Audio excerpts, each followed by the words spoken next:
Ladies and gentlemen, Facebook, Instagram, the entire lane of social media is July 26th celebration. The first state Old Timers Post Association of Delaware, in collaboration with Delaware Liberian Association, present to you and yours Independence Day festivities to begin with Friday, July 25th ball and dinner. Address is 627 Smyrna Clayton Boulevard in Smyrna, Delaware. Doors open at 6 p.m.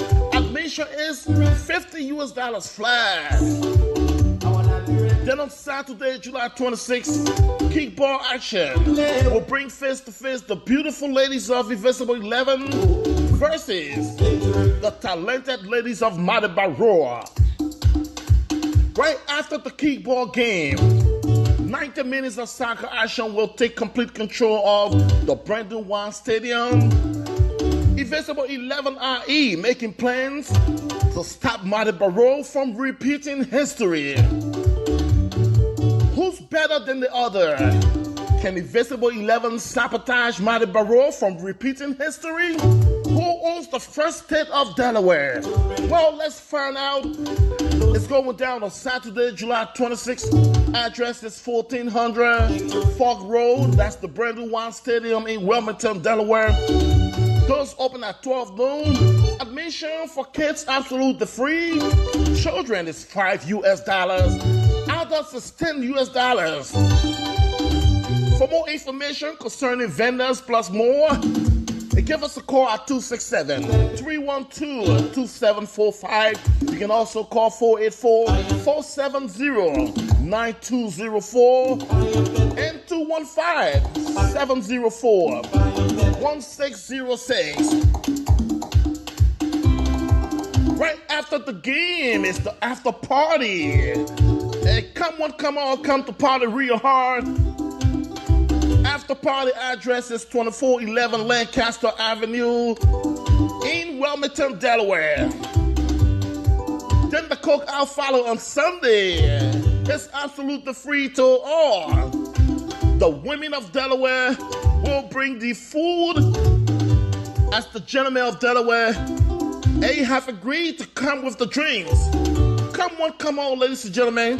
Cookout address will be announced later. Come and enjoy the Liberian 178th Independence Day celebration with the Delawareans in Delaware. I'm His Eminence G. Francis Torgbean. Hey, come on. Meet me in the first state of Delaware, and I'll be glad to meet you.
Ladies and gentlemen, Facebook, Instagram, the entire lane of social media is July 26th celebration.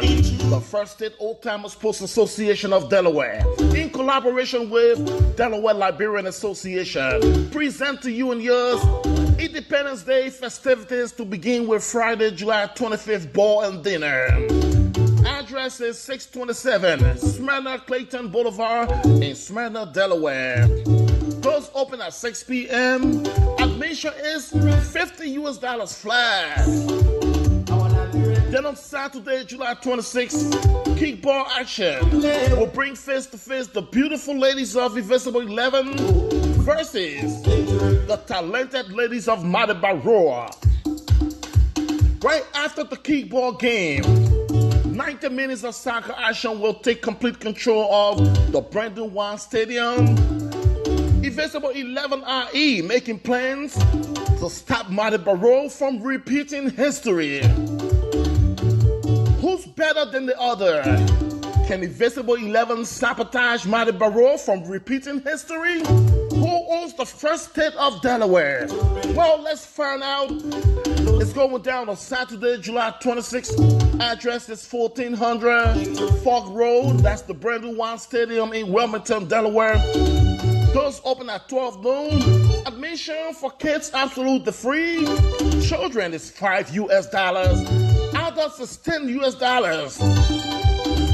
For more information concerning vendors plus more, give us a call at 267-312-2745. You can also call 484-470-9204 and 215-704-1606. Right after the game is the after party. Hey, come on, come to party real hard. After party address is 2411 Lancaster Avenue in Wilmington, Delaware. Then the cookout follow on Sunday. It's absolutely free to all. The women of Delaware will bring the food as the gentlemen of Delaware. They have agreed to come with the drinks. Come on, ladies and gentlemen. Cookout address will be announced later. Come and enjoy the Liberian 178th Independence Day celebration with the Delawareans in Delaware. I'm His Eminence G. Francis Torgbean. Hey, come on. Meet me in the first state of Delaware, and I'll be glad to meet you.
Good afternoon, ladies and gentlemen. I am Jerome Gaiman. I am here to represent the closing argument.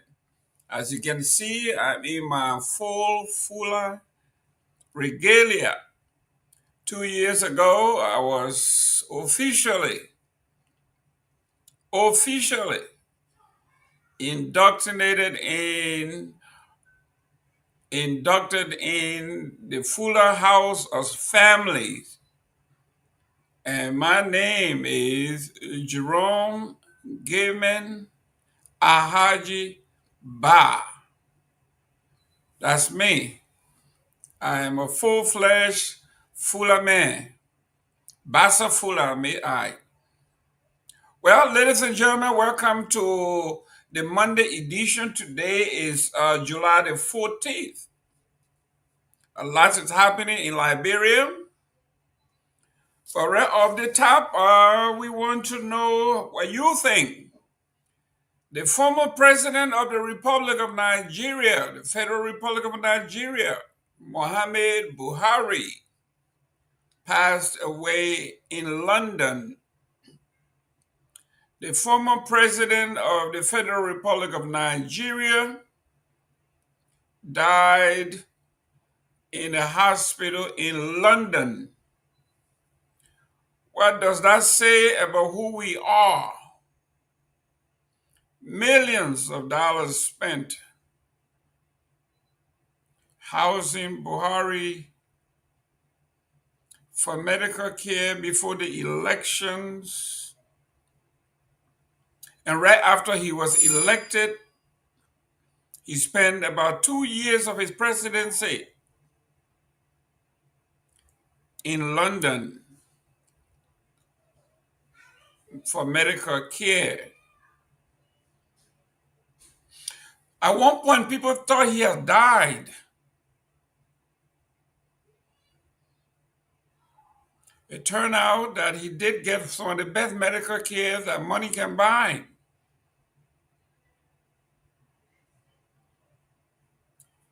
I think he was 82 years old. Former President Muhammad Buhari has died in London. In London, another African leader in a very wealthy, oil-rich country died in a foreign land.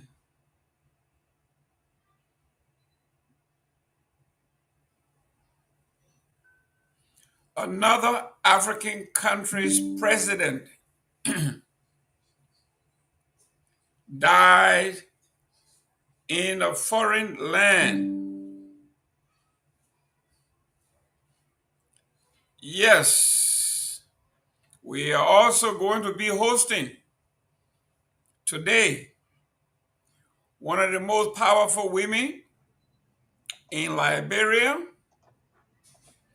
Fanta Kamara is going to be our guest of honor.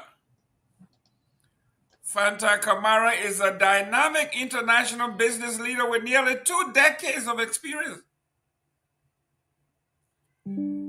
spanning global technology, operations, supply chain management, business development, global communications, and entrepreneurship. Most recently, she served as the senior vice president at Bank of America's Global Information Security Organization, where she led a large-scale cybersecurity defense program and strategic initiative in cloud computing, digital transformation, automation, and optimization. Her career also includes roles as program director at Water and Sanitation World Bank Project in Sub-Saharan Africa and global communication manager for Estee Lauder Company. Those of you who use Estee Lauder products, you know what we are talking about. Top of the line. My wife loves Estee Lauder, the makeup, the perfume, you name it. So this woman is great. She's great. Fanta holds a BSc in computer science, an MBA international business, and a graduate certificate in sustainable business strategy from the Harvard Business School. She is a dedicated mentor for organizations such as Girls Who Code, Rewriting the Code, and the Cherry Blair Foundation, among other. Notably, Fanta also served as an elected judge of elections for the Southampton district, where she played a pivotal role in overseeing election activities, ensuring voters can exercise their right in free, fair, and fraud-free elections. Fanta's latest initiative, the GL, Generation Liberia, is dedicated to empowering a new narrative for Liberia. The Gen L focuses on defining communities, bolstering change makers, and equipping everyday people with the tools to drive social economic transformation. You're talking about transformation. You want to change your community, you have to change yourself. And this woman is the woman to talk to. Powerful. She been there, done that. Her name is Fanta. Gender empowers individuals to solve local challenges and reclaim agency over their future. Fanta's vision is deeply rooted in her unconventional upbringing in the Daybreak Mouth Open Bassa community in Monrovia. Okay, that's my Bassa Fula girl. It's all right. We are all one. Hey, King George, welcome. Um, you can hear me? I can hear you loud and clear. Yes. It's good to be back on the closing argument. Another brand week, brand new week. Today is the 14th of July. Today happens to be my sister who is next to me. Birthday, Vivian George Freeman in Liberia. Hey, Wish Vivian, wish happy birthday, Vivian baby. happy Happy birthday. birthday, Vivian. And it's a pleasure. It's a great thing to have Fanta Kamara coming on our show tonight. Uh, she's a phenomenal woman who has a lot to say tonight to us. And this issue about Zoom Lion, we're Hmm. going to discuss it tonight. Uh, I know the owners of Zoom Lion, they have come under a lot of pressure from their business deals in Liberia in the past. Hopefully, Ms. Kamara will share light on this whole Zoom Lion issue. People have been asking questions. Myean, get the phones ready. People will be calling in later on too, and so Yeah, forth. all said, all said. Okay. Also put our and before I will bring the guests in, let me say this. We have today is the 14th. We got 12 more days for 26, and our fundraiser is kind of going slow, but hopefully this week we'll take 30 minutes of our time to do a major fundraiser for our 26th celebration. The guys in Liberia need our help. They're the raining season. They're there. Mine, the guys are all up and down. Samson, they run around every day from one point to another, running back and forth to cover the news, bring the news. So hopefully we'll be able to help them this week and next week to prepare them for the We, 26th of day we, and their we, families. we are not hoping. We have to do it. It's We have to. mandatory. We have to. Yes. We have Yes. to do it. We have Yes. to do it. So, So with all much ado, let me bring in Ms. Fanta Kamara, our guest for tonight. Good evening, good afternoon, wherever you are, Ms. Kamara. Welcome to the closing argument. And you're all in the hands of our lead host, the big boss, Jerome Gaiman, way up in Florida. Gaiman, that's it's up to correct. you. In the Sunshine State. Welcome. Ms. Fanta, this is your first time on our show? Yes, absolutely. Oh, we have to give you the cold water here. Let Well, me see if I welcome. make my way. Someone just told me, say, 2 years ago I was in Liberia, and my Fula brothers and sisters welcomed me, and they got me, and now my name is Ahaji Jerome Gaiman Ba. So I Welcome. am Mr. Ba. But someone just reminded me that you are not Fula, you are Mandingo. But we are all the same. I'm a Bassa man. I'm Mandingo. I'm Vi. I grew up in Minor River, so I'm also got a little Vi in me. So here we are. Welcome to the show. Thank you. Thank you so much. Bismillah. I'm very grateful for the invite, and I'm absolutely really glad to be here. And just on the heels of discovering your association.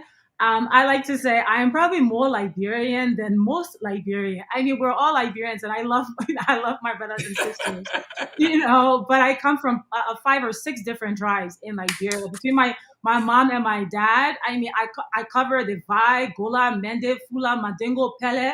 I mean, you can't be more Liberian than me. Let's That's just put right. it That's that right. way. That's right. That's right. Yeah. Excellent. Excellent. Excellent. Listen, you got such a beautiful, beautiful resume. Thank you. Impressive one at that. Thank And you. not just the resume, because most Liberians do have resumes, tons Mhm. of them. But when you look at their accomplishment, what they have done to implement something, when you juxtapose their success and then their resume, you find out that they spend more time building resume than actually implement something. But for you, you have done it all across broader space. Tell a little bit about yourself, who you are, where you grew up, your parents, your upbringing, what shaped your thinking, and what you were doing.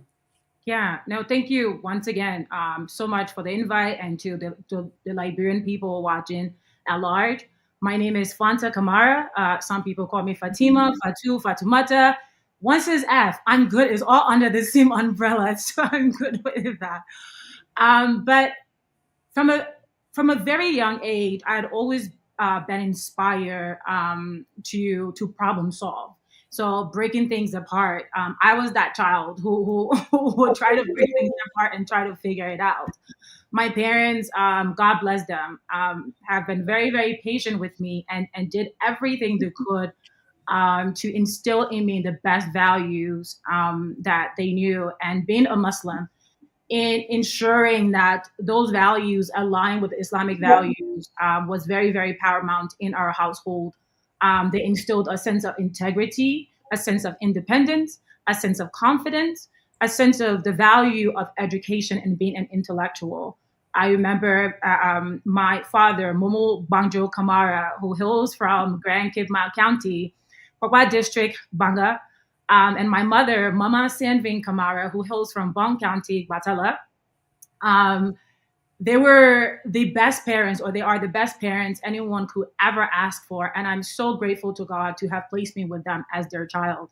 God know that it absolutely was not easy, but my father would spend endless time with us, even, coming back from his tiring shift at the Ministry of Public Works, where he worked for nearly 40 years.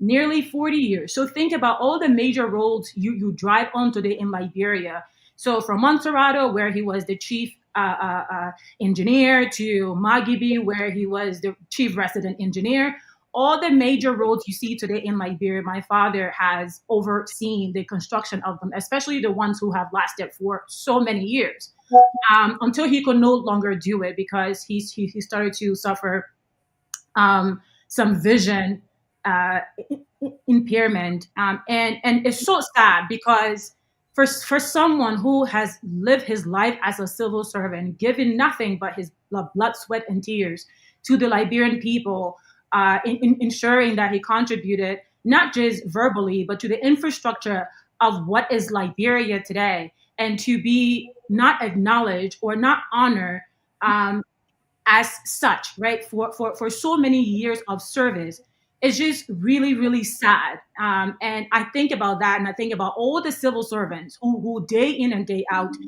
trying to catch the bus at some of them wake up at 4:30 in the morning to go on the road and try to catch the bus to the various ministries to provide their service as civil servants to the Liberian people, and for them not to be honored.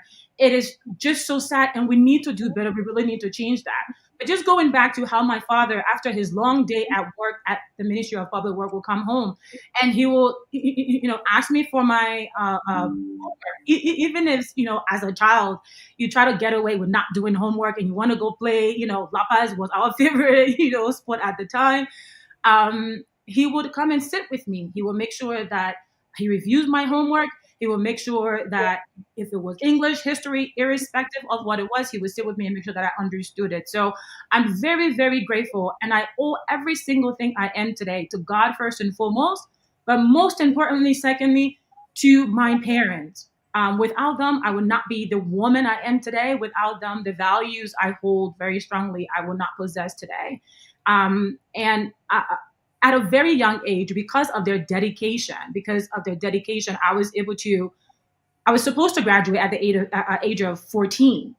Because of the double promotion I kept getting in school. So from school like G.W. Gibson, where I didn't sit in the second grade, I was promoted from the first to the third, then didn't sit in the fourth grade, from third to fifth, and then I went to Saint Teresa Convent. Same thing, from Saint Teresa to Jimmy Jologun. Same thing, where I was probably one of those students that give the principal a hard time, would sit in the back and watch the lectures and almost everything the teacher was saying, because We had parents who dedicated their times to our studies. We already knew the lesson, so we would sit in the back and literally disrupt class. I'm not proud of it, but I relish those days. I miss those days because it allowed us to be able to access a level of education that I think that every single Liberian child should be able to access today. Because our parents do everything they can to contribute into molding us into productive members of society. And it would just be really nice if our government can buttress like those efforts or support those efforts in ensuring that each and every single Liberian have access to such an upbringing. So I'm very, very grateful to my parents and very grateful to God and very grateful for being a Liberian. Thank you very much, Mr. Victor Nambe. This is a brilliant woman. If you are a Liberian man and you are easily intimidated by a strong, educated, professional woman, stay away from Fanta. Fanta is brilliant, bright, as you know. Welcome, Mr. Nambe. We have Hey, a beautiful guest here with us today. it is good to be here, Mr. Gaiman. Thanks for the invite, Chief Tomalin, Mr. Vice President in Rwanda, and of course our honored guest. It's good to be here, make your acquaintance. I'm already feeling intimidated. Oh I know no. you say you were feeling uncomfortable, but I'm already. But listen, it is great to have you here. Thank you. You sound so knowledgeable about all things Liberians. I mean, you look so young. I mean, I'm not going to try to guess your age, but listen, welcome to the show. She's not Uh, younger than me. yes, I know. And don't mind Jerome, he can't be a Fulani man. He's too dark to be a Fulani, so he's being excluded. But tell us a little bit about your family life. I know you talk about your parents, but what about your own family life? Do you any kids, any husband in your life yet? Just kind of humanize yourself a little bit more, I would say. Yeah, absolutely. I am married, so very much taken. Uh-oh. Very, very much Mr. taken. Nambe, I'm sorry. She's off. She off. Sorry. No, you should feel sorry for Siddiqui. I'm already married myself. I'm Oh, joking. Why Sriki? Siddiqui, I'm sorry, man. Hey, man. Stay in Rwanda. Don't come to London. Yoli, my brother, please. No, but yes, I tend to be a very responsible person. I hold an esteemed value for family. I have tons of nephews and nieces, and I'm very grateful to be a part of their lives. My life personally has always been driven by a sense of purpose, by a sense of dedication, determination.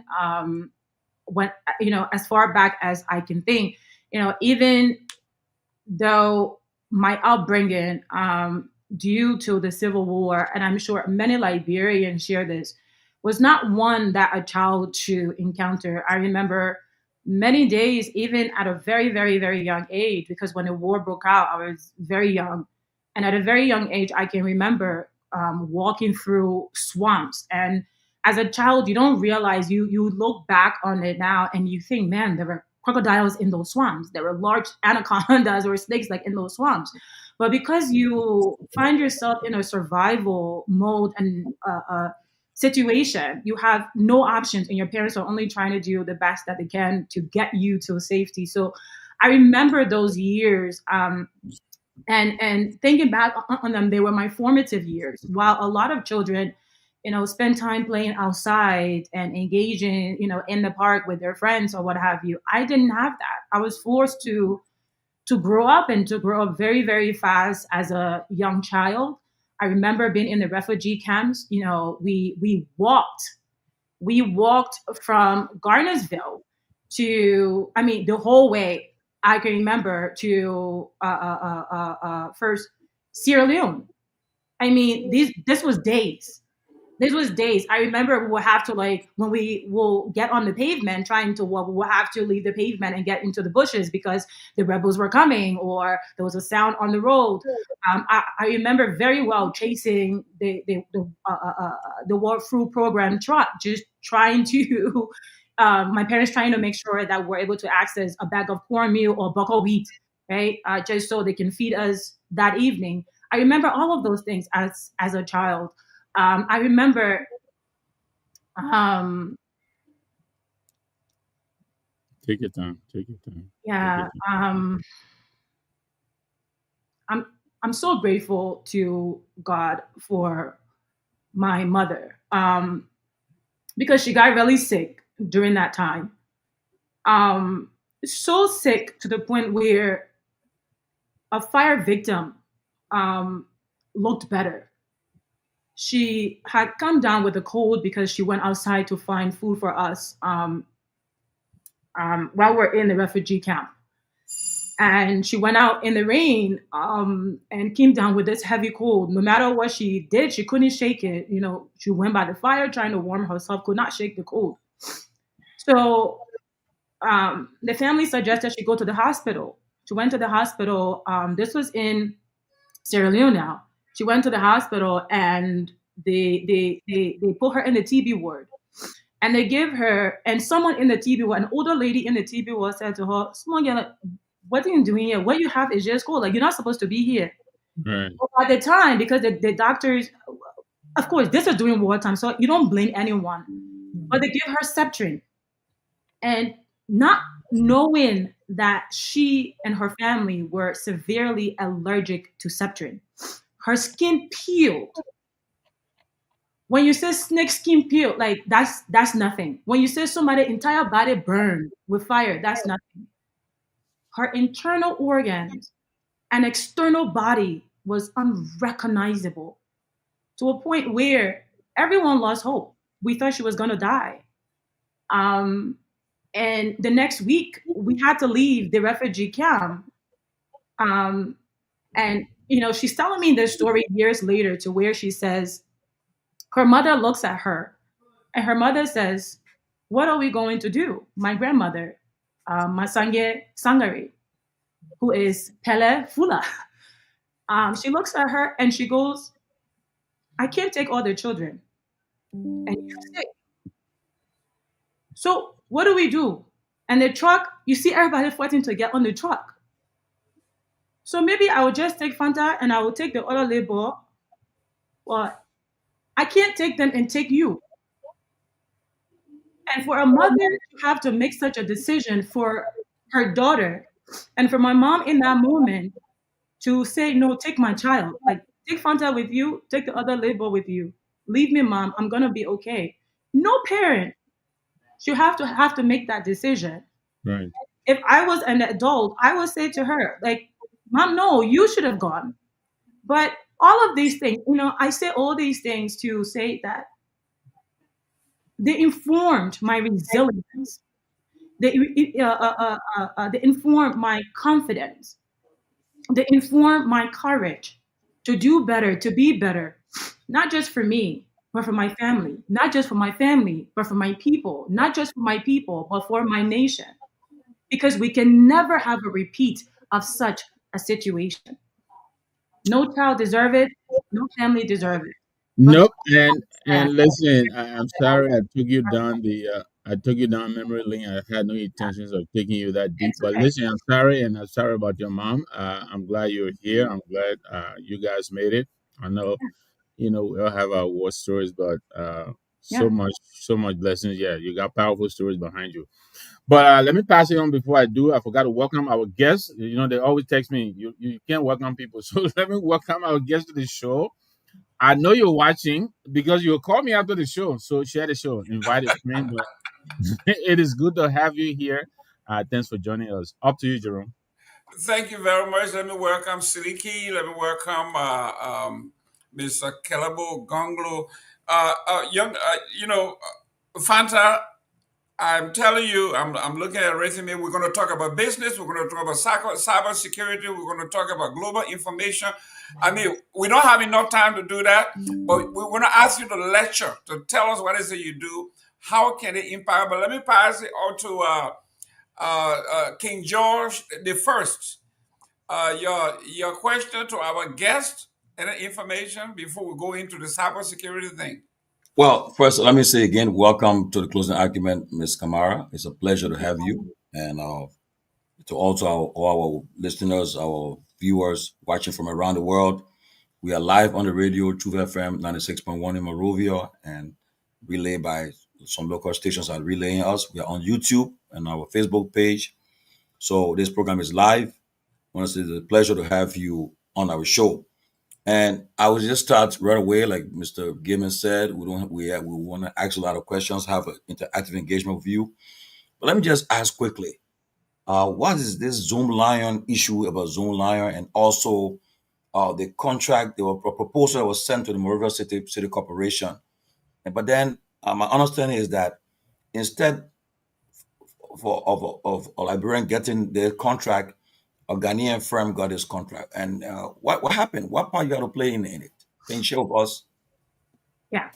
So I can 1,000% say I am responsible for the World Bank banning Zoom Lion.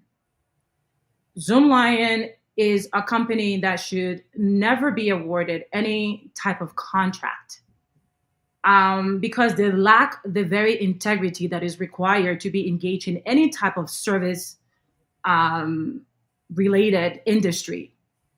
Zoom Lion has not only engaged in corrupt practices and activities in Liberia, but they have in Ghana and they have in everywhere they've been. Now, there is a saying, and we all know this.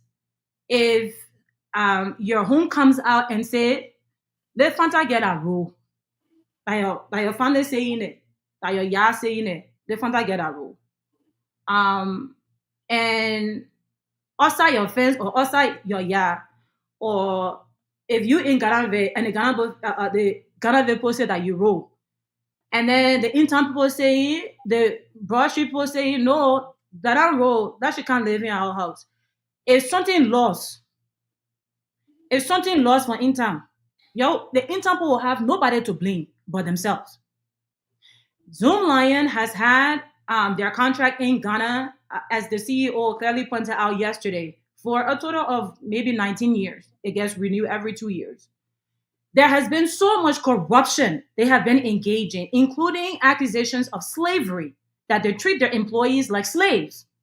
An example of that is they also claimed yesterday, what's his name? Achipon, Achichu, whatever, says yesterday that, oh, the government, they need to cancel their contract. In fact, their contract was over.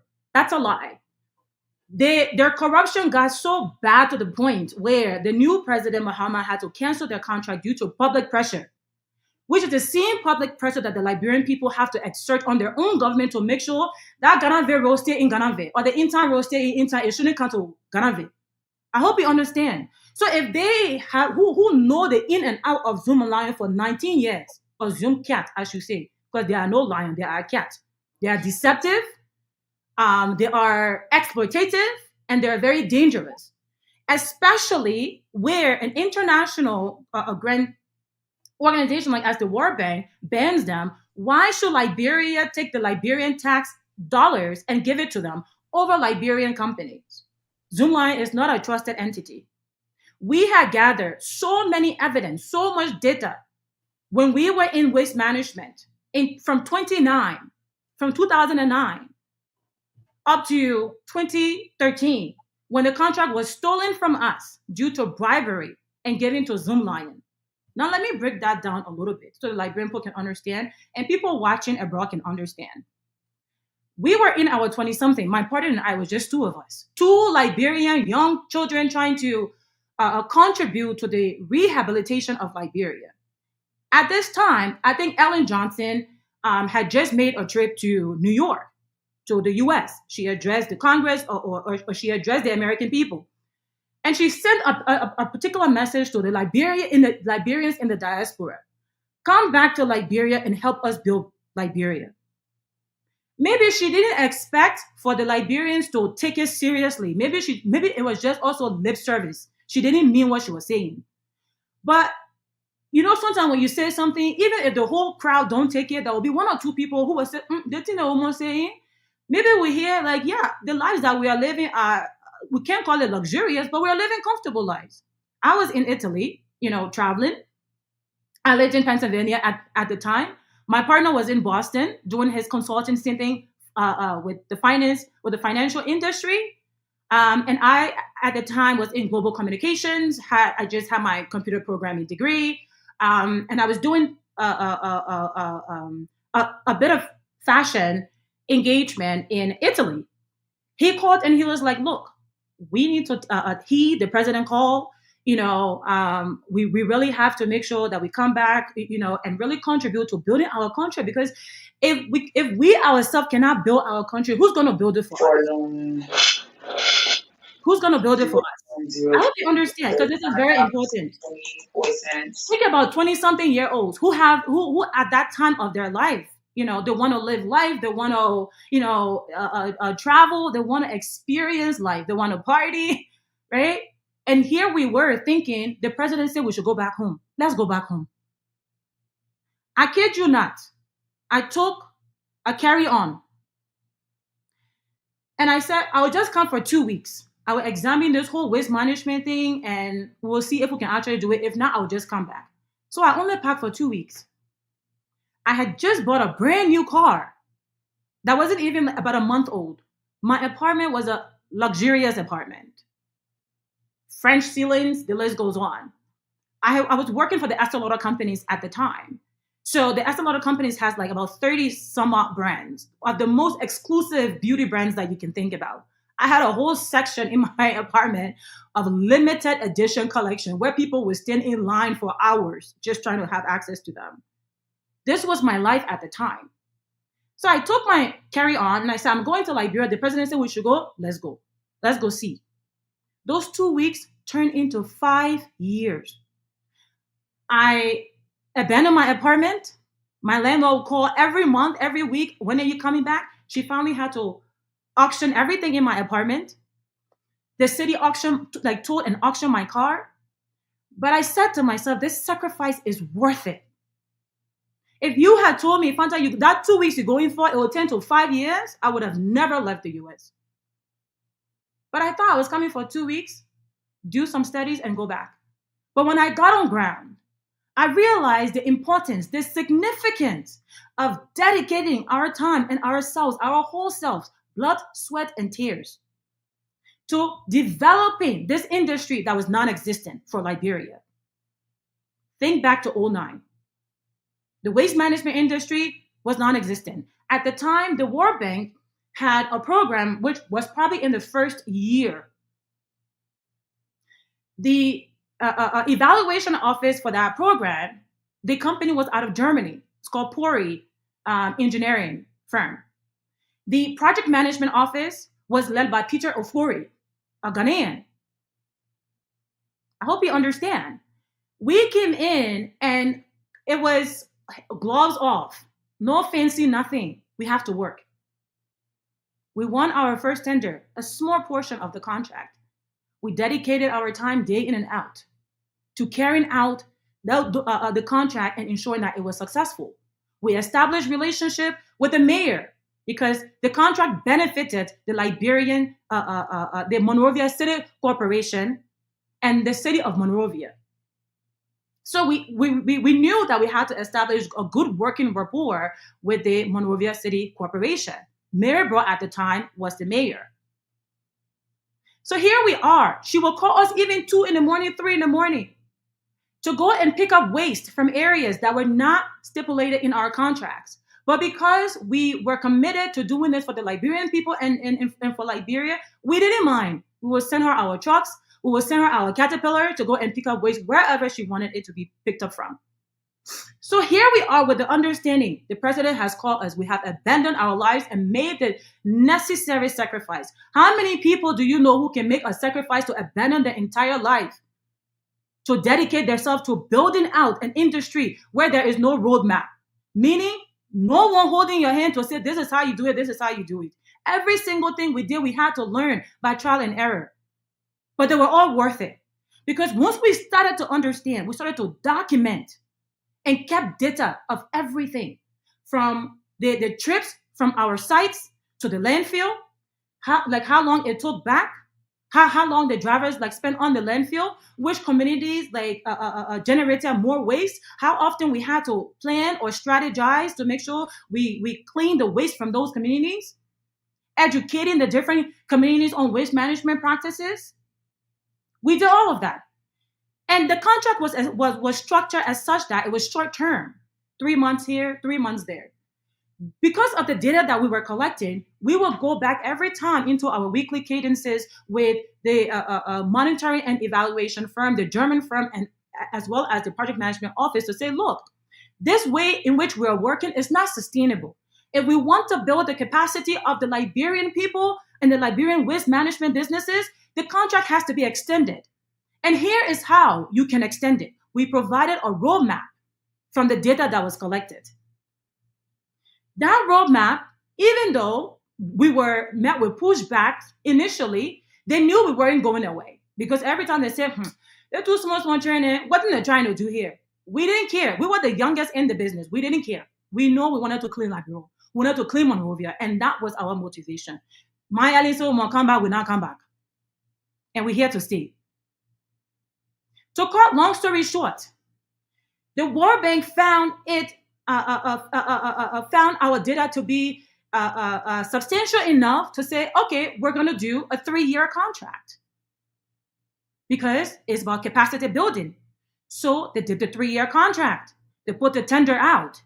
Before the ink could even dry on the paper, we heard that, oh, Zoomlion already won the tender. Huh? What? When? Who? Where? Who is Zoomlion? It was the first time we had heard of them. This was towards the end of 2011 now, going into 2012. We said, but this is impossible. There are only 3 contractors we know who are working in this waste management business. NC Senator, Liberia Sanitation, and us. And these are all Liberian companies. Yeah, they had their challenges. I'm not going to deny that. They had their challenges. We had our challenges. But we were all in it together. So when we heard that Zoomlion won a contract from nowhere, we were puzzled. We went back and gathered additional data, understanding, investigating how that happened. What we found out was that there was some level of collusion. Something happened somewhere. When we found out, it was the city in collusion with Zoomlion. We went to the mail and said, but Mary, we've been working together. So how can Zoomlion not get a contract? She dismissed us.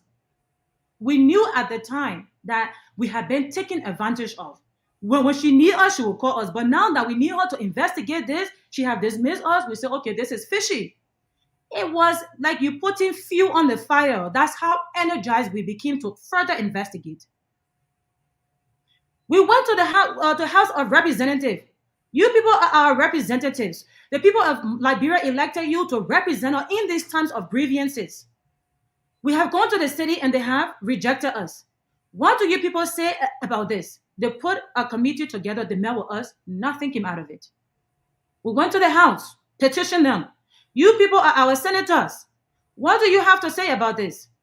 They dismissed us, nothing came out of it. So we said, okay, since the reason we kept getting was Liberian companies are incapacitated, we're going to show you that we have the capacity to do this project. We went to the PPCC, every entity you can think about. The Ministry of Planning, Amara Kwana was the minister then. Every one of them you can think about, we petitioned them. They all sidelined us. So we said, okay, fine. We are going to block the entire city of Monrovia to show you that we have capacity with our trucks and our equipment and our employees. At the time, we have employed over 200 Liberians, paying them very well. I hope you understand. So the night before we were going to demonstrate, BBC was ready to cover us. CNN was ready to cover us because we're in contact with their agents. We got a call from the Minister of State. I think he's passed now. Dr. McKean.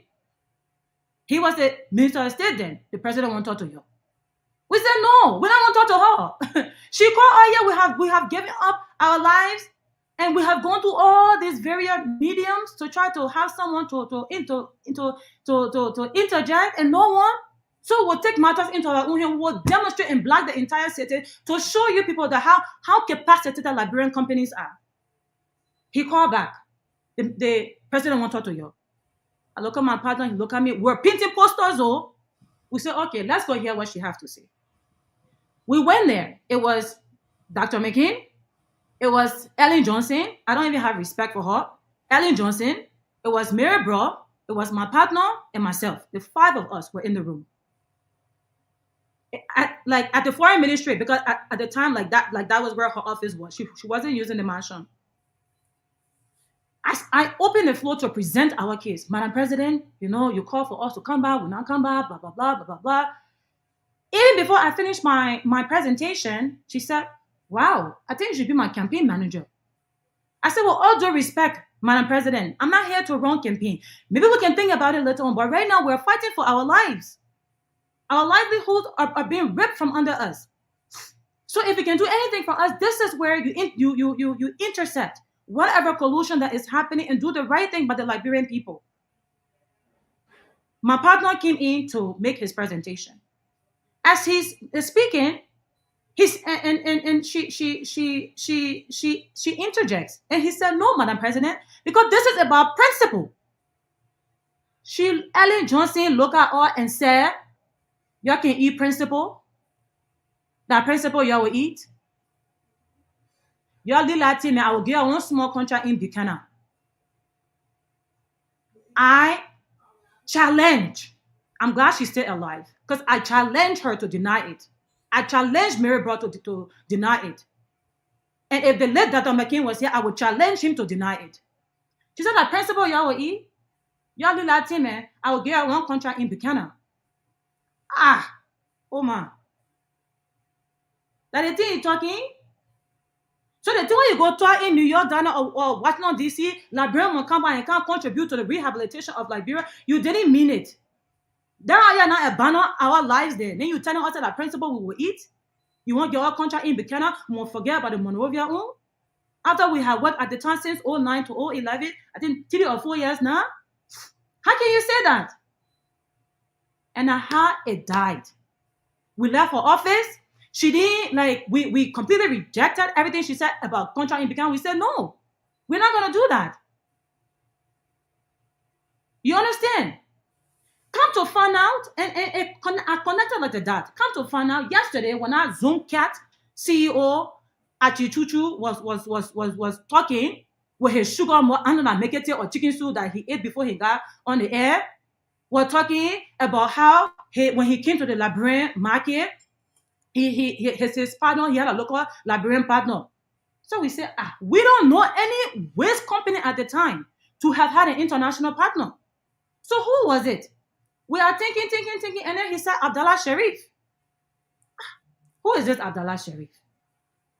So I put my investigative hat on. I started investigating things that the journalists should be doing. I'm not a journalist, but I'm a problem solver. You can't give me any problem that I cannot solve. Even if I don't know nothing about it, I will figure it out. So I started investigating. Come to find out, this Abdallah Sharif is the same Abdallah Sharif from Futa Corporation, Connex Oil and Gas. The first thing that come out about Abdallah Sharif is that he's a board member for the Ellen Johnson Annual Presidential Center or Presidential Organization. So I said, oh, the thing makes sense now. Because Abdallah Sharif was friends with Ellen Johnson. And Abdallah Sharif, so that Zoom Lion, so he the one brought Zoom Lion to Liberia. And because Ellen Johnson was friends with Abdallah Sharif, now why they sideline us? The contract that the World Bank gave Zoom Lion total almost $5 million. So Ellen Johnson being friends with Abdallah Sharif, the partner that Zoom Cat CEO at the Tutu talked about, our Ellen Johnson friend. So that's why she didn't do nothing. That's why she told her to forget about it and go to Buchanan. I said, what that thing makes sense. She couldn't, as a president at the time, she could have said, you know what? Let's do the right thing by the children. They not give up their life. Their family depending on them. There are 200 Liberians employed here who have extended families. Let me do the right thing. You know what? I will split the contract. I will split the contract. Let give Zoom Lion have because Abdallah my boy. Because I want me feedback. Let me, do something so I can also do right by the children. She didn't do it. She dismissed us. And our contract went to Zoom Lion. So we were very, very, very energized. We put our team together. We reached out to the World Bank in Washington, D.C., the corruption department, which has never been done before. We all know that corruption happens. No government administrator is free from corruption. And the World Bank knows this. They are not naive. But we have gathered so much evidence, overwhelming data, and provided it to the World Bank team that they saw like legitimacy to put, I think, 4 or 5 members of their team from Washington, D.C. on a plane to a small country in the nowhere of the continent of Africa to come and investigate corruption. Where do you hear where that happens? It doesn't happen. But we were very, very, very diligent in our data collection. And that's what persuaded them to come. They came and they found Zoomlion guilty of corruption and bribery. Not allegedly. I want to be very clear about this. There was overwhelming evidence that Zoomlion was found in bribery. So much so, when Zoomlion themselves admit, it wasn't a low-level staffer in Zoomlion who went to the city corporation and tried to get in $10 for a $5 million contract. Those things are not done by low-level staff. It's done by CEOs. So he's a snake and he's a cat. To think that he can fool the Liberian people and because he thinks that they are stupid. The way he treats the employees in Ghana like slaves, he thinks that the Liberian people are slaves and they will be slaves to him. It will never happen. I challenge him to a debate and for him to deny it. The World Bank banned them for 2 years. You understand? There was another Liberian company on the landfill. He's passed today. But for those who can recall, his name was Scotty. Scotty was managing Wayne. They took a contract from Scotty. They gave it to Zoomlion. Zoomlion claimed that they delivered their project successfully. I beg you, my people, go to Wayne today. Over 20 inhabitants live in that Wayne area, and they have been complaining from the toxic waste pollution. They have been complaining from diseases that they have been experiencing due to the mismanagement of that Wayne landfill. Now, it is Zoom cat sit down on a Spoon TV yesterday to say that they had delivered their project successfully. I beg you, Wayne not far. Wayne Rebian really. Y'all go to Wayne y'all drive to Wayne yourself. Y'all don't take my word for it. I'm not here to can't convince anybody. Y'all go there for yourself. And you can determine what successful completion looks like. Look, that slavery mentality he doing in Ghana, let it just stay in Ghana. And the Ghanaian people are so fed up with it that they also came to their senses and petitioned Mahama, the new president, just in June, last month. Not last year or last month, to kick Zoomlion out. For someone who can have 19-year contract. They bar them due to corruption. So now we don't want Liberia stupid. In June 2025, Ghana banned them. The World Bank has banned them. So now Liberian people are stupid to give our tax dollar in the amount of $210 million to Zoomlion. I want to make this clear. Liberians are not xenophobic. We are very open people. We are very hospitable people. There are lots of Ghanaians in Liberia working, lots of other Africans in Liberia working. I mean, you have Liberian Chinese, you have Liberian Indians, you have Liberian Lebanese. So we are not people who don't like foreigners. In fact, we are very open people, maybe too open for our own good. You will not see New York give that waste to China to pick up. You will not have Washington, D.C. have London picking up waste for them. Why should Liberia allow Ghana to pick up waste for them? As if to say Liberian companies do not know how to do it. And even if you say we don't have the capacity, why can't you build our capacity? It's our tax money that we're paying for our houses, for our marketing, for what have you. Why can't you build our capacity? Why this constant idea of nothing Liberia can be good, nothing Liberian can be good? Why do you constantly feel that foreigners are always better than Liberians? So Zoomlion can stay in front of me, or Zoom cat or Zoom chicken can stay in front of me that to tell me, say, oh, they are changed now, they are being inspired. The Holy Ghost has touched their heart from God. We all know God. But that Zoom cat CEO Achichuchu do like that is not a God-fearing person. That is a wolf in sheep clothing. Nobody believed all the crap he was saying yesterday. Why didn't Spoon challenge him? Because it was all rehearsed. Even in their rehearsal, he still did terribly. They asked him, simple question. You say you investing 100% into the Liberian waste industry. Okay, how much is that 100%? He's scratching his head. We are doing pre-feasibility studies. How many times you will do pre-feasibility studies? And if you have actually done those pre-feasibility studies, you will be able to understand what the number is, because you have not done it. And then when the question is probed, and then you say, oh, after we get the contract, then we are going to do actual feasibility study. But wait, it all cannot make sense. It all cannot be true.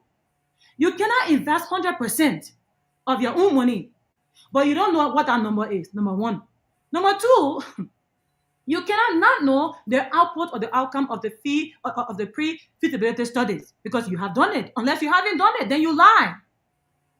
Number three, you're waiting to get the Liberian pool money, and then before you go do actual detailed feasibility studies, then you are a criminal.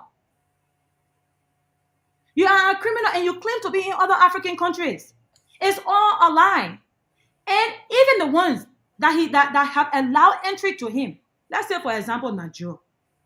They are Nigerian CEOs. So they are Nigerian managers.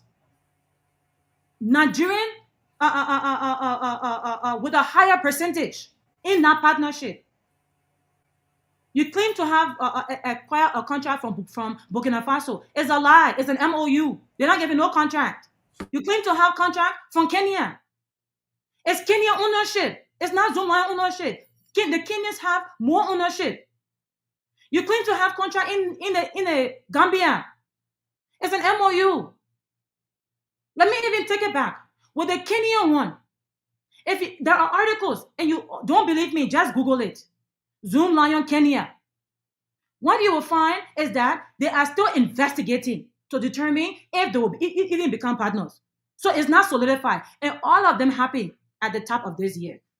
You know why it happened at the top of this year? Because when Ghana banned them in February, they started looking for other countries to go and steal from. So they started going to other African countries. While Liberia and Liberians cannot take Liberia seriously and see these type of discrepancies. Why? Why? Hold it right there. Excellent point. Excellent point. Ladies and gentlemen, let me reintroduce our show and our staff here. We're coming back to this brilliant author here. I love the topic. It's good to expose evil, especially when it's backed up by data, facts. This is what I like. This is the closing argument. I am Jerome Gamer. With me is the chief, Tomalin George. I got with me Kehleboe Gongloe. I got Siliki Krumah. I got Victor Namwe. I got Mr. Seaton. And I got my bastard brother Garguah here. And these are the kind of things that we like to hear, because every president, when they come to town, that's why they say, come on home and build your country. Bring your knowledge, bring your expertise. Now, here we are. We're going to put this to the test. Now, we don't have to put it to the test. We have somebody who have put it to the test. Yes. And they failed. From what I'm understanding, this was the Unity Party administration. And guess what? They have shown up again when Unity Party is back in power. Ladies and gentlemen, tune in, send in your question. We'll leave time for comments, and you can call in. But Honorable George, this is disturbing. I am here, and I'm shocked. I got a drink from what she's saying here, and that water per se. But I had a personal experience with the zone line in Buchanan, and it wasn't a pretty one. Your take on here before she goes further. Yeah, I was told that there were two companies that what the name of the company? Let me see. Quickly, let me see. Yes, one Senators and Liberia sanitation companies. Yeah, they got a bid for the Senate of Liberia, and the World Bank gave 32 million to Madam Bro at the time she was there. In fact, I heard one of the guy, I knew this man, he passed away now, George Howe of Josh Libra. He Howard, ended yeah. up dying, yeah, for his stuff. But so after the LA administration left, the Weir administration came in. Did you guys have any deal with them? And then the No. Bogart administration is in now. Have you guys re-engaged them too? Yeah. So let me say this. Nobody is responsible for Liberia and the city of Monrovia and Pinsville being a trash hell today, but Ellen Johnson Sirleaf. Has she managed and honored the integrity of the World Bank contract? Liberian companies would have been empowered to carry out their responsibility and continue to build capacity, where today there will be no waste management challenges in Liberia. Because not only did we clean Monrovia, you could, at some of our sites, and there are photos, at some of our sites, you could eat off the ground. That's how we clean it. When the LA government left, and when I said we went to the Senate, Joseph Boyka was the president of the Senate. As you know, he was the VP. So VP is the president of the Senate. He didn't do anything. So he was just as culpable. You understand? When they got in that corruption with Zoom Lion, Mary Bros started petitioning the World Bank because we were not backing down. We said, but oh man, no, she thinks she high. She not high. You got girl boy and you got Madingo Va Gola Mene Pele girl and you want for oh my god left what for la bro was woman. So Mary Bro got on a mission to petition the World Bank to take back the funding because we were making too much noise. When we said that we're not going to leave, she petitioned them to she was trying to cancel our contract because we still had terms to serve out the remaining of our term. She started fighting us with tooth and nail. So much so to the point where she would stop payments or interfere with payments so that we couldn't pay our employees, and then go and incite the employees that, oh, we was spending the money on our American team and we didn't get time for that. Can you believe that kind of evilness? And then she went and said, oh, the Liberian contractor don't know, they're not doing the work. I hope you understand. So much so that the World Bank pulled out. They paused everything. When they came back, they said to them, don't give the money to the companies directly. Give us the money, the city corporation. We will manage the waste. So it was on the heels of that Koko Jumoko story that the World Bank got frustrated. By the time that we are administration came in, the World Bank was so frustrated with the effort and unseriousness of the Monrovia City Corporation that they probably just raised their hands. I'm not saying the Guar administration don't have a blame in all of this because they could have also made things right. But the money that was left, some of the money that was left, imagine 5 million had been given to Zoom Lion or Zoom Cat to carry out whatever they were doing. How much was left for Guar administration to collect waste? How much wasn't left? I cannot tell you. They could have done something. I'm not removing them from responsibility completely. They could have done something. Why they didn't do it, I cannot tell you. But we had sued. We had sued the Monrovia City Corporation and Maryborough at the time because of interfering with our payments, putting us in a significant amount of debt, almost $800,000. The case there's evidence of the case at the Supreme Court. Look, we're not here to just talk and just do more talk. Go to the Supreme Court. The case was there. Cabinet Janet was the Chief Justice at the time who proceeded over that case. The evidence is there. When this new administration came into play, because I left, I got frustrated. I left. I came back. I finished my MBA in international business. I was hired by Bank of America, Merrill Lynch, where I stayed for almost a decade and got promoted several times into different departments. My partner stayed and continued to fight, and it frustrated his effort. Before, when this government came in, he did a whole petition to them of the company profile, what the company has done, what they can offer the city. They didn't even look at it.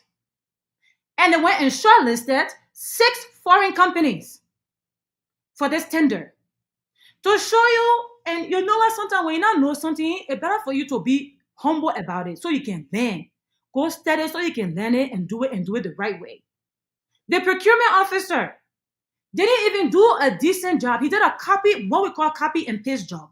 He used a World Bank template to draft what's supposed to be an integrated waste management and infrastructure system project.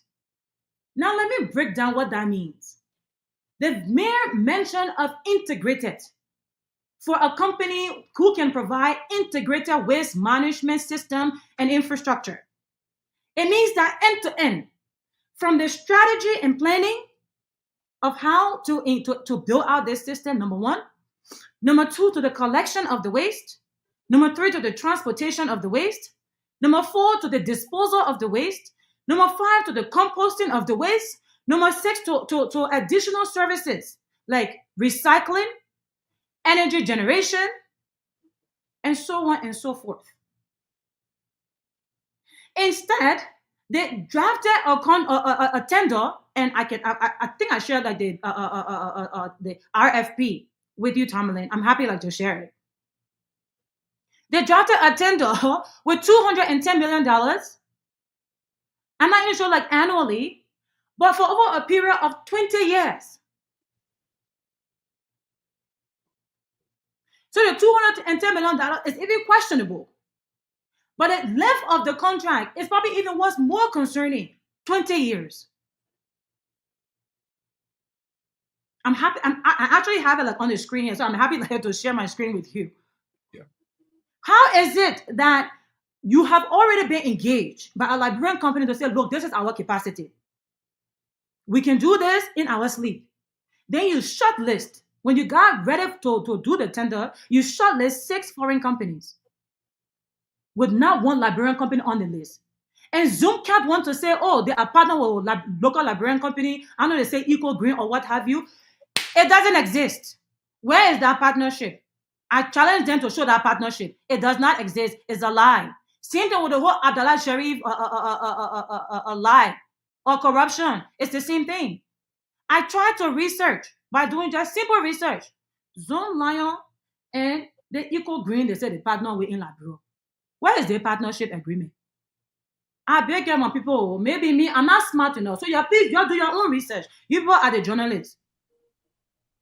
It doesn't exist.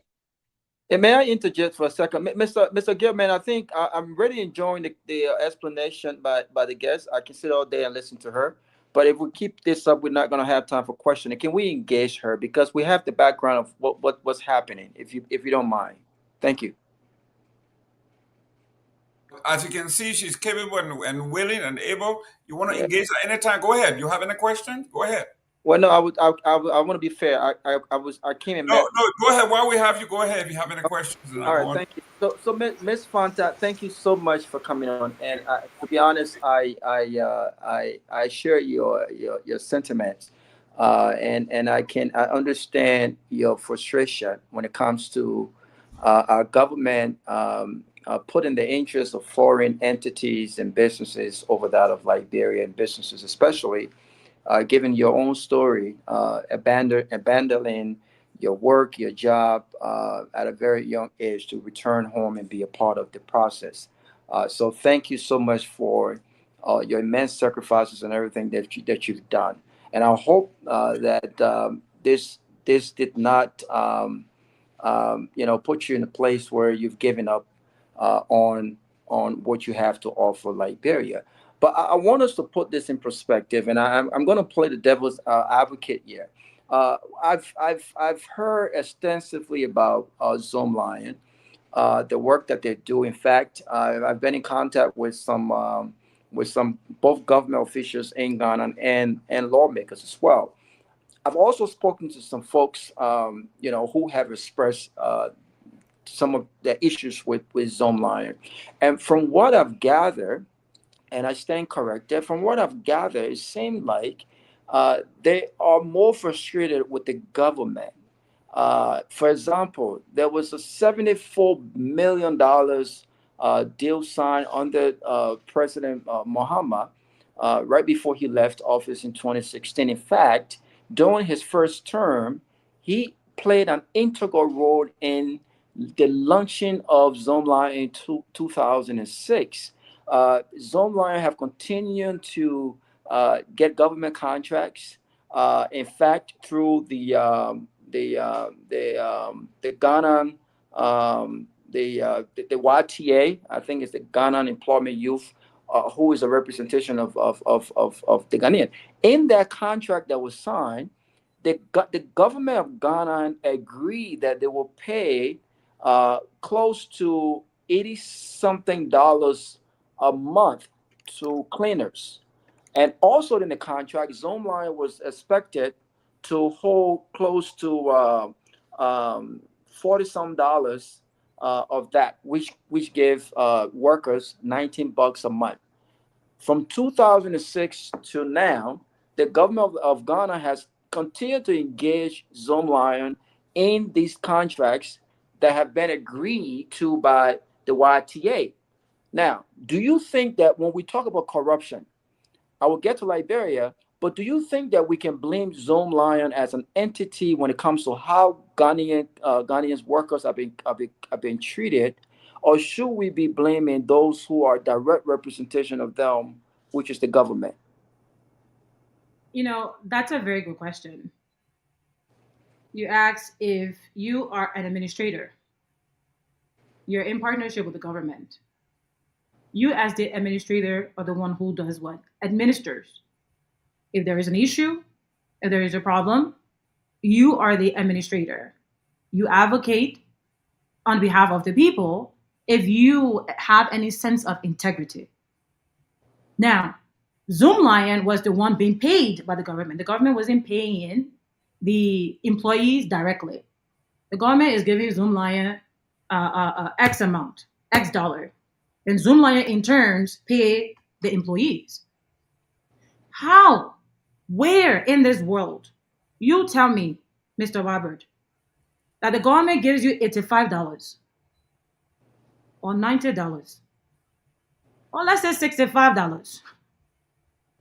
You take more than 70% of that, maybe upwards even 90%, depending on what the amount is. Let's say it's $65. Let's just say $65. The government gives you $65. You take $45 or $46 and give a human being $19 a month. How much a beggar is? What do you know will pay that rent with? What do you know will send our children to school with? What do you know will go to hospital with? And you are proud.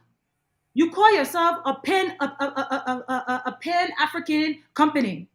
You want to spread your waste management blessings that God has given you, according to their Zoomcat CEO, because you have done it so well. So you want to spread a blessing across other African countries. Is that what you call Pan-Africanism? Is that what you call decency, integrity? Government gave you $65. You pay somebody $19 a month. Who can survive on $19 a month? A cup of coffee is $19 a month, Mr. Robert. If that's not slavery, as was claimed by the workers, what is slavery in this modern age? Zomalin had the opportunity to do the right thing, to sit at the table and say, government, like, you know what? You give us $65, we'll give the workers $30. We will take $35. They could have done that. Why didn't they do it? Because of greed. Because of exploitation. So the same Muhammad you talk about, who gave them the contract before his term ended almost 10 years ago, or however long, is the same Muhammad who said, no, these people are corrupt and took it from them. Because the employees were complaining too much. The services were not being provided. Guys, please put your phone on mute while she's So talking. you tell me, Mr. Robert, do you deem that in this day and age to be a company of integrity? Should we allow Zoom Lion to come in where the government gave them $100 and they give the Liberian people $20 a month? How much is back arrest today? It's $19 in some places. How will you send your children to school, Mr. Robert? How will you feed your children? Thank you. I agree. I agree. Well, can I ask one last question, please? Please. So I agree 100%. And by the way, I'm on your side. I don't have a side. I'm on the side of the Liberian people. I don't have a side. So that side is also my side. The side of the Liberian people is also my side. So the amount was $64, and based on the documentation that I've reviewed, the contract with the Ghanaian government stipulated that they will get 6,850 Ghana cedi, which was equivalent to $64 per sanitation worker per month. Mm-hmm. And in that contract negotiated, the government of Ghana agreed that Zoom Lion would pocket $45 as management fee, whereas workers would get paid 250 Ghana cedis per workers monthly. So again, it goes back to this whole thing about the representation. I think Zoom Lion is not credible. I concur 100%, but we cannot take away the fact that I believe there's massive corruption and code going on with the contractors and those in government. But let me ask you this question. I want to give you the opportunity to respond to this. There are those who describe your outrage as personal. Some have said that you're mad because you didn't get this contract. I don't think that's the case. But since we're on national radio and national television, I want to give you an opportunity. How do you respond to those who question your outrage? Let me just touch just quickly on the employee salary thing, and then I'll answer that question for you just very quickly. When we had the contract, the minimum any of our employee was making was $100. Let me just say that. I'll answer your question. I don't need this contract. I don't want this contract. I'm not here because of this contract. Let's make that clear. I have an MBA in international business. I have a bachelor's in computer programming. I'm a technologist. I program in language most of you have never heard of. Cobalt, Fortran, C++. So I don't need this contract. My parents have worked hard to put me through school and ensure I acquire the level of education I have acquired to be self-sufficient.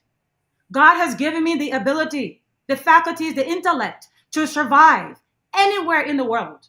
If I chose to come back home today and just farm for the rest of my life, I don't need to work for anybody else. When I came to Liberia, it wasn't to come to work in office. I didn't go petitioning Ellen Johnson to go work in her government. I didn't petition any party to work for them. This is nothing political. I don't need any of them. I don't want this contract. I'm here to share my experience.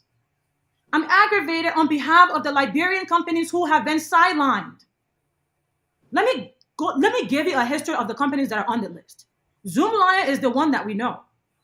The other one is a UAE company from the Middle East. The other one is a shell company that has their office registered in Bermuda. Shell company. For those who don't know what a shell company is, it's a fake company. The other one, so-called, they say they are registered, the Zircon one, they say they registered in Liberia.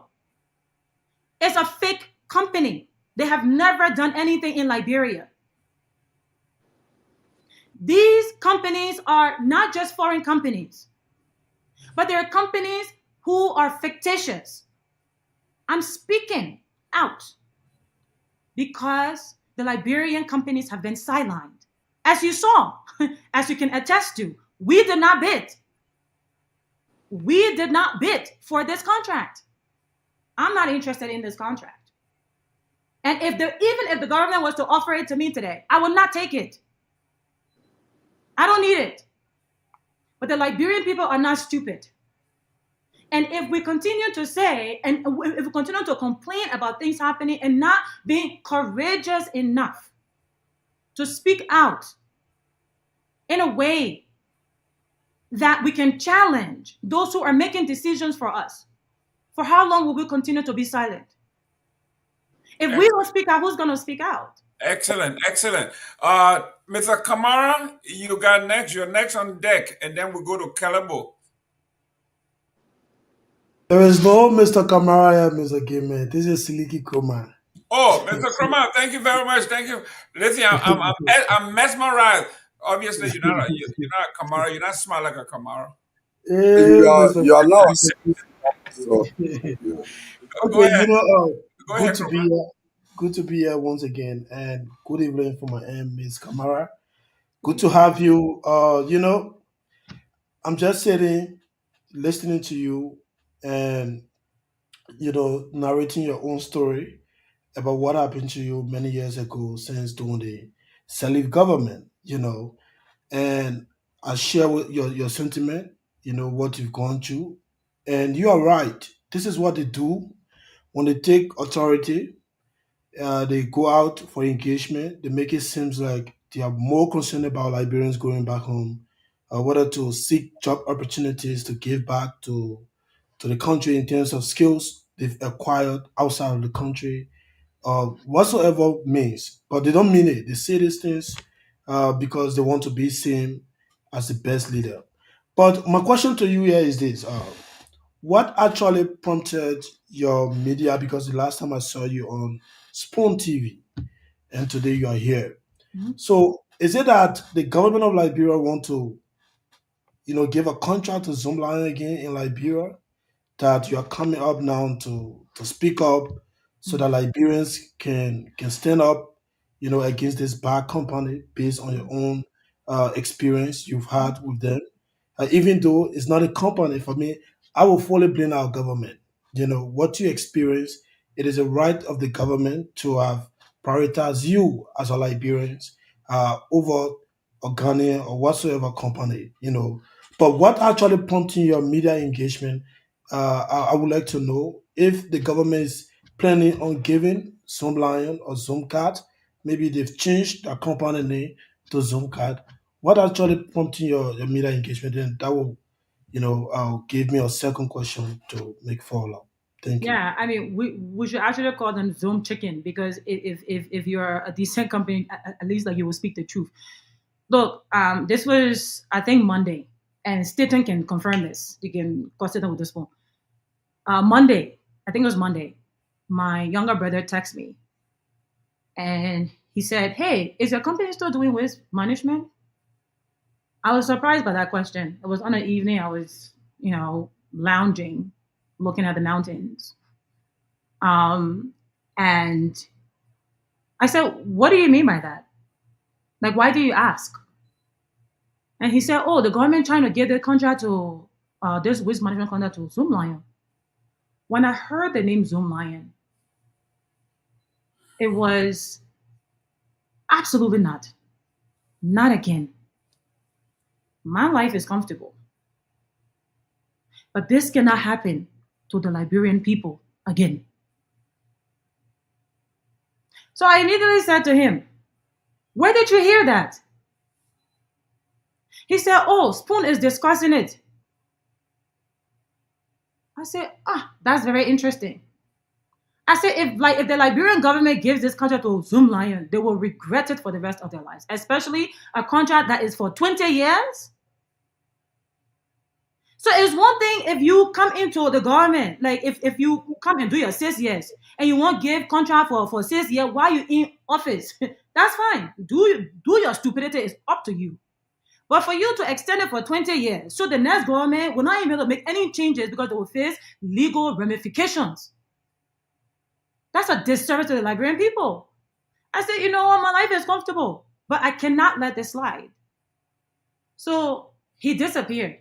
He came back and said, "I just reached out to Staton, and here is his number. He wants you to text him." This was Monday. Last Monday. I texted Staton. If this is a topic, I'm happy to lend my voice. In fact, I'm responsible for putting Zoomlion, for Zoomlion being banned by the World Bank. I didn't hear from Staton that evening. The next morning, 5 something in the morning, Staton calls me. "We're discussing this topic today. Would you like to come on?" I said, "Absolutely." So this was nothing preconceived. This was nothing planning. This is an emergency for the Liberian people. Whether I want to leave my comfort zone or not, I have to let them know that they cannot allow this to happen for the second time. So that's what triggered all of this. That's what prompted this. And then following that discussion, the closing argument reached out. Okay, thank you for that clarity. Go ahead. You know, Go ahead. because- We want to go ahead. Kroman, go ahead. It's Second like, question. it's like giving you in the back. So just lead the show, please. You in the back, your feelings showing. So here's my second question, though. You know, so what's next? What if the government go ahead to like your frank experience with the former government, the Salif government?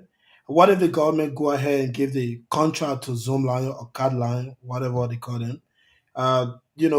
What message would you personally would be? I know you've played your part, and interestingly, what you went through, a lot of people who might be siding with Zoom Lion today, they don't have an idea about what you went through. You leaving your job to go to Liberia to invest your time, your resources, whatever it is.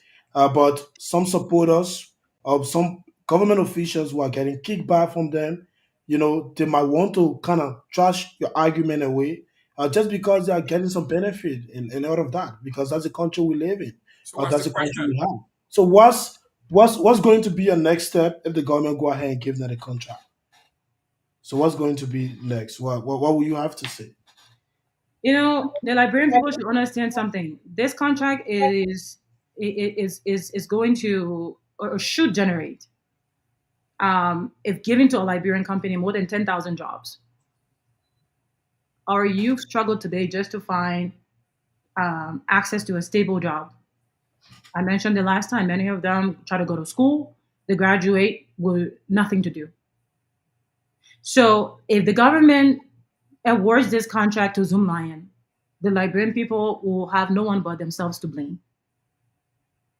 We have to make better decisions with our leaders. We can't expect a different result when we keep doing the same things over and over and over. I'm not motivated by no political what have you party, what have you. I'm not motivated by any of that. As I keep saying, I'm motivated by transformation, the opportunity for transformation that I know the Liberian people are capable of.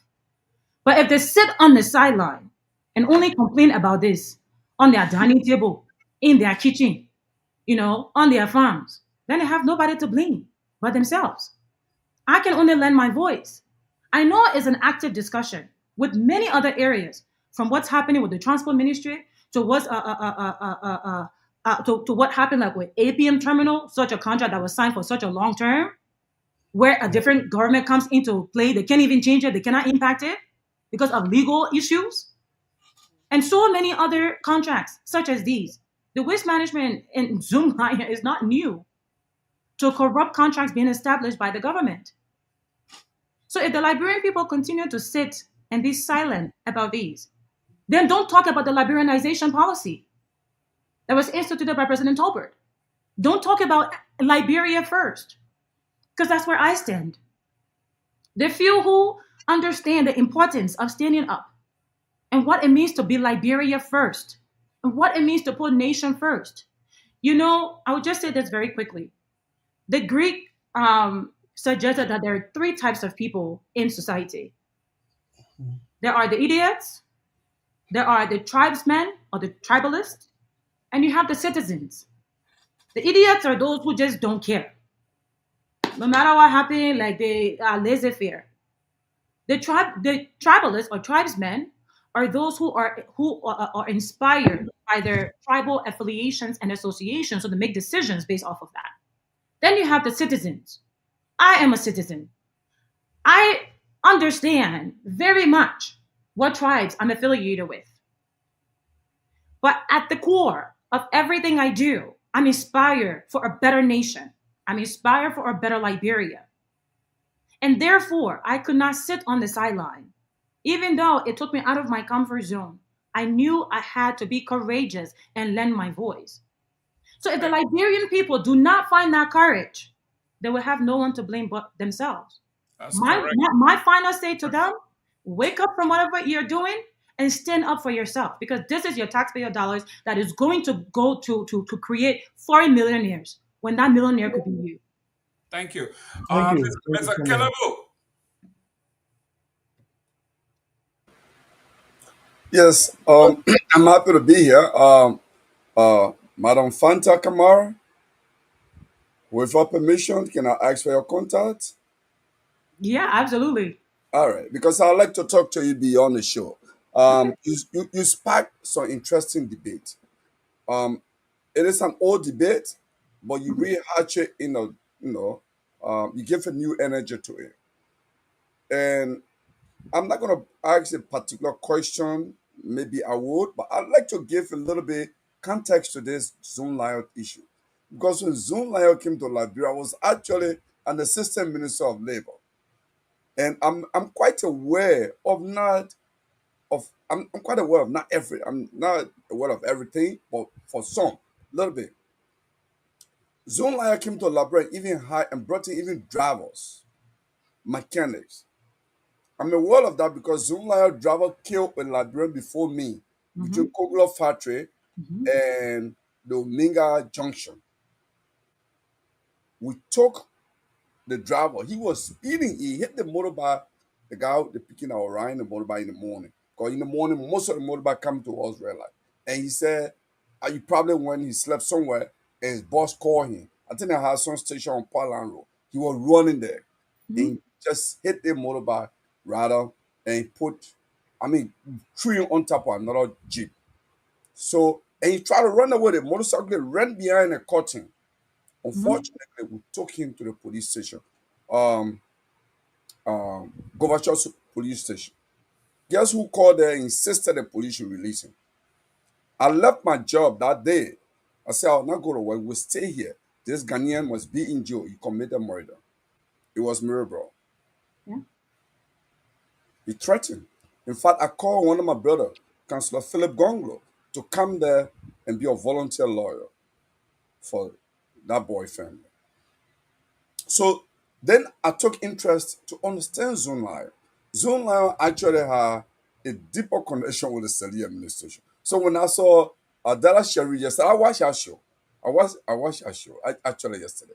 And those were prompted questions, those were program questions we were asking yesterday. I watched everything. So then I began to understand. In fact, there was widespread rumor that people from President Sali family inner circle were linked to Zone Lion, were actually the Liberian shareholders in Zone Lion. Because George Howard, who was owner of a liberal sanitation, was my good friend from 11th Street. We all, went to university together. Very nice, jovial, friendly fellow. And he came to me and expressed his concern. How you lost that contract to Zone Lion, But here's what I do know also. You see, corruption in that country is going to finish Liberia. I keep saying Liberia is actually buying for ticket to the nation of Haiti. Liberia is going to be the Haiti if we don't put an end to corruption. It's going to be a country that will be ruled by, it's going to be split along drug laws like in Haiti. That's why it's going to be. Because what is happening in the country today, in 2006, Bill Gates was putting money also in MCC. Um, uh, the International Labour Organization was also putting money there. In fact, the ILO brought in technicians to work with MCC, Monrovia City Corporation. I'm quite aware of that because I was part of the ministry team that was working with ILO. Here is what was the design of that project. The design of that sanitation project was that, okay, you are just emerging from civil war. Government does not have capacity. The Monrovia City Corporation, under the city ordinance, collects sanitation money every month from businesses. Businesses pay. So the idea was continue to collect this legitimate money from businesses through Monrovia. Do not use it. Put it in escrow account. For the next 5 years, we are bringing in money We pay for the trash collection. We collect trash from businesses that you don't have to spend money to collect. So at the end of the 5 years, you have the capacity now to begin to award contract and create jobs. Mhm. That was the intent. But they ate the money. They ate the money. So that the Mary Broadway can be saying, oh, she needs to be president. Because you know what? Like Fanta said, Liberia got more tribesmen than citizens. Liberia, there are more tribesmen in Liberia than citizens. The three councils of citizenship that she talked about, the Greeks described, Liberia has more tribesmen than citizens. There are few citizens in Liberia, and she's one of them. Okay, so it was a good intention, but because of corruption killed that intention. City corporation collect millions of dollars. Mhm. If you look at their spreadsheet, you won't believe it.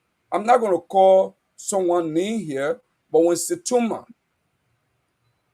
Ophelia Situma was city mayor of the Monrovia City Corporation, a very close friend of mine that I can call my brother, were living together right there in Cinco.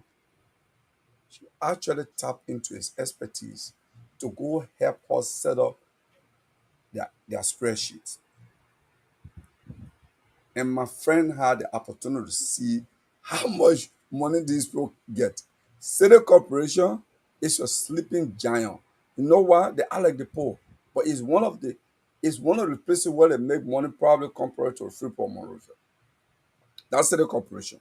It's a cash cow, but it make quiet money. In fact, it steal it and act like they're poor. So you see, even the city police don't even wear good uniform. So Fanta has actually rehatched an old debate. What is happening with the Zone Lion is nothing strange. Zone Lion is a corrupt entity, and I will end my comment on this.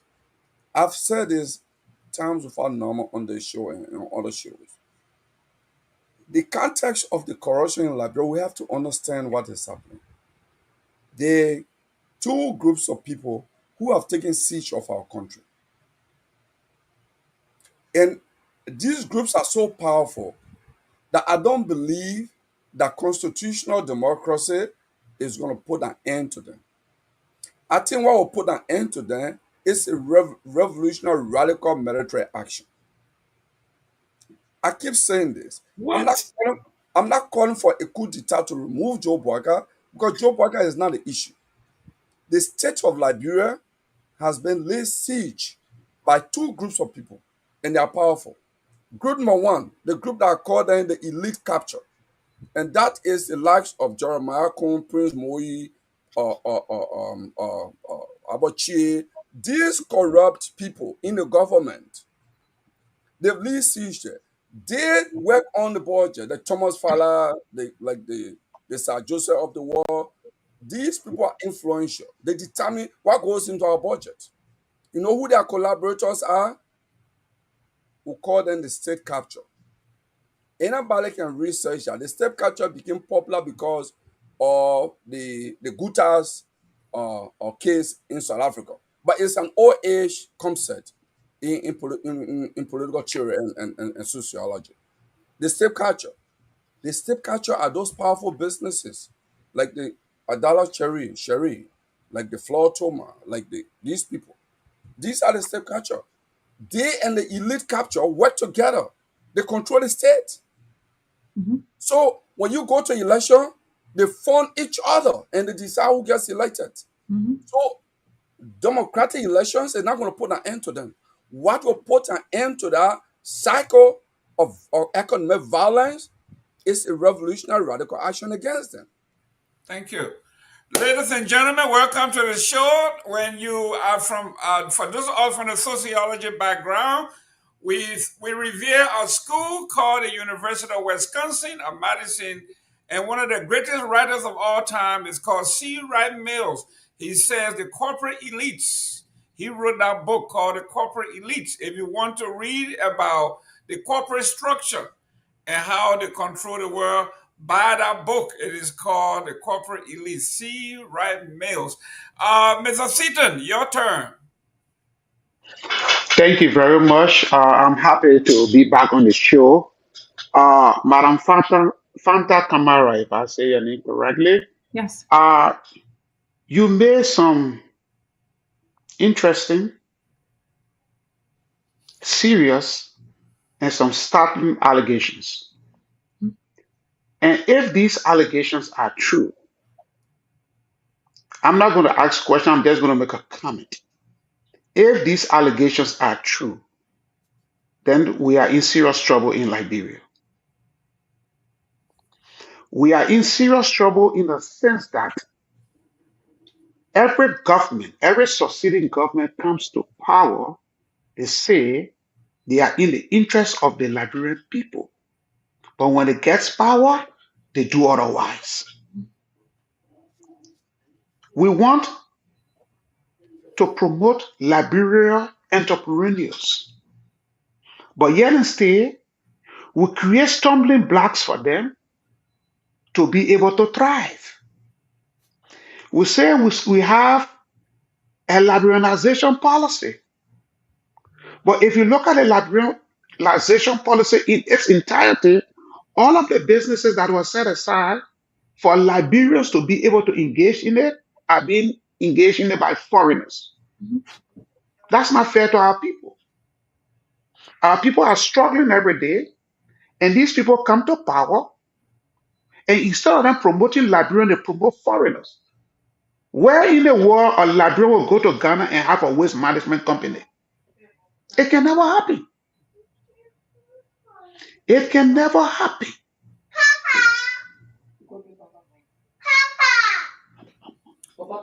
See Papa? what? Hold on. Yeah, my granddaughter trying to greet me. She just came from school. Papa, Yeah, come on, baby, come on. Papa, Yeah, oh, you need to go in all the, right. you need Go to go to in the mommy. Go. basement. Yeah. I'm sorry for that. So, This is a as I Sunday was show saying, anyway, so that's good. um, Liberia can only thrive if we have a viable and vibrant private sector. And the private sector has to be controlled by Liberians because obviously it is only Liberians that can develop Liberia. Nobody else is going to do it for us. And yet instead, our officials of government, instead of supporting Liberians' own businesses, they are siding with foreigners because of what? Kickbacks. They are looking for instant gratification, what they can get instantly. They rather keep the Liberian people in perpetual poverty, and then they live in absolute wealth, and then their foreign friends get wealthy in Liberia. Just imagine, where country in the world you see almost all of the top businesses is being controlled by foreigners, and then yet instead we say we want to promote liberalization policy. It's just a mockery, and it is sad. And according to what my good friend Kehleboe said, the country needs a revolution, a radical one, to change the direction of that country, not through violence, but through a revolution of the mind, to sensitize and conscientize our people on the need to think Liberia first. Even though the president said we should think Liberia, build Liberia, and do whatever Liberia, but his officials are not doing what he's saying. Take for example, as you already stated, they are awarding bid to waste management companies. All of the companies that were selected are foreign-owned companies. Why is that?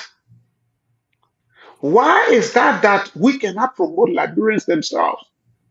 When are we going to promote our own people? When? And I understand the other day, and I just want to deviate a little bit.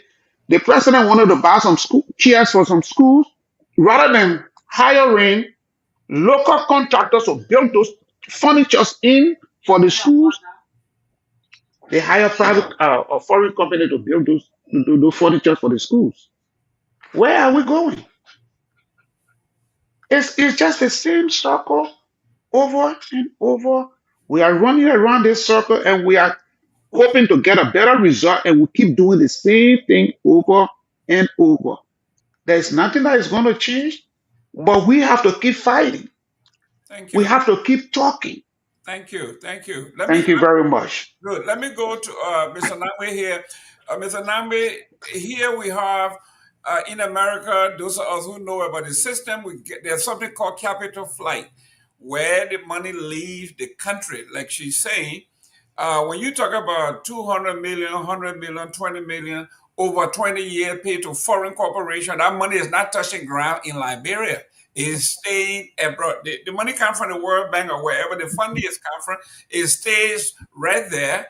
And I want you to think about it, Fatumata, I want you to think about this when he's done. I want you to talk to us about, because you're in that area, World Bank, we want to talk about capital flight, how this is phone the money out of the country. Yes, Victor. Yeah, thank you, Mr. Jerome, and thank you guys again for the input, Ms. Kamara. Thank you so much for your patience and time. Let me ask you this, and you can answer this if you want or you choose not to. But the Muhammad brothers, they're very present in Liberia. We know they recently donated some equipment to the Ravos International. Do you happen to know if they have any connection to the current president of Ghana? I have no idea. Okay, As I said, yeah. okay, fair enough. Um, Let me ask you this: somebody asked earlier, where do you go next? I know you said, I'm not sure if you took that head on, but I will bring it back on the table because I think you're really saying a lot and giving a lot of food for thought to our people. And yes, of course, I think it will be unfair to leave this on your shoulders. I think it will require our collective voices, raised together. And so I shouldn't put it on your shoulders alone. But let me just ask you this: these people, I really honestly didn't know much about them, and when I heard you coming on the show, I started looking them up. They're very present on the continent. I mean, they're in DR Congo, they're in Burkina Faso, they're in the Gambia, they're in Nigeria, they're in Liberia, then they're in Ghana. So this is a humongous, this is behemoth of an empire, and the corruption stories continue to follow them. There's a local journalist in Ghana, Manasseh, who I think has been on the tail for over 10 years. Over Uh, 50. Yep. Since Thank you, Robert. that's right. Mahatma left office with these people's problem on his desk. He came right back with the same problem on his desk, and they can't seem to shake them off in Ghana. So, how do you think we can deal with this? Where do you think we should go from here? Given that with all that you said, and they're back in the country, and you're alleging 200 plus million, that's almost a third of our budget that they are committed. Yes, over 20 years, but that's a lot of money. So I'm trying to figure out here first to understand, why we seem so tied to the hips with these people, and how do you propose? What do you suggest we do going forward as a country, Liberia? Yeah. So I want to say to the point of the notion that they are this conglomerate. It's a facade. For those who don't know what a facade is a front, is a show, is fake. Their engagement in Ghana, if you look at all of those claims to be in other African countries, they're all from the top of this year. So March, June of 2025. If you are such a big conglomerate, you will have footprints for many years in those nations. The conversation, when they mention a country like Gambia, it's a discussion they have with the Gambian government. It's different from them having a Gambian contract where they have been working in Gambia. It's different. When you talk about they have contract with, or they have footprint in Kenya, it's a conversation. We have to be very careful with words because words matters. It's a conversation they have with the Kenyan government. They are not active, as in foot on ground, like working in Kenya. It's a lot. Right. Okay. When you talk about, okay, for example, a place like Nigeria, they said they're doing, I think, recycling, composting in Nigeria. Please give me the ability Okay, I just want to share my screen because this is absolutely important for me. Like I believe in the data, right? So if you just go to their website, let me share my screen. Share screen. And Kehleboe, that your brother people here that during your time people came to the Oh yeah, country. yeah. So just know that we're putting all of you in the same basket. So That's right. All right. Can you can you see my screen? Okay. not yet. Not yet. Musa Benson was a board chair for NP at the time. There we go. I knew that Pasha was coming. Yeah, now we can. Now we can. There we go. Okay. So let's see. Let's go to where their partners are. Right. I think they're down here somewhere. This is so laughable. This website is such a fake site. You click on links, nothing comes up. But you Right? know, this website That's only correct. The website is fake because I likewise myself. I tried to navigate it. I couldn't go through. My people, so do I even need? And look, I'm not as I said, I'm not here to prove to convince anybody. If your app are not working, open it.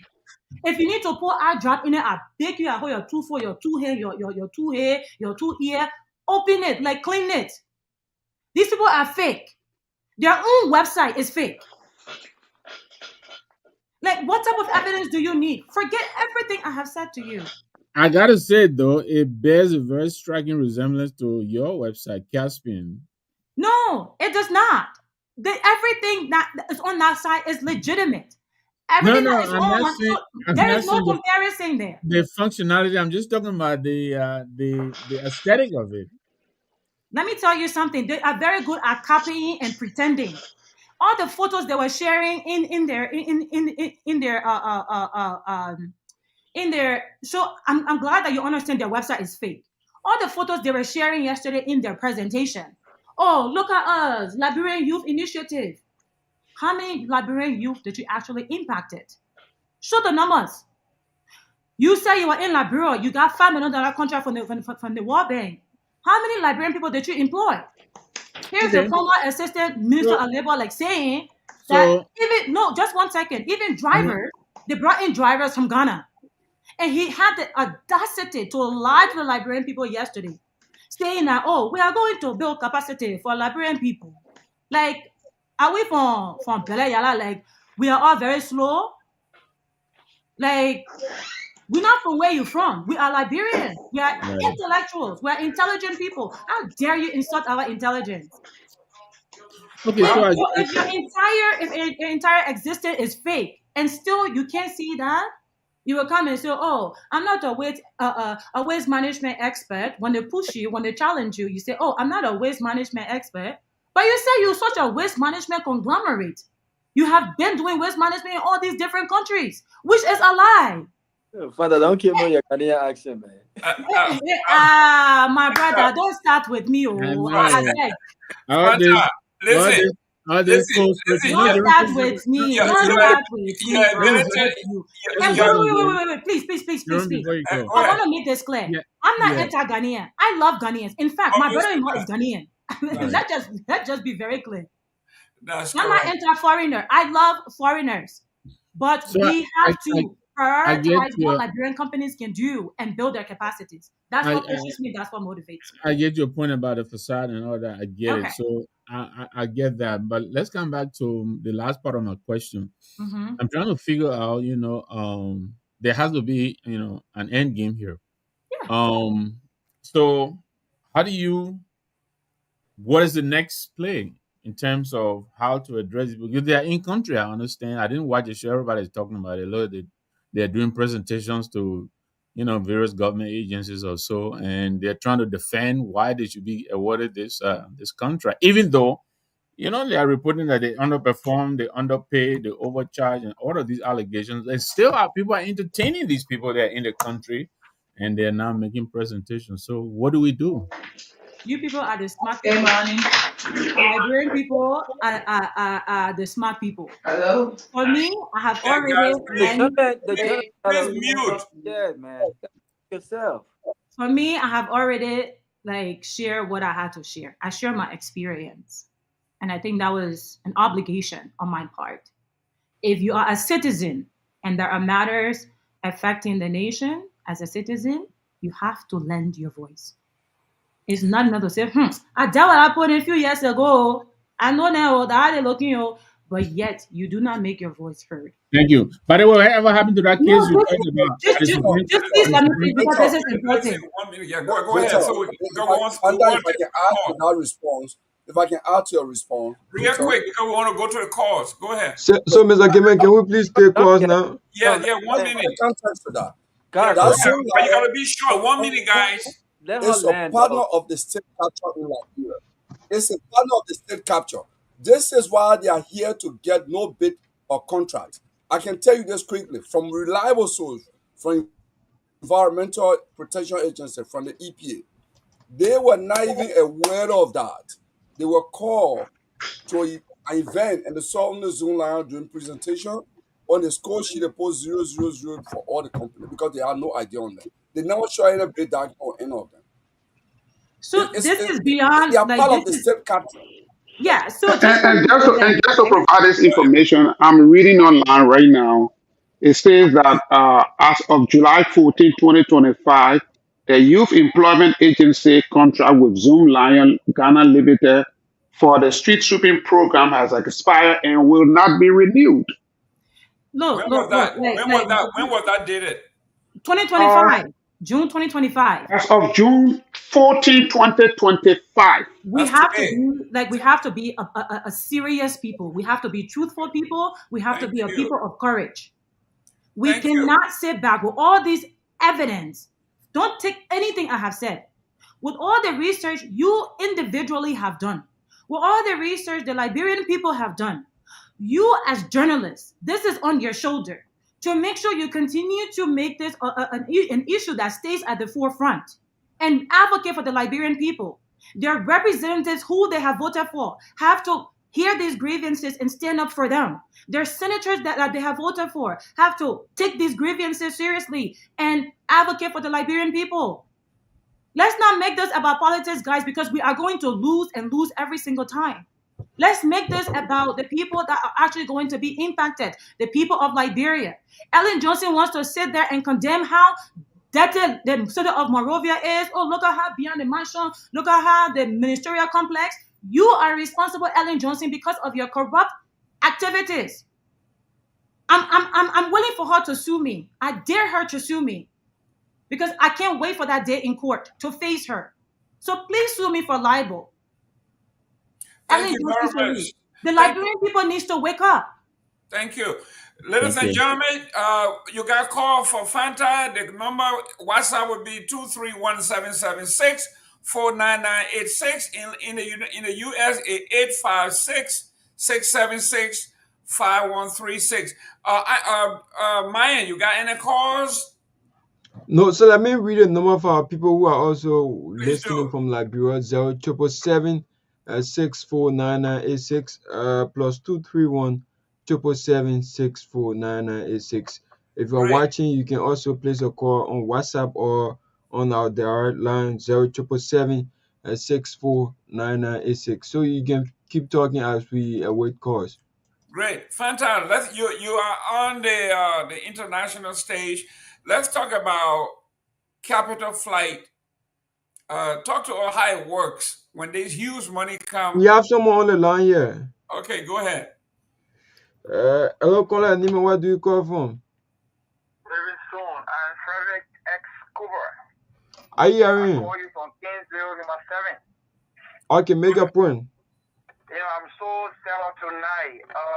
We cried, we voted, we trusted Ambassador Joseph Shima Boakai to make a change in the nation. And we stand watching so carefully, which we demand that he made a change. Observe, even he visited President Trump just recently. President Trump has raised a tariff against other nations for the benefit of the American people. So why not our country? We are calling upon our president to make sure to accept every corner of the nation that Liberia should be trusted with what they deserve. We demand that. And Okay. the sister in studio there, we are telling her not to give up. Now to give us, make sure that the number we're going to get from the phone line from her, we all are going to engage the process. After the June or July 17th protest, if President Bwaga cannot be heard, giving Liberia fight to the Liberian people, we all will rise again in the street and tell you that you need to do better. After 42 years in the office, this is why we trust him, and I trust him so much that he will do the best for the nation. We're standing by for President Bwaga. Wherever you are listening to us, you are our father, you are our president. We trust you. Please change the country around. Like what happened in Zimbabwe when Robert Mugabe turned against whosoever the white majority who was having the land of the people, and they were in destitution of poverty, and he said no to his tooth on his ground. For our land reform program. Okay, thank you. Thank you. Will do that. Thank you very much. Let's take this caller. Hello, caller. Nima, where do you call from? Yes, good evening. I'm Joe Thomas calling from Pinsel. Okay, make your point. Hello? Hello? Wow, we lost that caller. 07764-9986. So let's take this next caller. Hello, caller? Hello? Wow, we lost that caller. It's like we are facing some. Okay, let's take this caller. Hello, caller. Nima, where do you call from? Hello, I'm James Terry. I call from the platform. Okay, make your point. Oh, Stephanie, the sister is ill. I want to repeat this up, but I want her to come down and let us be very clear. This government is trying their best to set me a thing. The government is putting the right focus. And I do believe in my mind there's a wisdom. This government will be better. But one thing that makes me see different is that you always criticize our government or our president. The president has done the best thing. And even that the American president, I think we all follow. The American president says this as peaceful president. All the presidents are going there. You know, let's see. Why many people want to have peace? Every time development that come with peace, they wait to take Ghana to better. People are going to there with hunger. They were not eating while they were developing. So people could start to cook and laugh. Development comes. When it comes, it will come to lift that people will benefit. The development is not just come in terms of saying, So what is the question? Okay, thank you. Let's take this next caller. Hello, caller. Nima, where do you call from?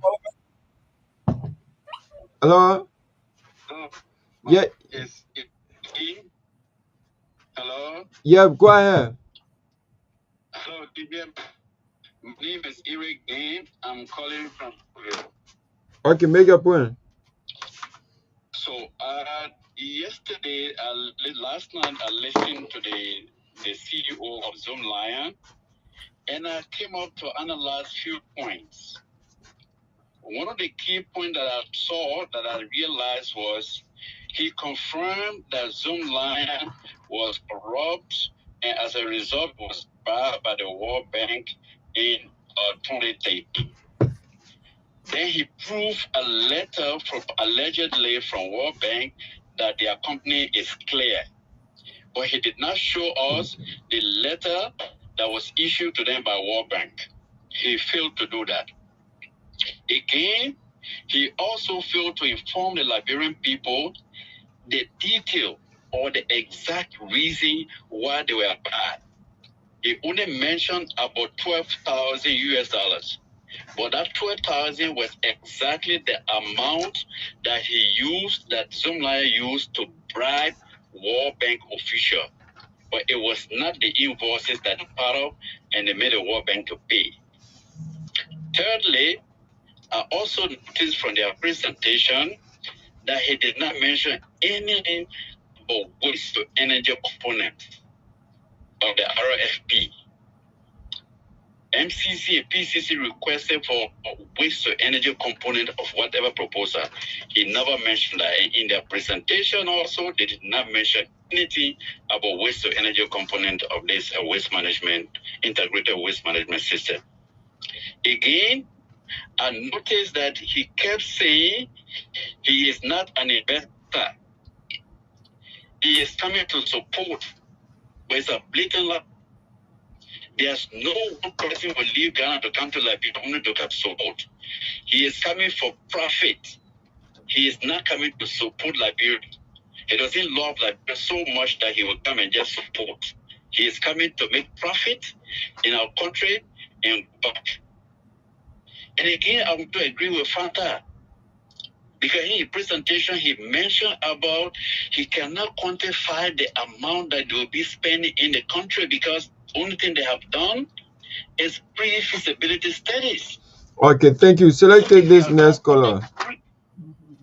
Hello? Yeah, just wrap up. Just wrap up. We have a lot of people on the line. Okay, let me just wrap up. And then he mentioned about one thing that he mentioned about that we don't need any super international company to come invest in our country. The African can do it. Gentlemen, you want to tell me this man from Ghana will lecture Liberians about Pan-Africanism? We taught the Pan-Africanism.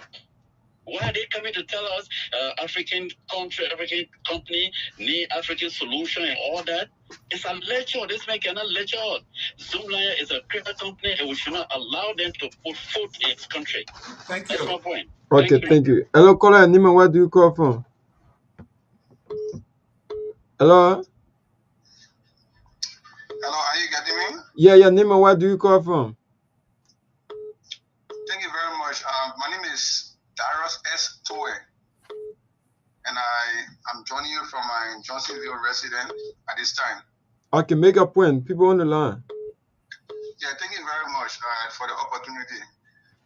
So, I've monitored the show and then I listened to all of the presentation there, but my attention has been drawn to the issue of this Zoomlion CEO and for the entire company.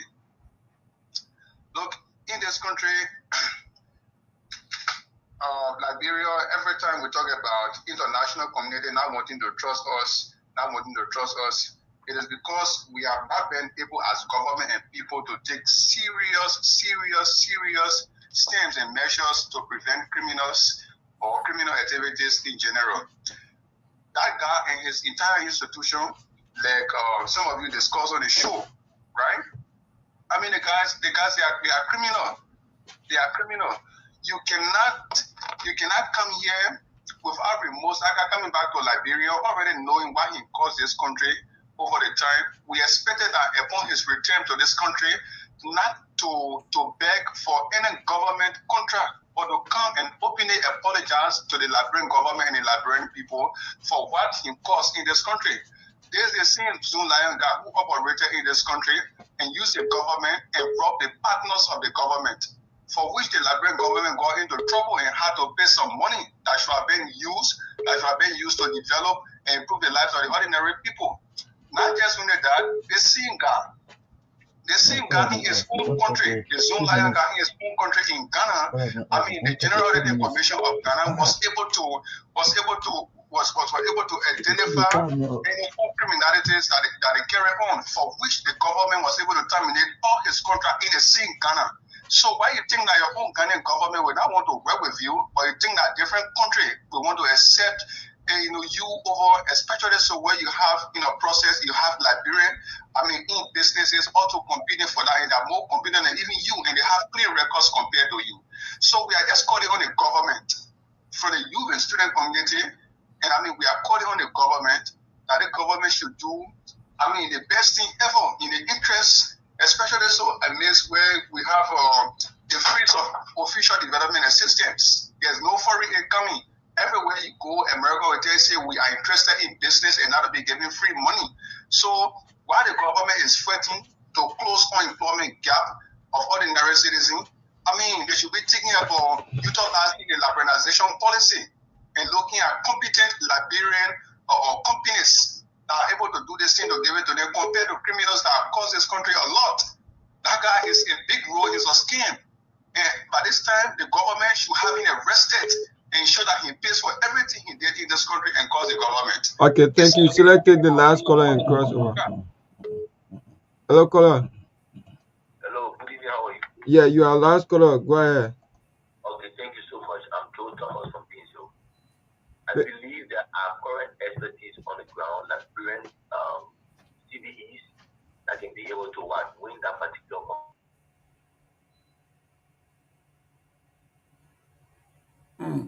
Well, we're having some technical difficulties there. Fanta, here we are. I wanted you to talk. I know we got about 26 more minutes at 8 o'clock, but let's talk about the capital flight. And I know you know more about that because you work in that area. Talk to us how these people really want the money, but this money, if they are successful in getting this money, that money will never trickle down to Liberia per se. Yeah. So one book that I would encourage us all to pick up and read is called the Confessions of an Economic Hitman. This is a book that explains very much the very notion of capital flight, where foreign governments set up or come as advocate and come as partners in development, but really they prefer foreign entities or their own entities to come in and also work to take those funds and export it back to their countries. Liberia is a country that is so wealthy. If we had a sensible leader, and I listened to the caller earlier, and he talked about how almost everybody ganking up on Pape Boyka, like what have you. It's not about him. I want to make that very clear. It's about us really ensuring that we have sensible leaders who are able to put the Liberian resources to use for the Liberian people.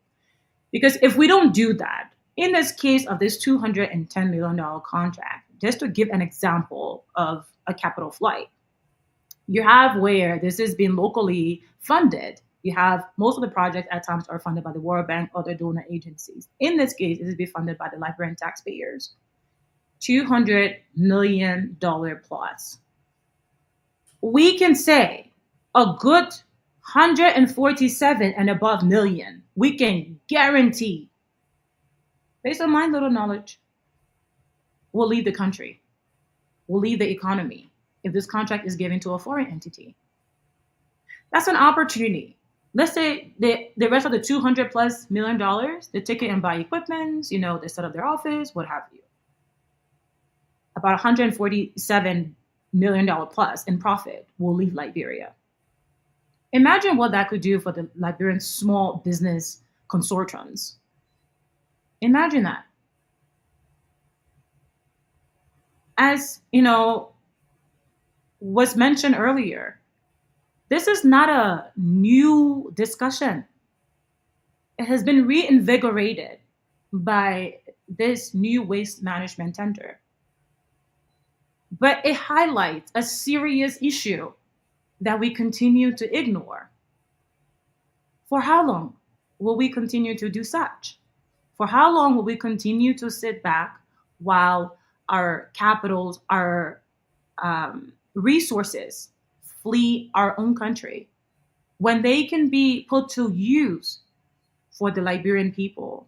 You look at the mining contracts, as I mentioned, APM terminal earlier, right? The transportation contract that recently when the transportation workers got in the street were bloodied, were beaten until some of them were bloodied. I have photos, and I'm sure most of you have seen those photos.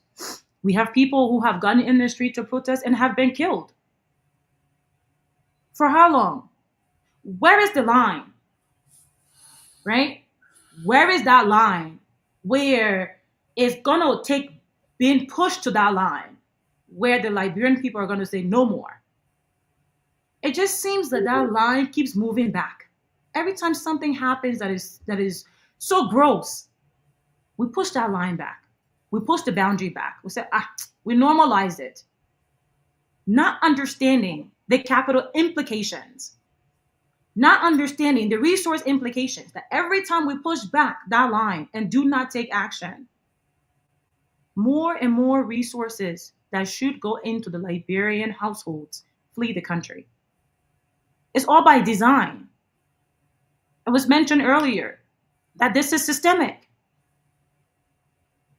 It is a systemic issue that can be rectified only if the Liberian people decide to do so.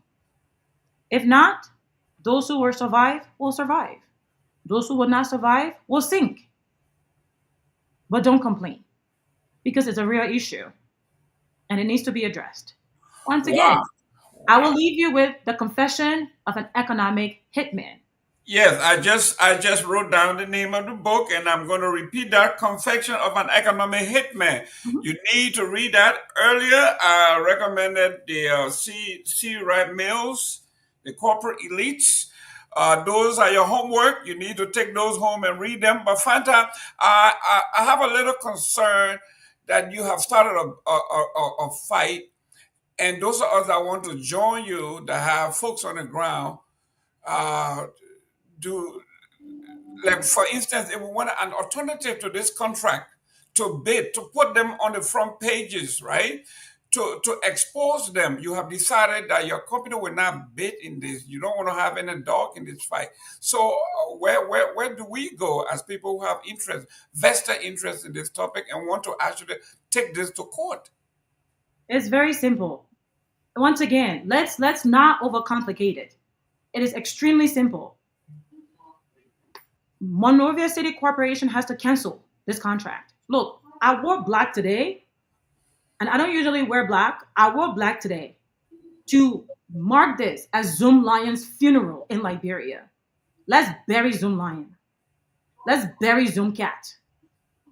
And the Liberian people have to understand that message. That's why I wore all black today, because it's a funeral. We're done. Wow. Ladies and gentlemen, you are listening to Fanta. Go ahead. Yeah, cancel the contract or cancel the tender immediately. Appoint a third party, and there are capable consulting Liberian firms who can do feasibility studies. Cancel this tender. Assign a Liberian firm, or open a tender for a Liberian firm to do a feasibility study of an integrated waste management system. Let them walk the ropes. Not just come up with some imaginary number. Let the consultant firm actually walk the ropes, do the feasibility studies, go to the very anticipated sites, document their findings, and come up with a sensible number of what is going to take to deliver a comprehensive waste management solution for Liberia. Not just Monrovia, but for Liberia. I know Monrovia is our capital and is where the focus is right now, and it's fine. But as I will not be true to my nature. In addition to being a problem solver, I believe in every time you design a solution, there has to be a sustainability component. It has to be sustainable. We're not just designing for today. We have to design to ensure scalability. Scalability means that if you have a contract for 1 year, the system that you're going to put in place to execute that contract, it has to be able to withstand, be resilient for 5 years, for 10 years. And as you continue to build capacity, it has to be able to scale. So the infrastructure upon which you build that system has to be solid. We cannot do that. The Monrovia City Corporation cannot put forth a tender until an actual feasibility study is done by a sensible company. And then once you derive at a number, ensure and encourage Liberian companies to bid. Now, I've since left the company, the waste management company, with my partner. If he chose to enter a bid, so be it. He is a Liberian. He has his firm. But open the bid up to Liberian companies. They're capable. And I will say this. The last time I said this, if I was to be engaged for the sake of the Liberian people, I would do it pro bono, to consult on how to actually do this. I will lend my time, I will lend my voice, I will lend my expertise to ensuring this gets done and it gets done properly. Now you're talking. That's what I was And I asking you earlier. challenge, I challenge the Monrovia City Corporation to cancel this contract. And if they were to award it to a Liberian company, I will work with that company to clean the city of Monrovia within a month. 1 month. This trash talk that they're talking, oh my gosh, so much trash. Oh, they are too plenty. What do we do now? Give it to a Liberian company. I'll work with them. In 1 month, Liberia will be clean. Monrovia will be clean. I challenge, it's a direct challenge to the Monrovia City Corporation. These are not things that you can't derive simple solutions from. I thrive in chaos. I relish navigating ambiguity. That's my special suit. I love problems. As I mentioned, as a child, I used to break things apart. That's my nature. You put me in an office in a clean situation, like I would navigate, but I would get bored. Give me something challenging. Let me put you on the spot a little bit before you leave. Sure. I heard you yesterday on the other network. Over the 5-year period, you say you made around $30 million, and I get that. Now you're talking, you will clean the city within 1 month. Give me a figure, a ballpark figure that you could do that within 1 month with. Okay, 1 month. Mm-hmm. We'll take $20 million. Even far less than that. Actually, far less than that. Let's make it like 10 million. Let's make it 10 million. Not only will thousands of Liberians be employed, the type of ecosystem, the waste ecosystem that will be created from implementing the solution that I will carry out will generate an enormous amount of economic benefit for the Liberian people. We're talking about recycling. Recycling alone. We generate so much plastic waste in Liberia. When you take a water bottle today in anywhere else in the world, you look at the bottom, it says made from recyclable plastic. We can reuse the plastic that we waste today. We can create construction materials from recyclables. We can create furniture. We can create furniture from recyclables. Other countries are doing it today. So these are not far-fetched ideas. These are very real solutions that can be implemented overnight. Let me tell you why I said overnight. Some might think, oh, you need time to get equipment. You might have to order from China or like what have you. Okay, or the US, fine. But rather than doing that, because I have set this mandate of cleaning within 1 month, rather than having to import equipment from China, I will go to Black Jinnah. I will rent all the dump trucks there. That will be my start. I'll go across and get all the yellow machines. And we will work around the clock to clean the Quickly, city. let me ask you this. Did the CDC government ever contact you when you and the Elling people, fell apart? When Koji and the city of Monrovia? As I said, I left at this point in time, I was on my way to becoming a senior vice president for Bank of America. Thank you very much. So, thank you. Yeah. And this is not political. Please go ahead. Sorry. Yeah, Robert, go ahead really quick. Thank you. Let me listen. Excellent presentation. I'm actually I'm impressed, and I have absolutely no doubt, Fanta, that you can execute this within a month. I also have no doubt in the abilities of Liberians, because I've sat on tables and I've held conversation with some of the smartest people in this world, and they are from where we are from. So I have no doubt whatsoever. I just want to mention this though, and I want to disagree with Kehleboe and others, who talked about this radical military change. No, that's not what we need. We don't need a radical change that is militant. I believe that the elections do have consequences, not just in Liberia. They have consequences everywhere. And the greatest responsibility and power lies in the hands of the citizens through the ballot box. And for anyone who will think, that we could remotely prevent criminal or criminals from getting these contracts and criminal activity. You can't do that unless we stand up as a people and decide to stop electing criminals who are essential decision makers. These are the guys who are making these deals. They're negotiators. They negotiate on behalf of the people. And when you have a criminal who has a voice and a seat at these strategic tables, negotiating for you, of course they won't put your interest first. Of course they will not put the country's interest first. They'll put their own interest first. This is the reason why you have companies like Zoomlion, right? Because they're easy to maneuver and do business with, right? They're willing to pay those perks, the brown envelope to these criminals to get the deals done.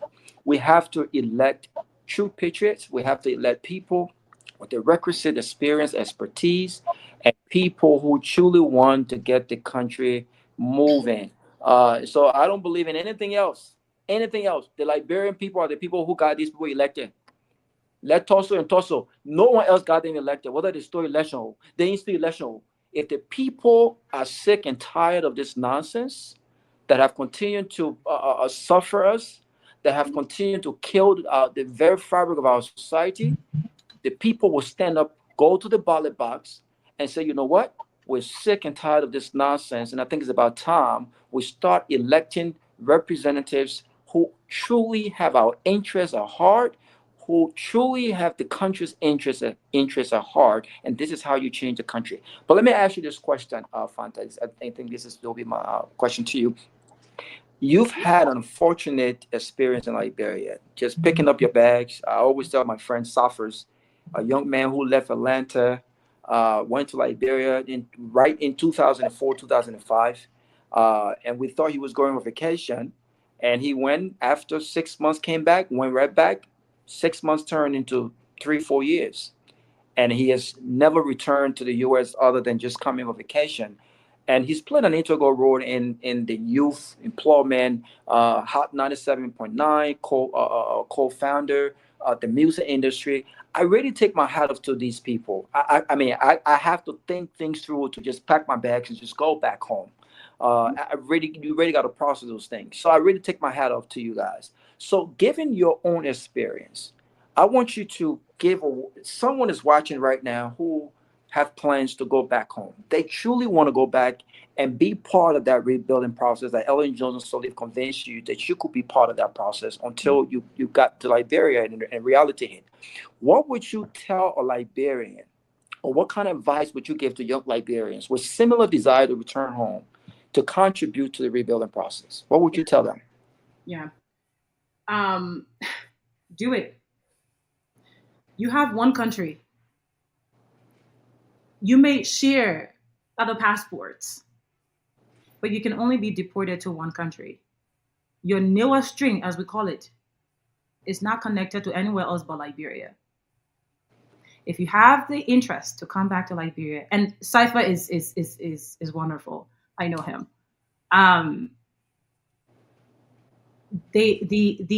Your ability to come back home, the level of impact you're going to be able to make, you can never make it anywhere else. I still say till this date, the level of dedication, energy that was exerted, determination that I took to come back to Liberia and actually invested in Liberia, I've never experienced that in any form of my work. It is still the most fulfilling time I have ever period I've ever experienced professionally. And I would do it again. I would do it again. And I would do it again. You know why? Because I'm Liberian. Irrespective of other passports, I am Liberian. I am a citizen. Remember those categories I talk about? So I think we have to make a decision as Liberian people. What are we going to be? Which group do you fall in? Are you going to be an idiot? Are you going to be a tribesman? Or are you going to be a citizen? So all those who are interested, absolutely come back. So then Absolutely.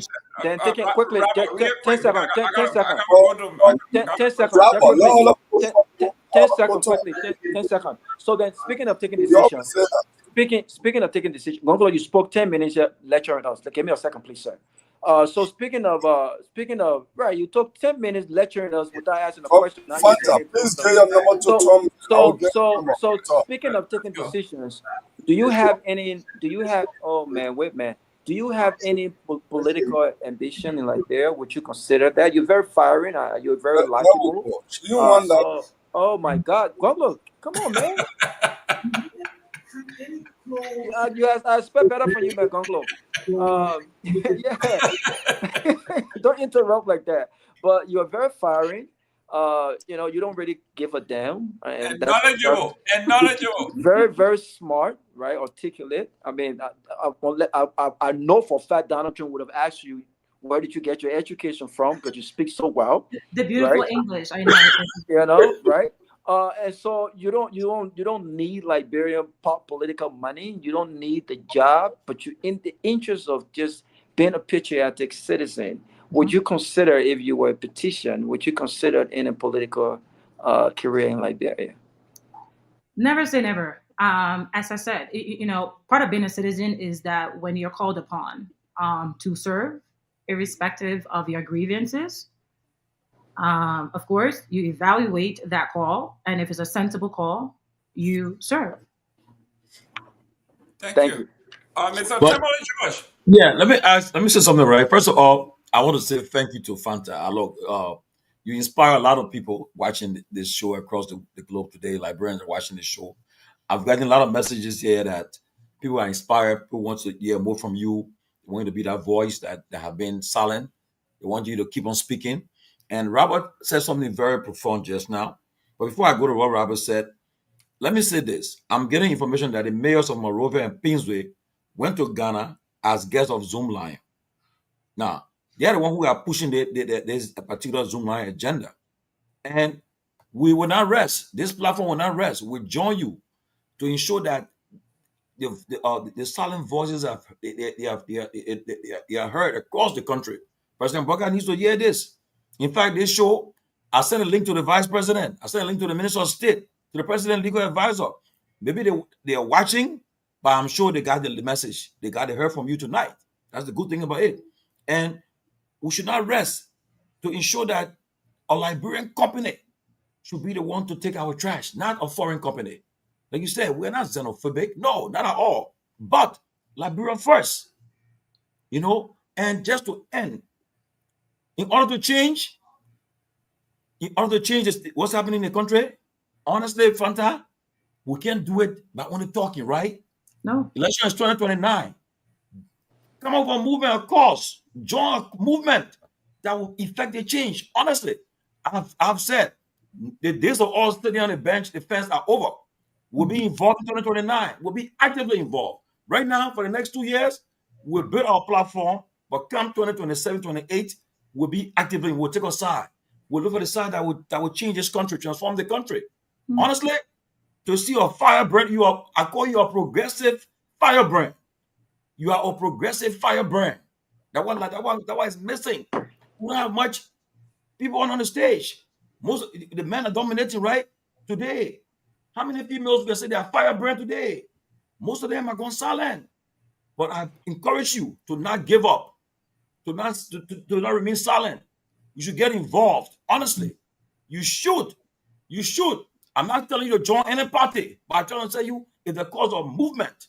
See what about doing in New York? That mayor candidate, the Democrats are all now.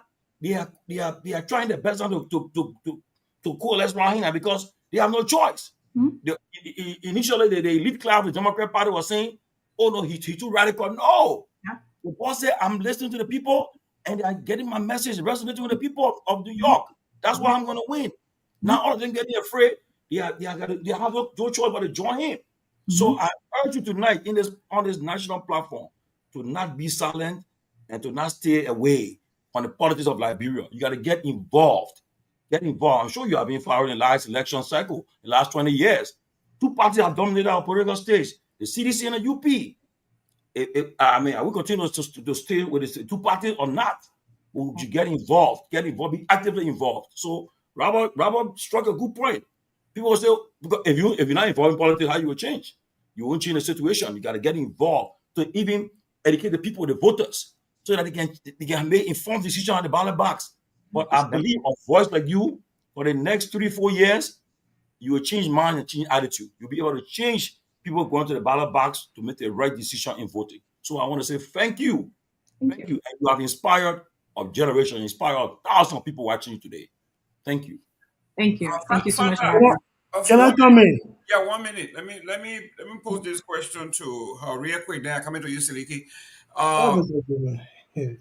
We say here, I was in Liberia twice, I think in 2010 and then again 2021. And I took with me the general manager of Waste Pro, one of the largest waste management company in the world. And they went to see if they could help just do an observation to hopefully do to build a waste management site. Or I would talk to build a proper dump site. And what he heard from the folks there brought me to this. The magazine called CEO World, right? They do work all over Africa, and they figured out that that Liberia has the lowest IQ of 45.07%. The literacy rate is so low, the illiteracy rate is so high, it is almost impossible to impact at the level that you are talking about without actually doing door-to-door Jehovah Witness kind of thing. How do you impact a society that continue to elect people because they are not enlightened, and they keep falling for the same old bag of rice and t-shirt over and over and over and over? So how do you deal with this problem of low IQ, people inability to comprehend and do critical thinking? How do you get that? How do you I mean, it's a gulf. I wouldn't even say gap. It's a gulf. How do you navigate that?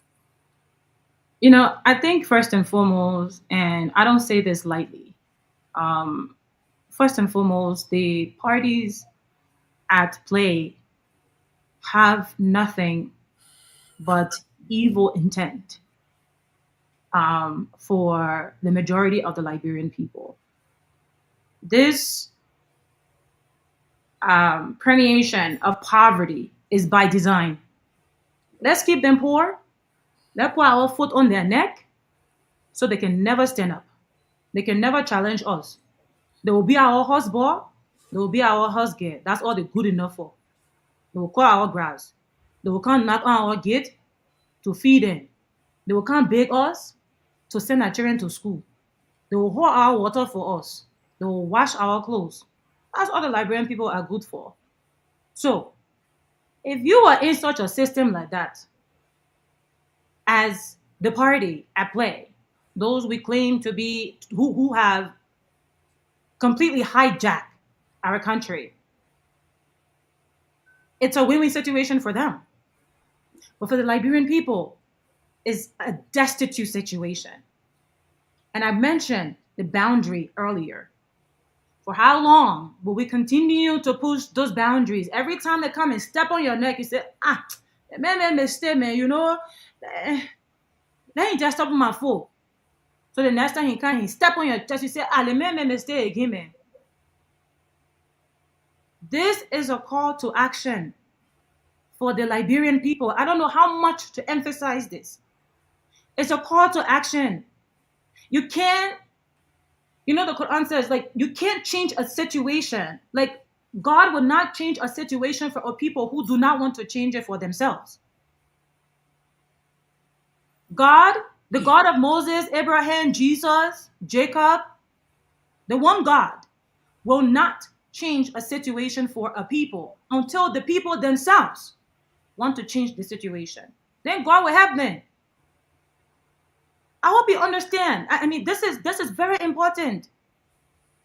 And to ensure the Liberian people are equipped to understand, to where this truly resonates. And when I say resonate, they understand it, they digest it, they feel it in their stomach, they feel it in their chest. To energize them, we must continue to be truthful people. We must continue to speak the truth. We must continue to be God-fearing people. We must not take man, which is God's creation, as our God.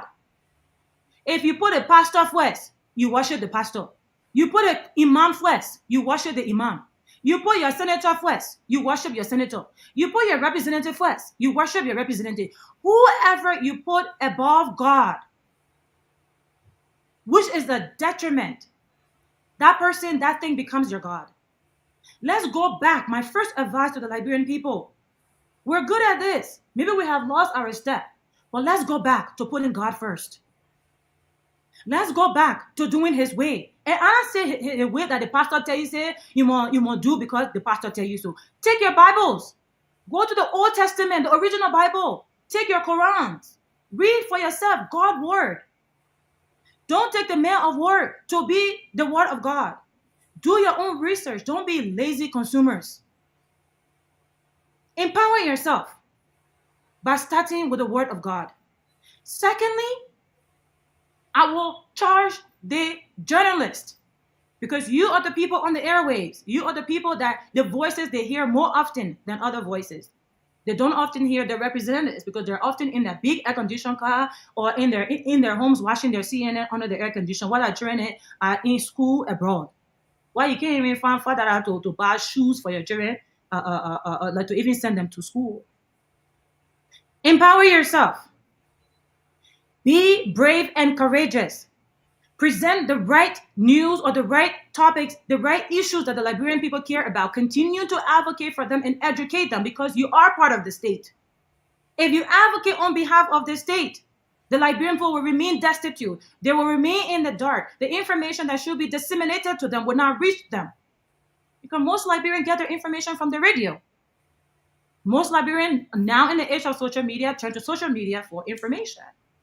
If you who are the owners of information, the disseminators of information, do not understand the responsibility of ensuring the information you disseminate is accurate, is empowering, is truthful, you are a part of the propaganda machine, and you are also capable.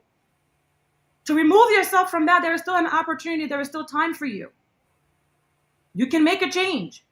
Make a commitment today between you and God. You don't need anyone else as a testament.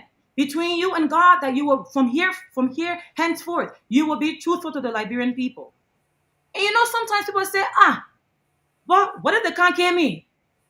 In Islam, death is something that we're reminded of all the time. In fact, you are encouraged to think about death. Every single body who is a creation will die. Every creation will die. From the ants, to the frog, to the bird, to the human being. You will die. You are not meant to be here forever.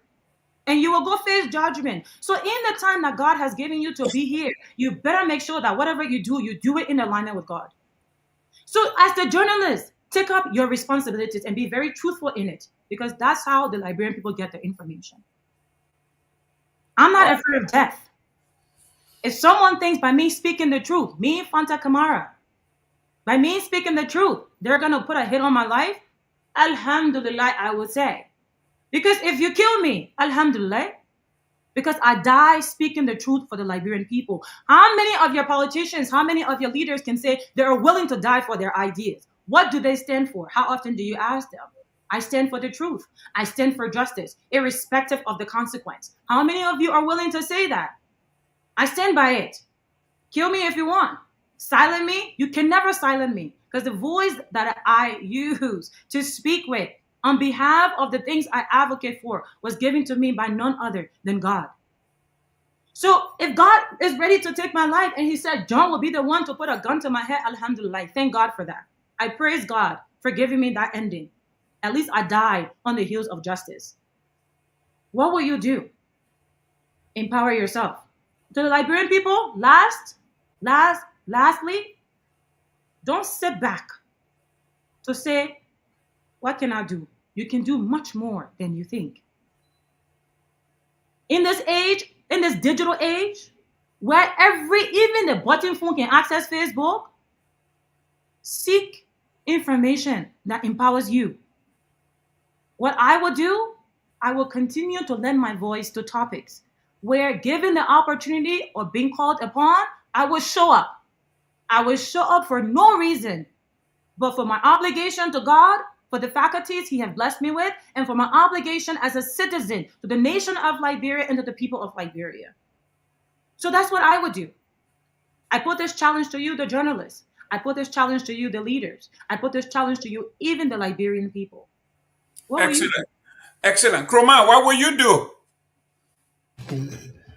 You know, again, I'm about to close because it's late for my end. But here is what I want to recommend We to talking those. Liberia thing. We talk about death. Then you talk about late on your end. Where you're proud of you. You can't get 1 hour of sleep. Go Mr. ahead. Mr. Give me why will everybody speak? You don't interrupt. Only me. Yeah, Why? because you say you want to go to bed. No, man, this is your 3 a.m. call, Mr. Vice President. That's right, Mr. Vice President. Everybody get out 3 No, a.m. call. I'm Sidiki Kroma. I'm not vice president. Yeah, but you know, Brother Tomalin recommended something to you to take side and speak up, most especially uh, about Liberian politics. And I want to recommend to you, if you are considering doing that, to join us, the ANC. Oh You know, the best Lord. alternative The lady for said she have Nigeria. taken her side. Her side You is know, the right side. She doesn't and But need party. but She Mr. doesn't Moderator, we I gotta jump in. she, That we Sadiq will gotta be be. protected. We gotta protect Yeah, Sadiq, man. exactly. You know, Mr. Gamer, I don't know. You CMC man, you think I'll call CMC name. you hear me call any political party? The woman is on the Okay, right trajectory. okay. She want I call him party. a party name. She don't want party. She want the So truth. but on a weird, realistic, tone and manner, I listen to you calling Liberian people out to stand up. But let me say this to you, Miss Kamara. Uh, for the last 2 months, STEM, a civil rights movement in Liberia, they've been doing some publicity to hold the government accountable for some of the misstep and bad governance. In which they plan a protest on the 17th, which is like 2 days from now or 3 days from now. So they've been doing that publicity. Personally, for me, I have my own issue with some of the leaders that are planning that protest. But again, it is a constitutional right to come out and demand from the government to do what is right for them. But just what you just said, that they manipulate the Liberian people to keep them at a stage and just make them do anything in the form of nonsense. So a group of young folks put themselves together, call themselves COP for JNB and JKK.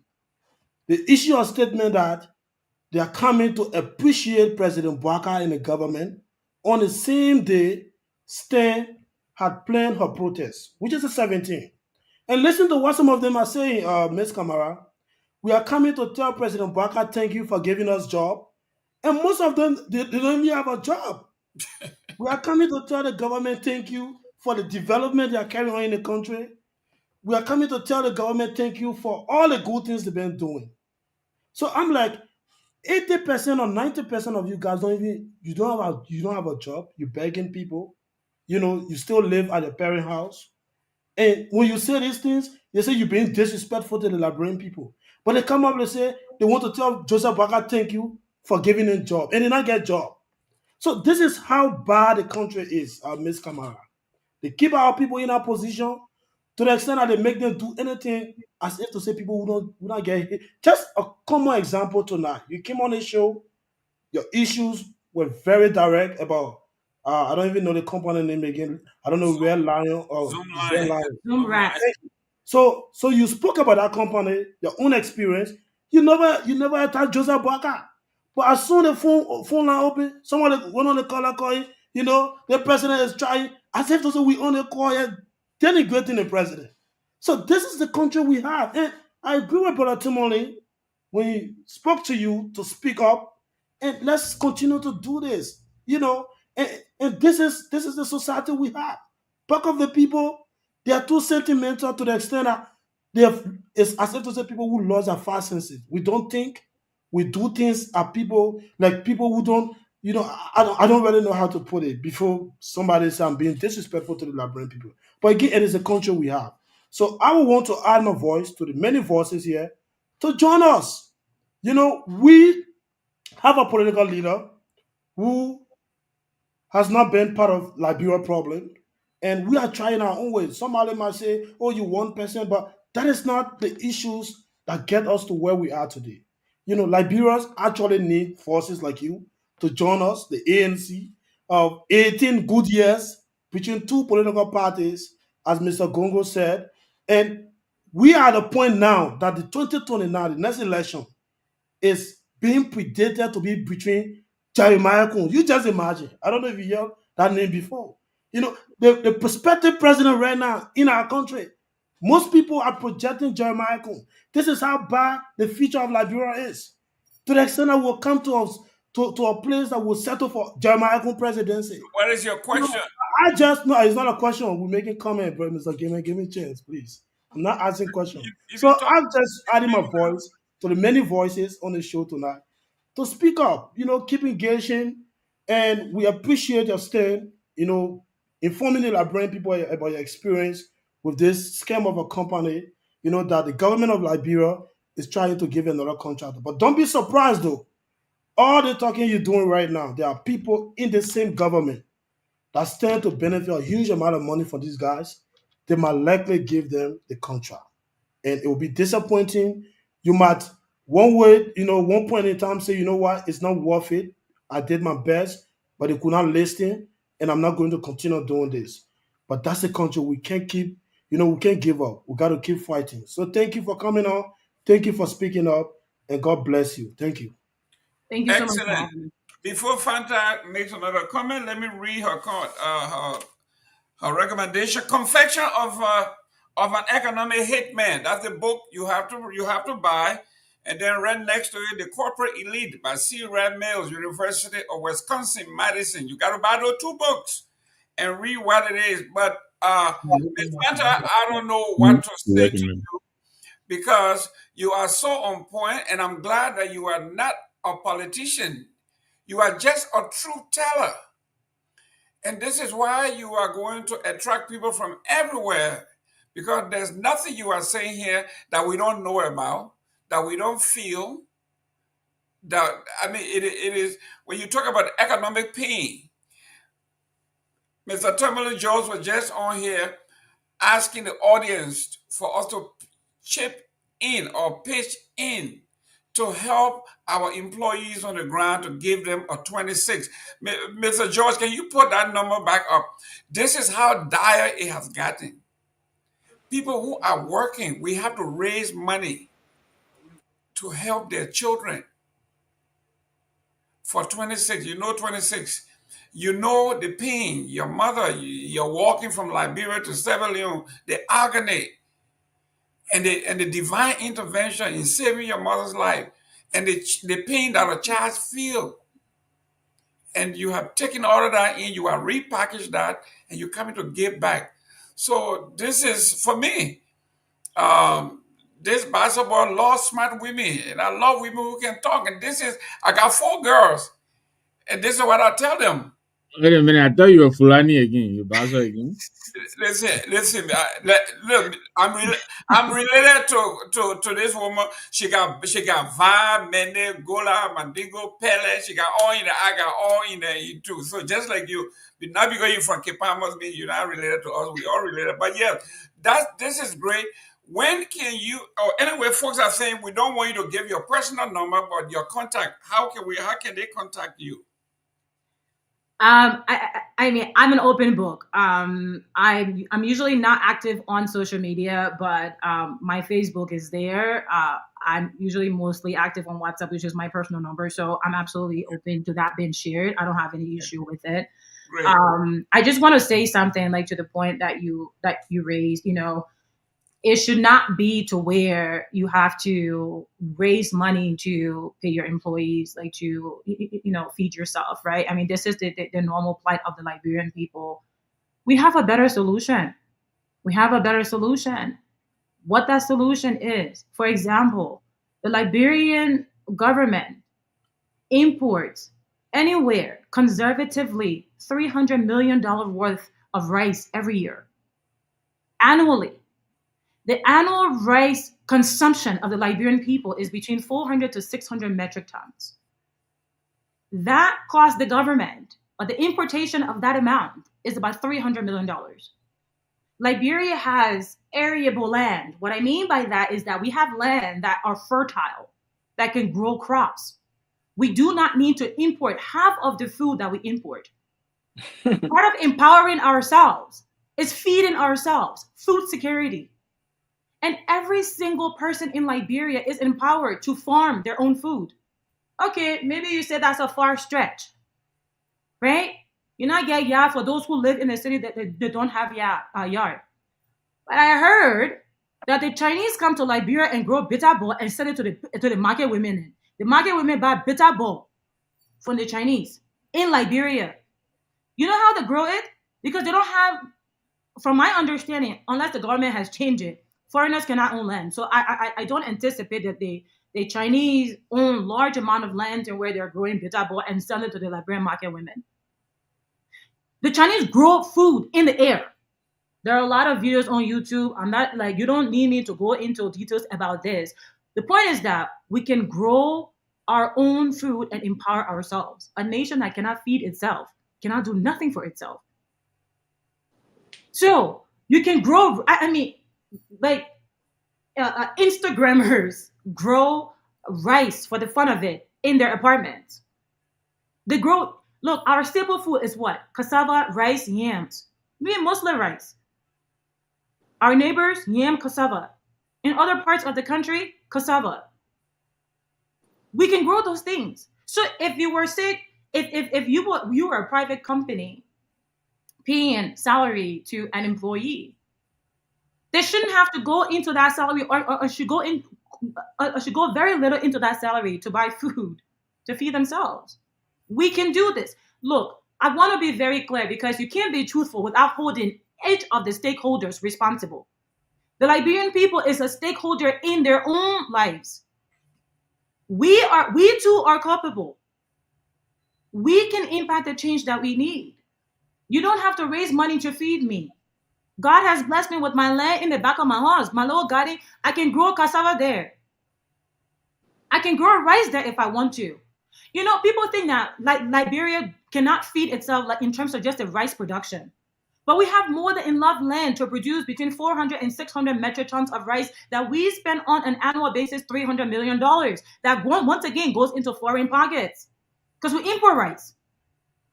Do you know that we can grow rice all year long? We can harvest rice 4 times a year. It takes from planting to harvest, right? 4 months, 12 months out of the year. We can harvest rice 4 times. We can produce more than the 600 metric tons to not just feed ourselves, but feed our neighbors. We can grow yams, we can grow cassava. And the way to ensure that we actualize on these crops is that we get processing machines. It's not rocket science. When you grow the rice, if to say during the dry season, you say, oh, I don't get no water, oh, let's build fountains. Let's do irrigation. The Chinese grow rice on the mountain. Bangladesh is just as small as Liberia, but Bangladesh is one of the top 5 rice producers in the world. They live on top of each other. They don't have a lot of land space, but they grow rice. Their weather is similar to ours, so we don't have an excuse in taking responsibility for our own well-being. It's nice for someone to give you $1 or $2, but it's better for you to be able to empower yourself. Imagine how that would feel. So we cannot excuse ourselves. Excellent.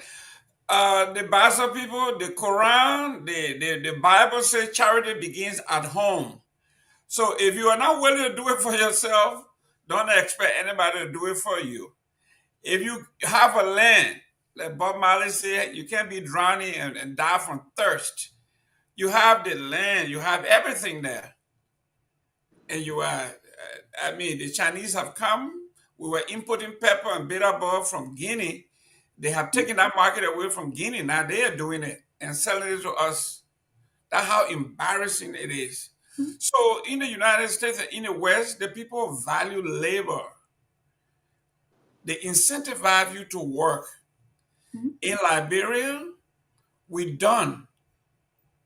We have always been a welfare state where we just put our hand out and beg. So the only job in town is government job. They will kill, they will maim to get a government job. You want to be rich quick? Do what Kehleboe is doing. Like the Sis Fanta said, whatever piece of land you have, you are sitting on a gold mine. So we're going to give her the chance to give us a parting words. We know it's time for us to go. Made no closing statement. I spoken on one time. I'm coming. Okay, Mr. Kehleboe, go ahead, sir. This is because I'm now a CNC member or what? Because you're not from Bassa, man. I'm But a, why are you? But why are you Please not? let him. That's you're the not from question. Bassa, and you're not a citizen of Liberia when you're not from Please, Bassa. please let him speak before something happens tonight. Please, I beg you. Listen, Let him speak. we got a Oh yeah, lesson because here. I'll use that as a reference. In fact, I'll link the Basel connection. We got political lesson Because here. the way Pastor made that Roman recognized tonight. He did not Yeah, recognize Tomalin George. listen, we will put people in three categories before you leave. You're either an He's idiot, he's travelist, a or you're a tribesman. citizen. He's a tribesman. Language Sierra I'm Leone. a citizen. I'm a citizen. I'm a Okay, so citizen, not everybody a want to be transit. I'm a citizen. Now, citizen. no idiot on here. Everybody want to be citizens. I Okay, still, go ahead, Kehleboe, go ahead. I still love what I do all of the time. Hello, I think Fanta did a fantastic job tonight. Excellent. I watched her on Spoon. I actually went on I mean, Facebook can you stop and mentioning tried to spoon look yet, for man? Fanta. Can you stop mentioning spoon yet? This is Yeah, the closing argument, man.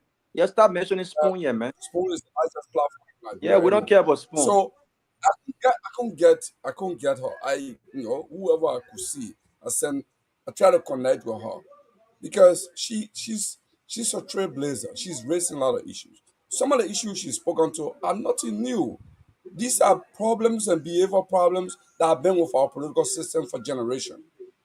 Okay, she's presenting it with the noise, with the vigor, with the energy, and that's what makes it exciting. But she's not speaking to anything new. Like if you go back, I read a book, one of the speeches of Corazon Aquino, of the former president of Philippines. This is what she said. She said, when a society has no values, then what is called democracy is nothing but confederacy of what? Fools. And he also went on to say that the safety of the leaders lie in the ignorance of the people. The fund that was describing that we make excuses for our leaders. When they step on your neck, you say, oh, that they made mistake. Or then they move on and they step on your legs. They say, oh, okay, next time, that on your stomach. So we make excuses for our leaders. It's because Liberia has generally tribesmen who don't have citizens. I will keep coming back to that argument. So she's made a fantastic point tonight. Even on the issue of agriculture, all these things boils around the two things that are presented: the state capture and the elite capture. There is a reason why Liberia cannot become self-sufficient in rice or in animal husbandry. There is a reason. I will give you, because I'm an animal farmer.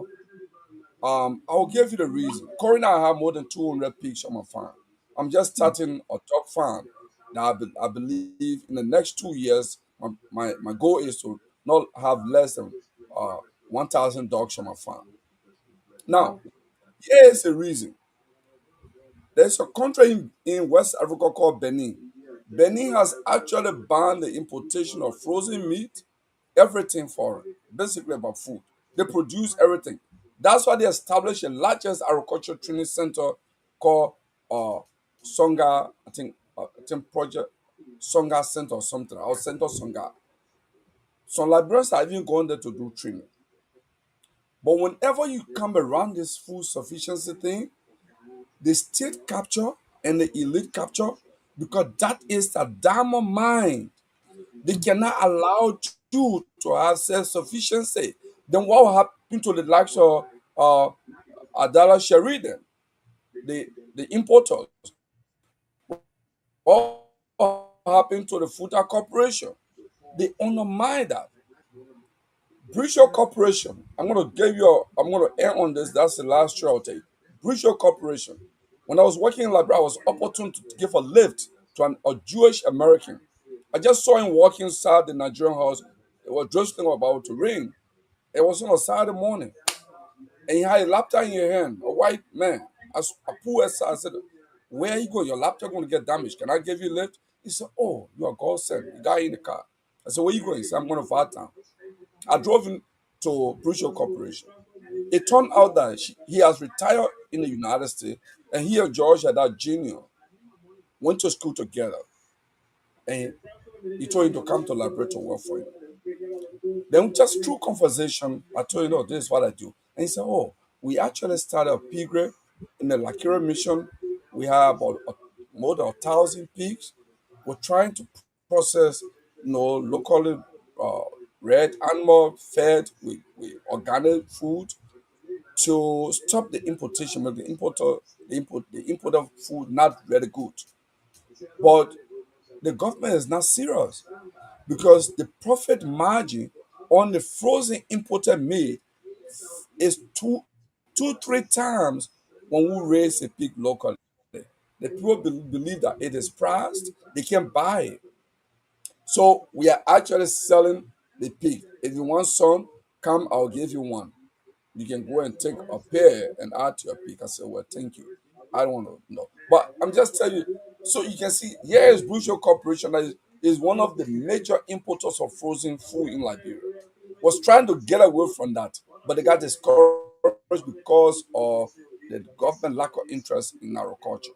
And they went back to importing, So when I sell my meat to Red Light, $400 per pound, they say it's too much because the imported meat is $250 per pound.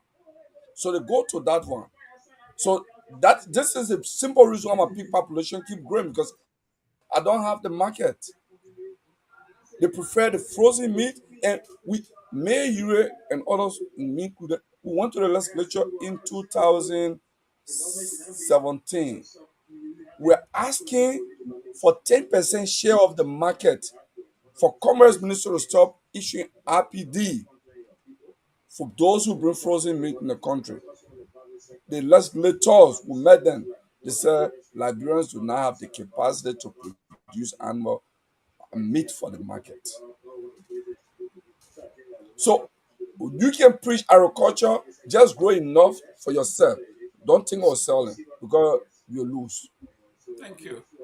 He spoke for 8 minutes. Yes. Fanta, close out your parting word, Spoke then we will need to twice. do So we evaluation. will accumulate your One minute, guys. intervention. 1 minute. Fanta, we have kept you here for so long. We appreciate you being here. God bless your soul. You have to come back. Can you come back another day? Absolutely. Anytime. Beautiful. Fanta, No, you're not talking about closing. Fanta. You're not In your talking closing, Fanta, in your closing, if you may, just 10 seconds. In your closing, you don't have to, right? But since you're no longer with this company, or if I'm not sure if it's a business, do you mind disclosing your partner? I mean, I think it's irrelevant. It like, once again, back to being lazy consumers, right? Like, if there are 3 contractors, and I give you 2, I mean, I think we should be active and No, just for folks who are not very no. Because the people who are asking those questions, they're trying to create a distraction, and I'm not going to buy into that. It's very, go Google it. Is there, right? You don't need to hear it from me. Thank you. Close your parting words. Look, this is very simple. As I said, I wrote Black today to bury Zoomlion. Now, I can't bury Zoomlion by myself. It takes myself and the Liberian people, the Liberian leaders, the Liberian representatives who represent the people, the House of Representatives, the Senate. It's time for action. Are you going to be a part of change that people will look on for years from now and say, you know what? We had these grievances once that we thought were so above us. And we had no power to impart no change. But our representative joined us in that fight. And for that, he gained my respect. Are you going to be that person? Are you going to be that senator who the Liberian people tomorrow will say, you know what? I have a great deal of respect for this guy, even though I don't like him. But the fact that he stood up for the Liberian people, who put him into office, he has my support. Are you going to be an idiot? Are you going to be a tribesman? Or you're going to be a citizen? Which one is it going to be? Why you're thinking about that? Zoomlion or no foreign entity deserves to pick up Liberia waste. Once again, we are not xenophobic. Liberians have no issue with foreigners. As I mentioned, there are Chinese Liberians, Arab Liberians, Lebanese Liberians, Indian Liberians, the list goes on. Ghanaian Liberians, Nigerian, the list goes on. You get the point. Liberians, it's time for a change. If not now, then when? If not who? If not you, then who? Who's going to do it? Are you going to sit back and put your hands between your legs again and look to the other people to do it for you? What happened to your own voice? So when you have the discussion on your kitchen table, with your family members, then you have a voice to lend. But when it's when the issue is center stage, you coward. How long are you going to continue to coward for? We cannot be cowards because the lives of our children depend on it. The life of our nation depends on it. If we're going to be a people that's going to break away from this cycle, which we desperately have to, we have to do things differently. To do things differently, we have to put our trust in nobody else but God. No man, no entity, no anything else but God, the one and true God, first and foremost. We have to empower ourselves with knowledge. We can't sit back and be lazy consumers, always wanting to be spoon-fed by other people. Are we incapacitated? Do we not have the ability to do simple research for ourselves and empower ourselves and arm ourselves with information so we're able to advocate for ourselves? How long will you sit back and allow other people to advocate for you? Many times when the child is young and they get into a fight with their friends or get into a fight at school, they come crying, running to the hall, mama, the boy pushed me. You send them right back. Go fight him. That girl push you, go fight her. Because what your parents are trying to do in that moment is build confidence. They're trying to instill a sense of self and confidence in you for you to be able to defend yourself. To not rely on anybody to defend you. You are your own first defense. So if you cannot do that, when your nation, when people you have entrusted with power to lead you, mislead you, when you have given them your commitment and what you get in return is endless promises with nothing to look forward to, what are you going to do? Are you going to continue to push back the goalpost and say, it's okay, man, I ain't got no power? You are more powerful than you think. Those politicians that you vote for, remember, when it's time for elections, they come to your door. You don't go to them. They come to you. That shows how much power you have. So empower yourself. Trust in God. Nobody else but God can change your situation. If you don't do it today, when are you going to do it? If you're not inspired now, when are you going to be inspired? If you do not have the courage to do it for yourself, do it for your children. Do it for your brother, do it for your sister, do it for your auntie, do it for that person in your family or your neighbor who has experienced injustice at the hands of your leaders. When is it going to be? When is it finally going to hit that you can no longer continue to be silent in the story of your own life? You are stakeholders in the nation of Liberia. You cannot afford to sit on the sidelines without your voices being heard. Stand up. Speak for yourself. We speak beautiful English because we're Liberians. English is our first language. The fact that someone can tell you speak decent English is not an accomplishment. Exactly. It's not. Because you already do. And you speak other tribes too. So that the fact that you're multilingual is a blessing from God. Use that to your advantage and be better for you, for your children, for your family, for your nation. And I say this to all the journalists. Wherever you have to find that courage, find it. Do right by your profession and be the voice of the people. To the representatives, the lawmakers, the House of Senate, stand up for your people. Have some decency, be diligent, in ensuring that the policies that you draft and you pass and you put in front of your colleagues are sensible policies that would change the lives of the Liberian people. When you want to go into the history books, go into the history book as a patriot. Go into the history books as a champion. Go into the history book knowing that that legacy will be one that will live on long after you. Or you're going to be of the King Saboso's Kamara, like my ancestor. Or you're going to be like the cowards who took advantage of the people. They also make their way to the history book, but not in a very good way. So what is it going to be for you? And lastly, I'm so grateful to my parents, Momo Banjo Kamara from Grand Cape Mount County, Mama Sanvee Kamara, my brothers and sisters. The fight begins with us as the children, this generation. This generation, it's time for us to do what is necessary. If we're not going to trust the people that we have elected, it's time for us to make a change and let them know where the true power lies.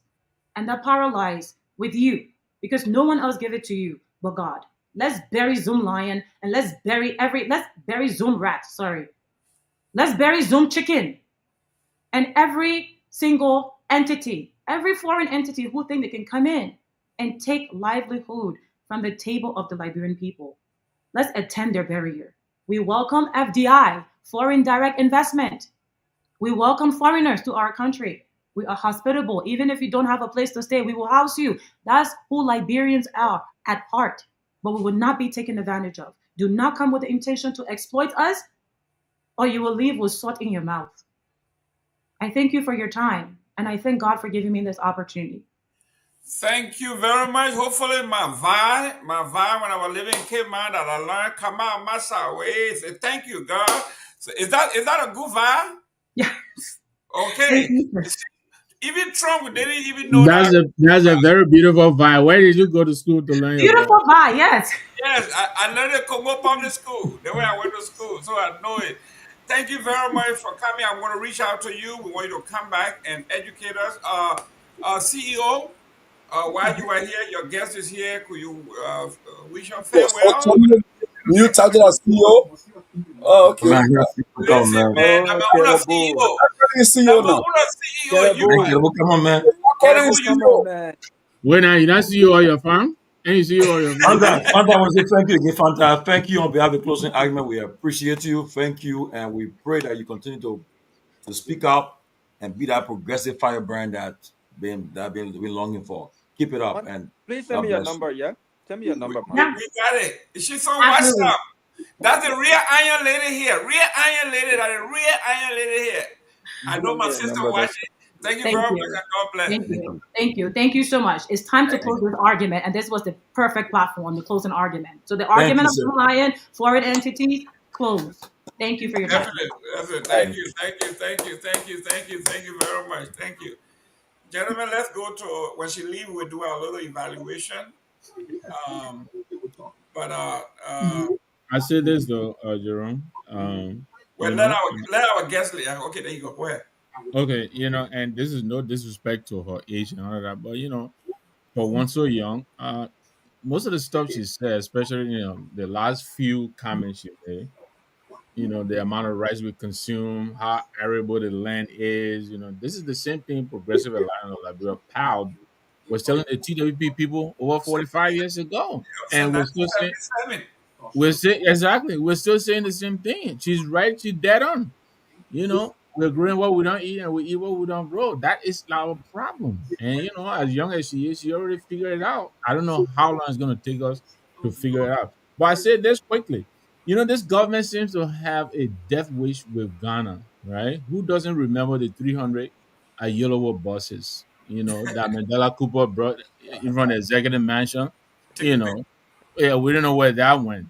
Who doesn't remember Nicotech? $25 million. You understand me? Yeah, from Ghana. From Ghana. And now this $200 million again from Zoom Line. This I think there's a love affairs between this government and Ghanaians. Exactly. They have upped the number. They're upping the ante. Yeah, they can't seem to get enough of Ghana, and they always seem to bring down the dirt from Ghana. This is really embarrassing.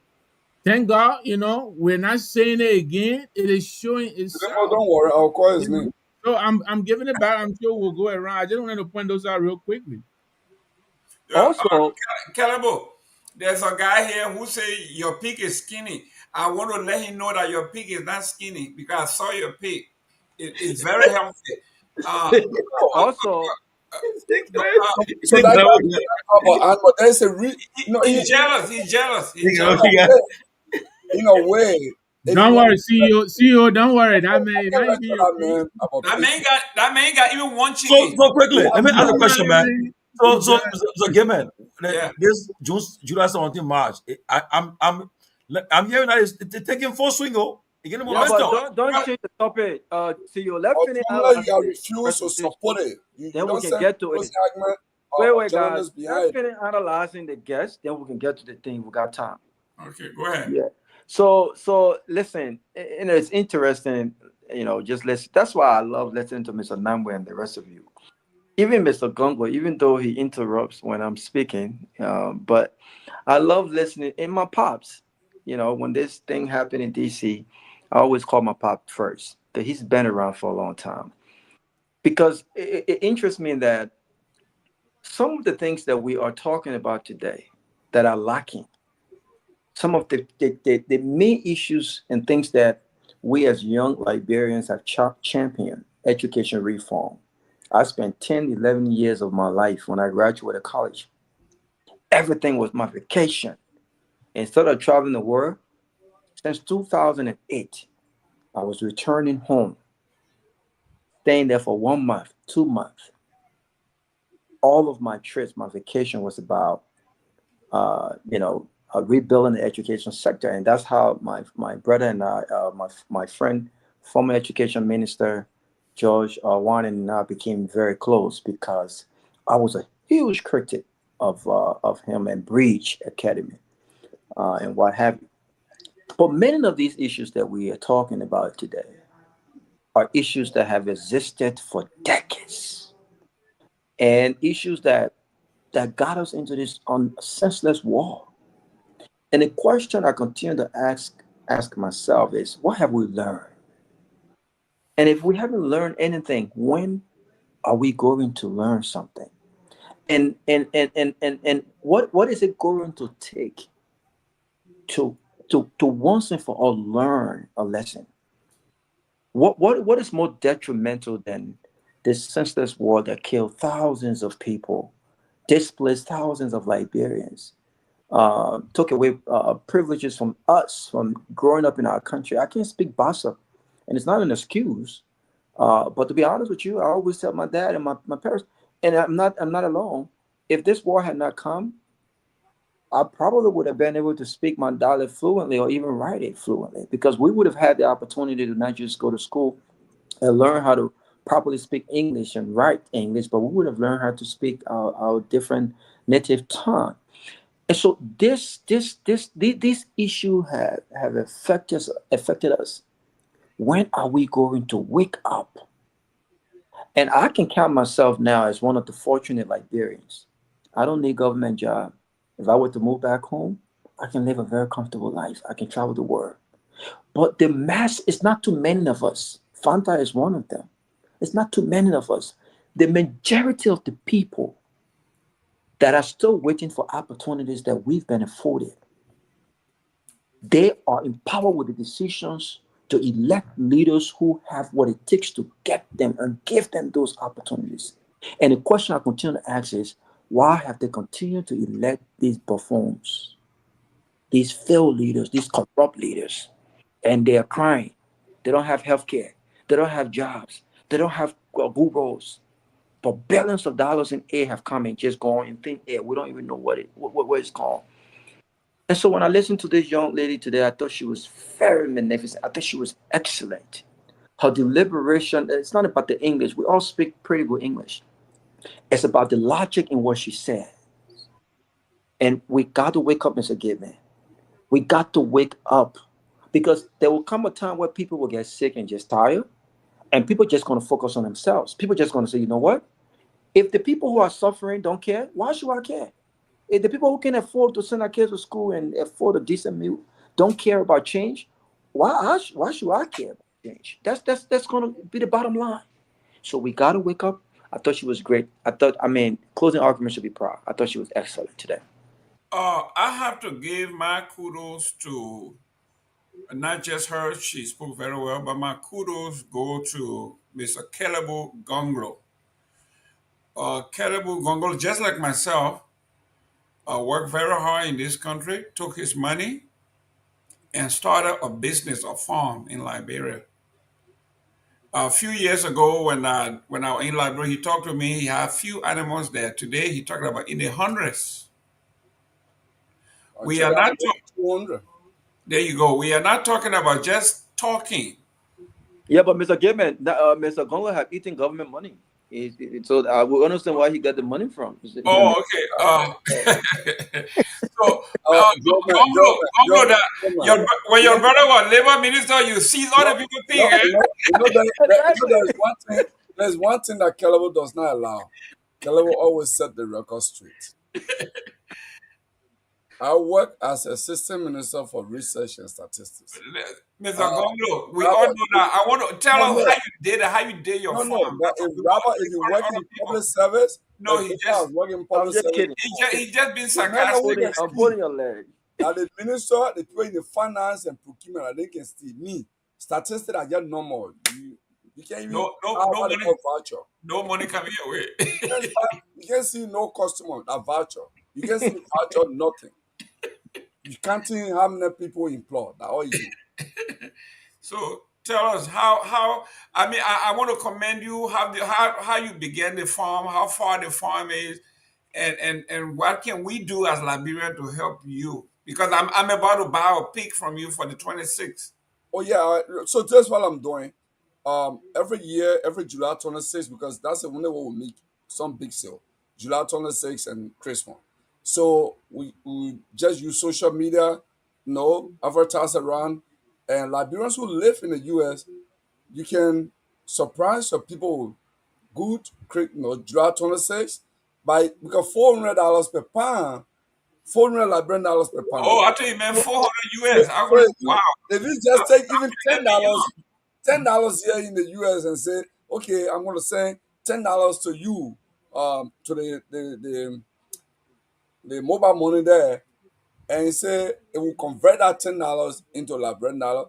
That's probably 3, 4, 5 pounds for your family. Just by $10, you make them happy.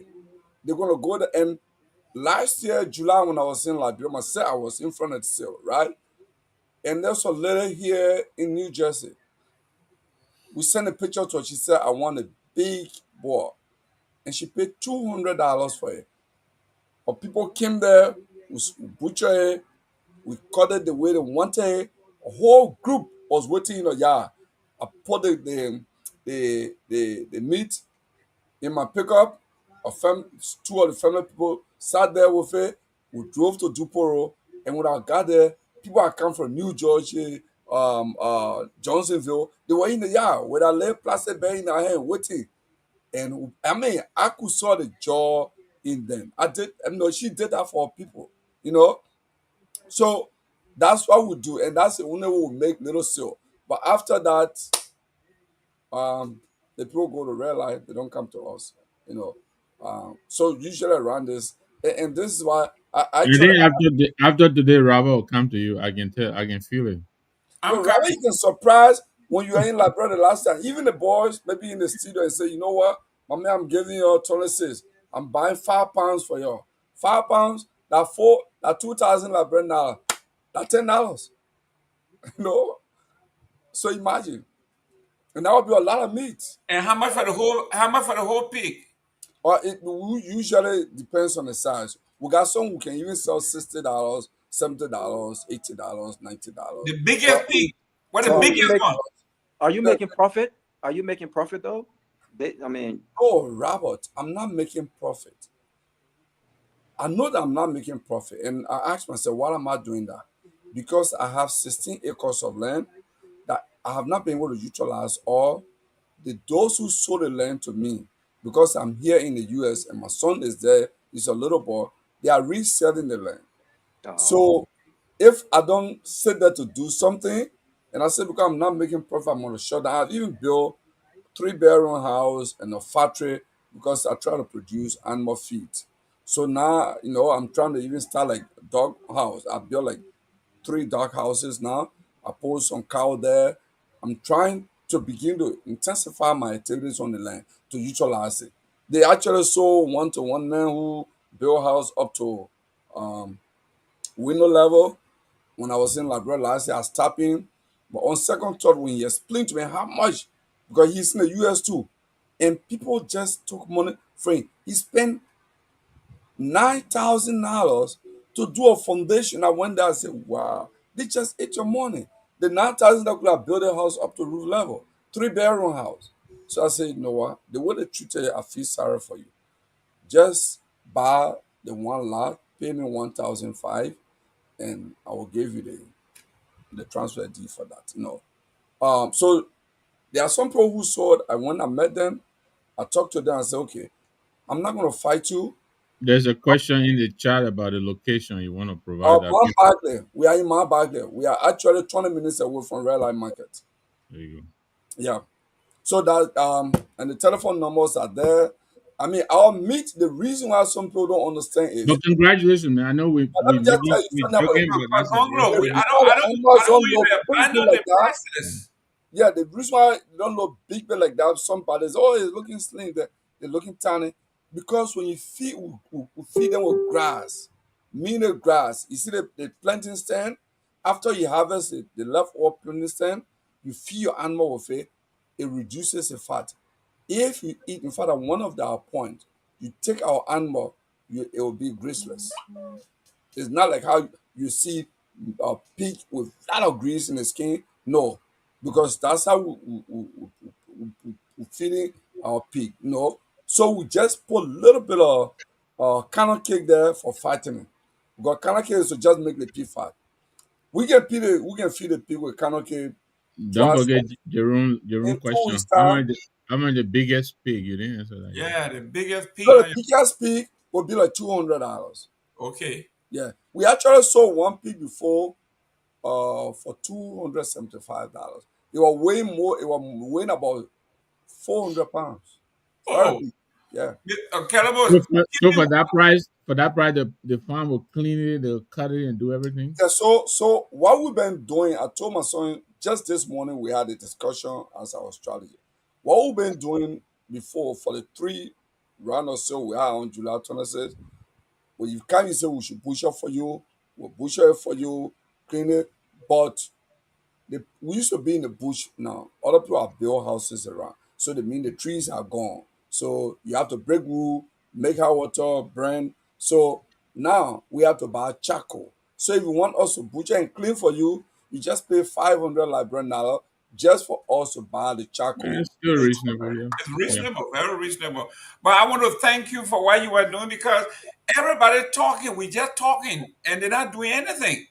I think you and I, maybe the other folks are, but I drink cocoa, I drink coffee. I mean, not I drink rubber, and then I'm doing other things, and I got 370 acres, huge. I'm not using all, but 50 acres for the rubber, and then I got the cocoa, and then we're doing other things there too. But I got 20 people that are living. I call them employees, Yeah, but yeah, they are making a living off.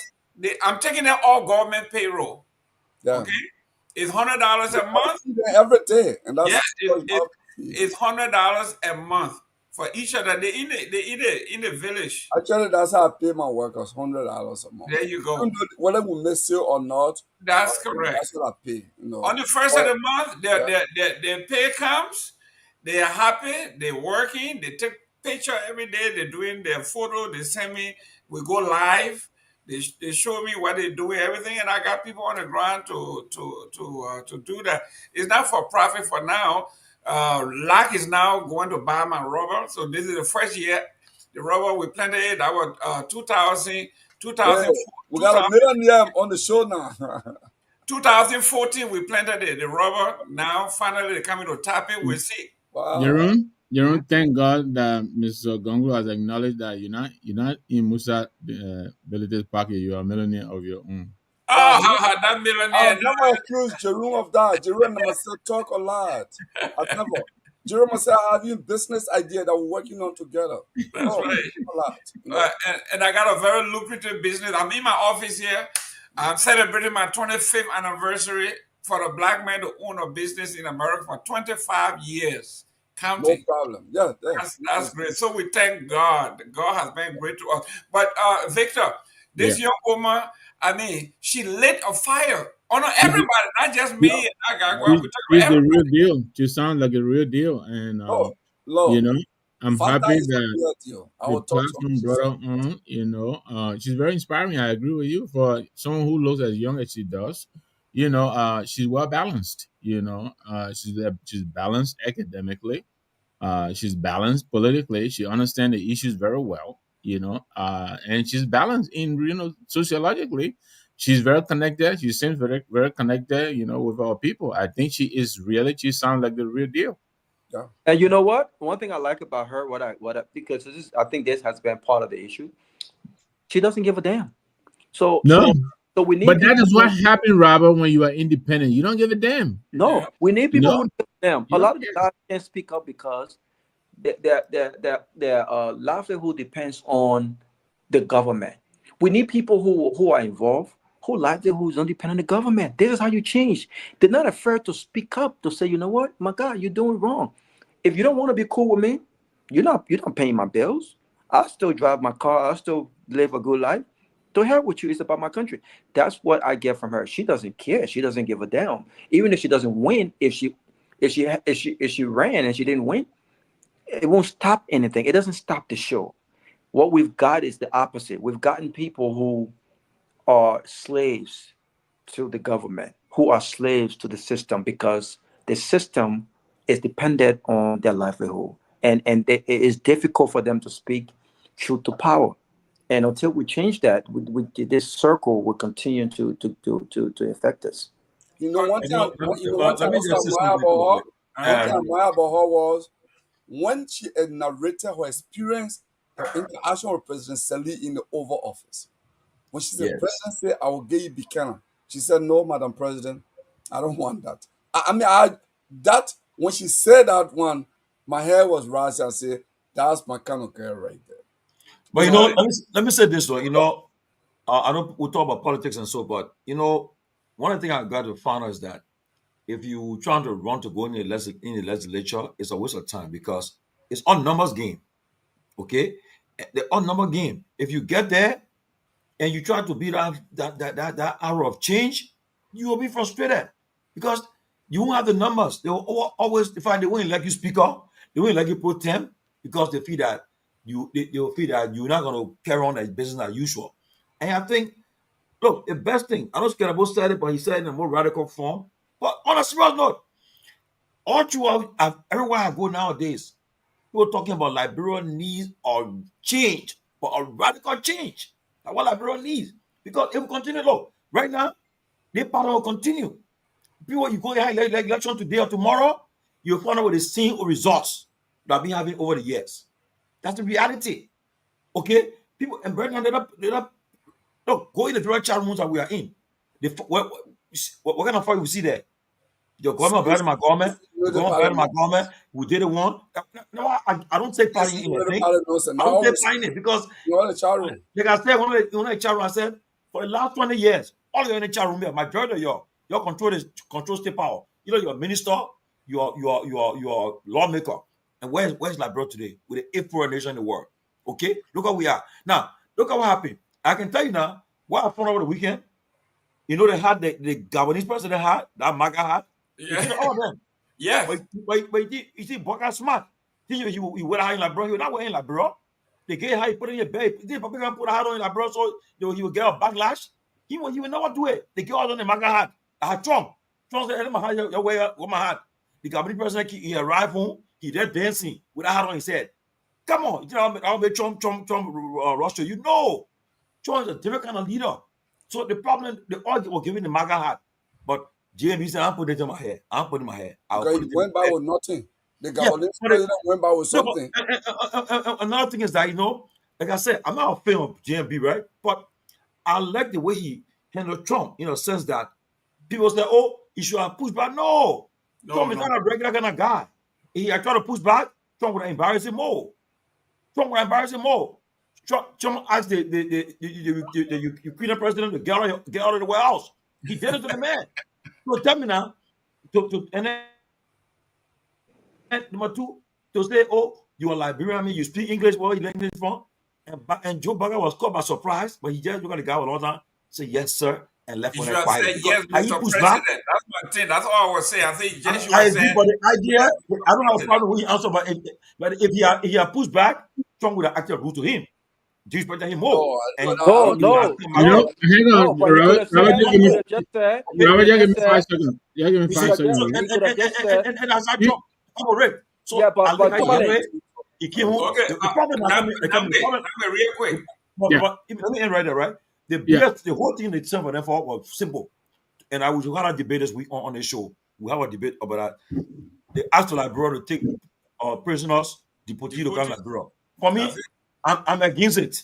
Some people said for it because they will bring jobs and economic development to Liberia. I'm against it because for the fact that until the only way they should accept it if they go through Congress and it pass into law. So I mean, if they appropriate funds for it, we'll be getting that funds. But if I'm just Trump asking you do not feel for Trump, but next year, if the Democrats take control of Congress, that thing will stop. No money will come for that funding. Will come for that the deportation. No, it won't happen. And when that person come there, you'll say, I'm not doing that stuff. First of all, the poor wasn't given due process, to them all the country and deported them. Then what you give LeBron money for what? No, let LeBron handle it. That was Boga in answer. He said, we are studying it. He didn't accept it. He said, we're going to study it. Because you can study it good. If you accept deportees coming from Venezuela, from the places there, we are prone to take bribe. They will bribe the jailers tomorrow. The next thing you see, they put oil in the street. They will bribe them. You see, they put oil in the street, and you'll find out our country be in another mess again. So you got to study it carefully. I'm not for it. Some people say they're for it, but I'm not for it.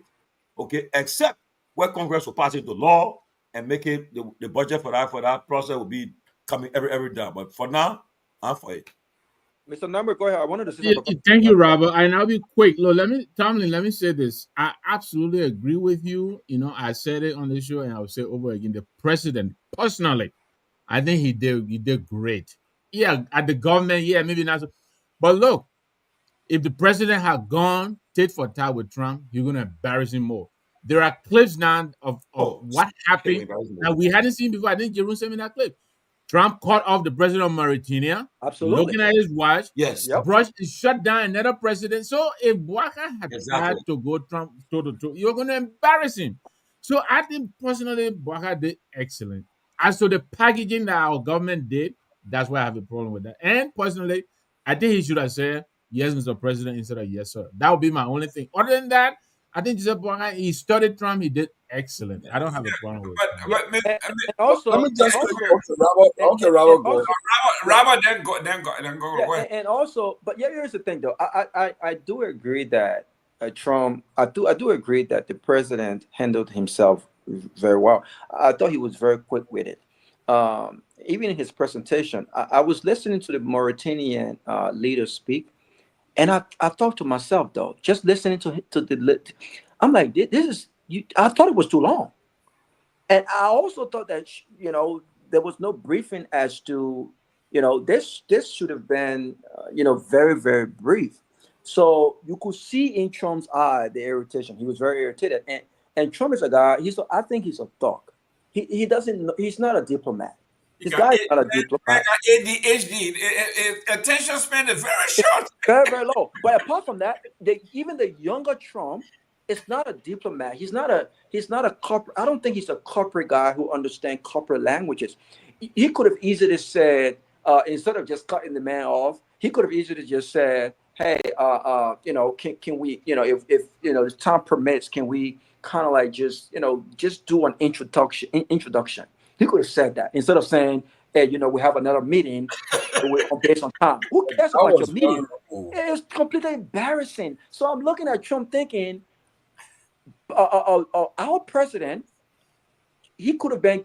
Look, when people give you the bid, sometimes you want to push back. Sometimes you have to pick your battles. So I thought the president's response of not being combative, I thought was great. I would have said though, I thought that the president of Liberia missed an opportunity to educate, not directly but indirectly. Trump asked me, "Oh, you speak very well English. What did you learn how to speak so well English?" Just knowing this guy, the president could have said, "Oh yeah, absolutely. Like Liberia is an English speaking country, given the close ties with the U.S. and the free slaves. You got 3 minutes now. You got 3 minutes now. Trump And already. no, but in 30 seconds, but Mr. Gibbon, in 30 seconds, the response. I'm saying, but don't give an impression as if, based on Trump mindset, he thinks like we have to go outside to learn to how to speak English. Where did you get had he been informed the Liberia official language was English, even though we have many different dialects, and if had he understood the history of Liberia with the free slaves and all of that stuff like that, there would have been, that question would not have been asked. But to your point, I thought. But Garguah, what's about the opening speech when our president said, "I support make America great again." I thought that was I think I don't know where that statement came from. I'm not sure if I thought about this and I said was this very strategic? Because maybe Barker does not understand what Yes. make America great again means. Because if you understand what the MAGA and all of that stuff stands for, it's deeply rooted in racism, and because he started talking about that when Barack Obama was president, if you remember. He started talking about when he even questioned the citizenship of the first black president in his country. So for the president to say, we support America, make it great again, I thought to myself, I said, was this strategic? Are they trying to, kind of, pedal to Trump and what it is that they wanted from him? But I just thought that was unnecessary. But I thought Barker I was surprised, just given the president's age. And I don't think that they kind of rehearsed what he had to say in 3 minutes. I don't think that. But I just thought that he was very, very on top of his game. And this is the first time I heard Barker speak so well. I'm telling you, I kid you not. This is the first time I could literally understand. Very audible, yes. Very audible. I could understand. He was so eloquent. I'd never heard Barker this. Maybe they had a better Even mic. doing the biggest speech of his life. He was they very have a clear. very He came out as a Congo man. He was very clear. He had a better mic too. But listen, if I want to make a quick comment on Tomalin George's statement. Okay. Tomalin George was saying that if the Congress approve of that, then you will go for Liberia hosting deportees. I think Liberia should not even go there, even if the Congress gave a contract for 100 years. But we have to look at the context of how Liberia was funded. We were funded by people who were running from persecution. Free slaves. Running from where? People who were hanging them to death, beating them to death.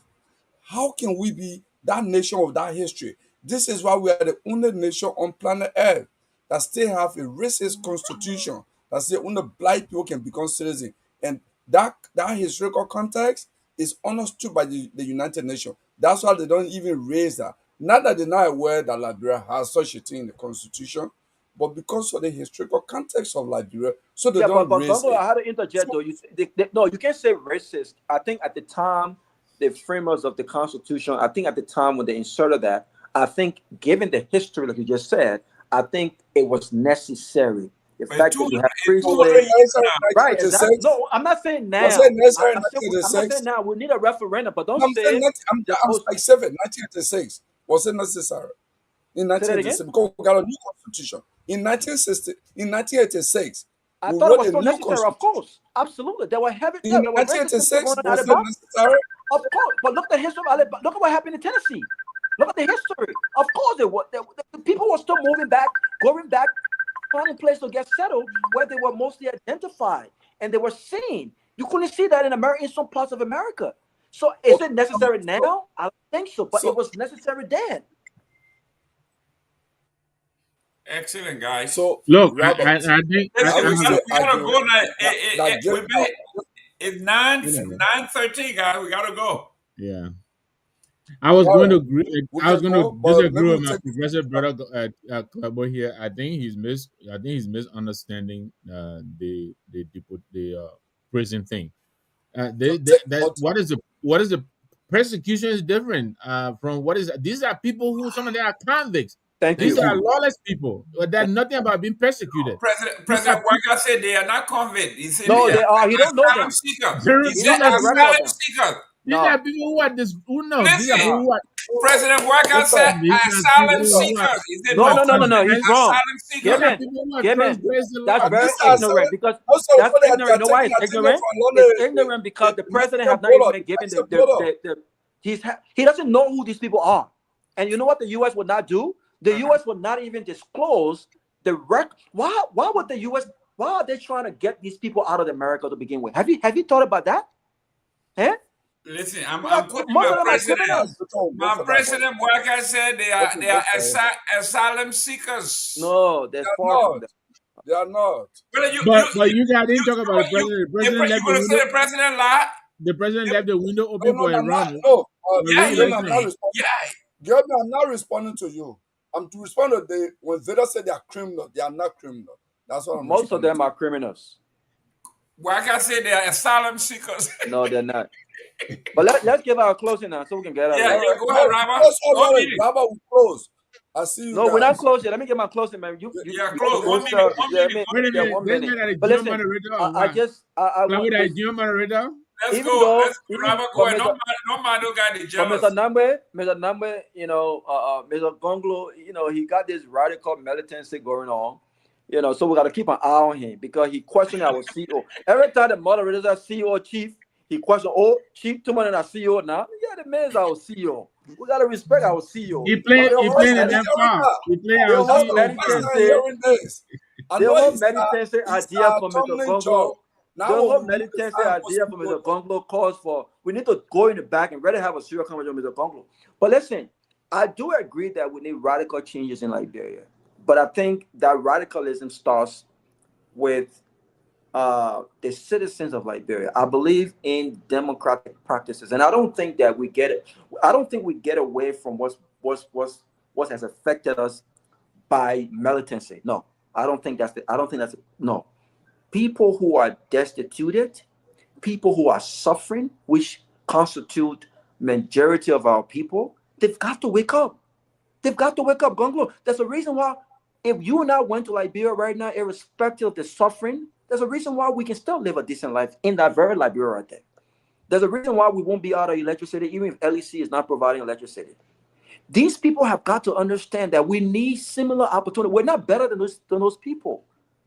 But we are in an environment that provides these opportunities for us to better ourselves. And not all of us are the same, because there's people who've been here for 34, 40 years. They've done nothing with their lives. They're useless people. They're useless people everywhere. But for Liberians who want to improve, for Liberians who want a future, we got to create an environment for them in Liberia to achieve their own Liberian dreams in Liberia. The only way you do that is to elect people who are patriots, people who are principle-minded, people who are expert in an area, and people who don't really care about the politics. We can talk politics all the time.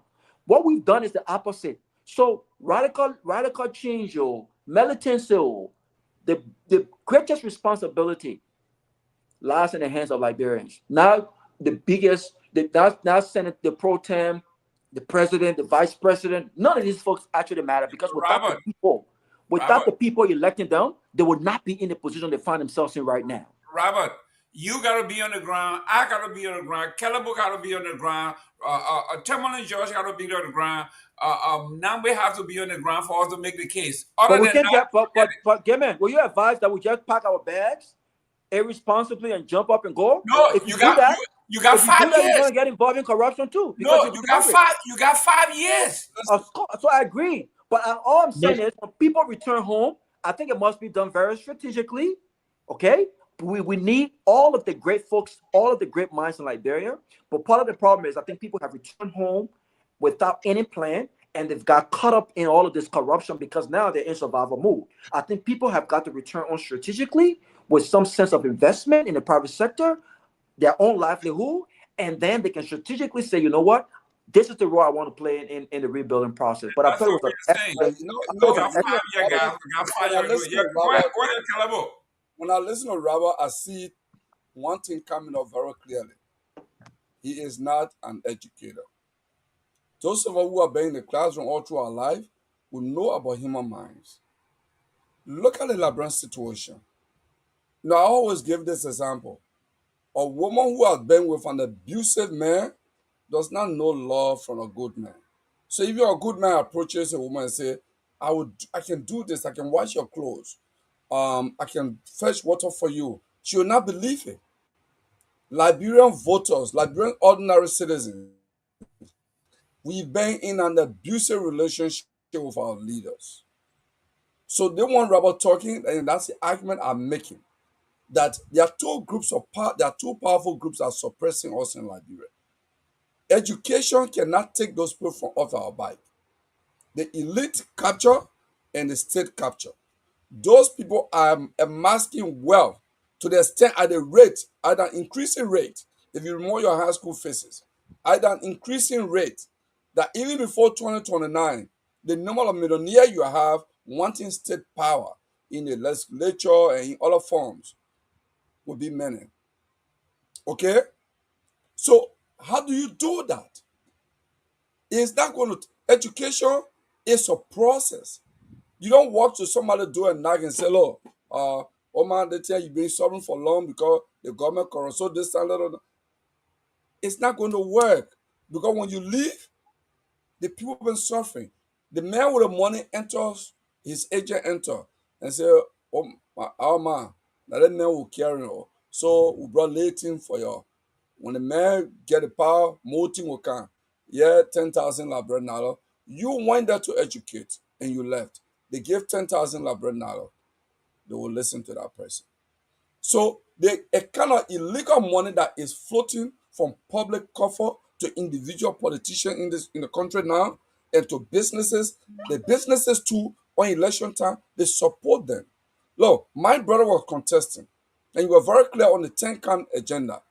I listened to a businessman in Liberia who approached me and said, look, your brother is actually a good man. I've talked to some of my colleagues. What he's saying is good. But we business people won't put our money behind. You get elected, we got to get our money back. But the man, everything we hear is so straight that even if you get money, you say you believe in what you are saying, that why you get the money. There will be no effort to recruit our money. You know, so when business people go to support politicians, even in this country, Robert, you know that when a presidential candidate is being flushed with money, we know what happens at the end.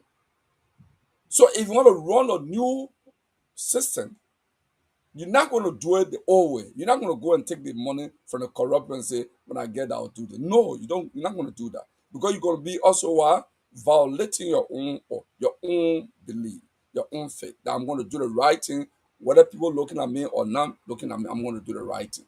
So this is why I believe that the radical path should be steady. And there's one thing we pretend about in Liberia.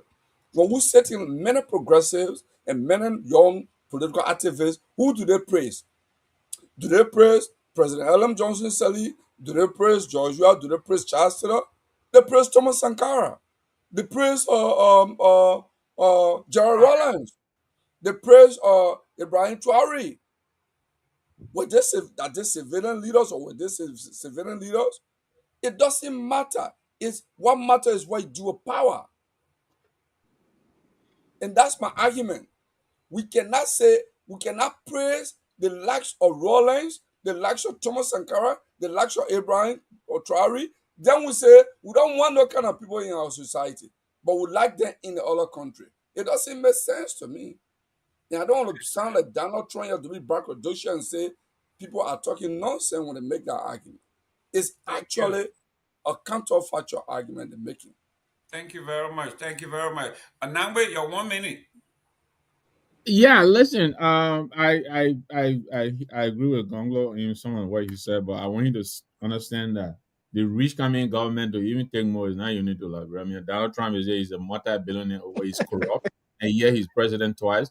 Elon Musk is over here; he's a Thank multi-billionaire you. from it. So it's not only new to Liberia, but yeah, it's a situation that's happening in Liberia. But here's what I would say about the young lady, and I'm sorry I keep getting stuck on her age and all that. She looks young, but I think she's wise beyond her years. You know, I'm really happy that this kid is a Liberian, and she is so, she's a gift. And I hope our young people, I hope she will inspire a lot more young people. You know, as we're exiting the stage, you the young people, you come in, this is the kind of thing we want. She understands the issue. She's very balanced. She's poised. She's educated. She's independent. She doesn't give a hang, like Robert said. She doesn't care. She can get it outside of Liberia. If she's denying Liberia, she'll go anywhere and survive. That's what we need. You know, Clever said something here. Let me say, our people are slow to sensitization. They're slow to getting. Look, Grandma Matthew lamented this. I'm sure the people, my people, LPP brother lamented this. Even the young Caston lamented it. You put your life on the line for them. You sacrificing for them. You understand me? Tomorrow they'll get and go. You let the oppressor, man. You just said that. Our people need to understand the issues and understand who is on their side and align with them and rise up. We continue to, and that's why, they go to the poll, they elect this buffoon, then they in your inbox, how many of us here, don't wake up in the morning? It's really a Stockholm syndrome that our people are still suffering from. My brother say, the one doesn't know love, doesn't know good love. And he put it right. Our people need to wake up. We have to get sensitized. We got to rise up. There is nothing that is wrong with you rising up to challenge your government peacefully. There's absolutely nothing. So yeah, we're now with the protesters coming. But whoever is available, if you get out and let the government know how you feel about the government. We have our issues with the government, but yeah, if you can join them, let the government know you don't appreciate Zoom Lion coming into the country and taking our money and taking it elsewhere. Give it to Liberians. You don't appreciate Nefertiti, all of these nefarious, all of these things they're doing. Why are they doing this? And some of the guys who are advising this president are the very people who were all yesterday were sitting at the same table and drinking soda and beer together.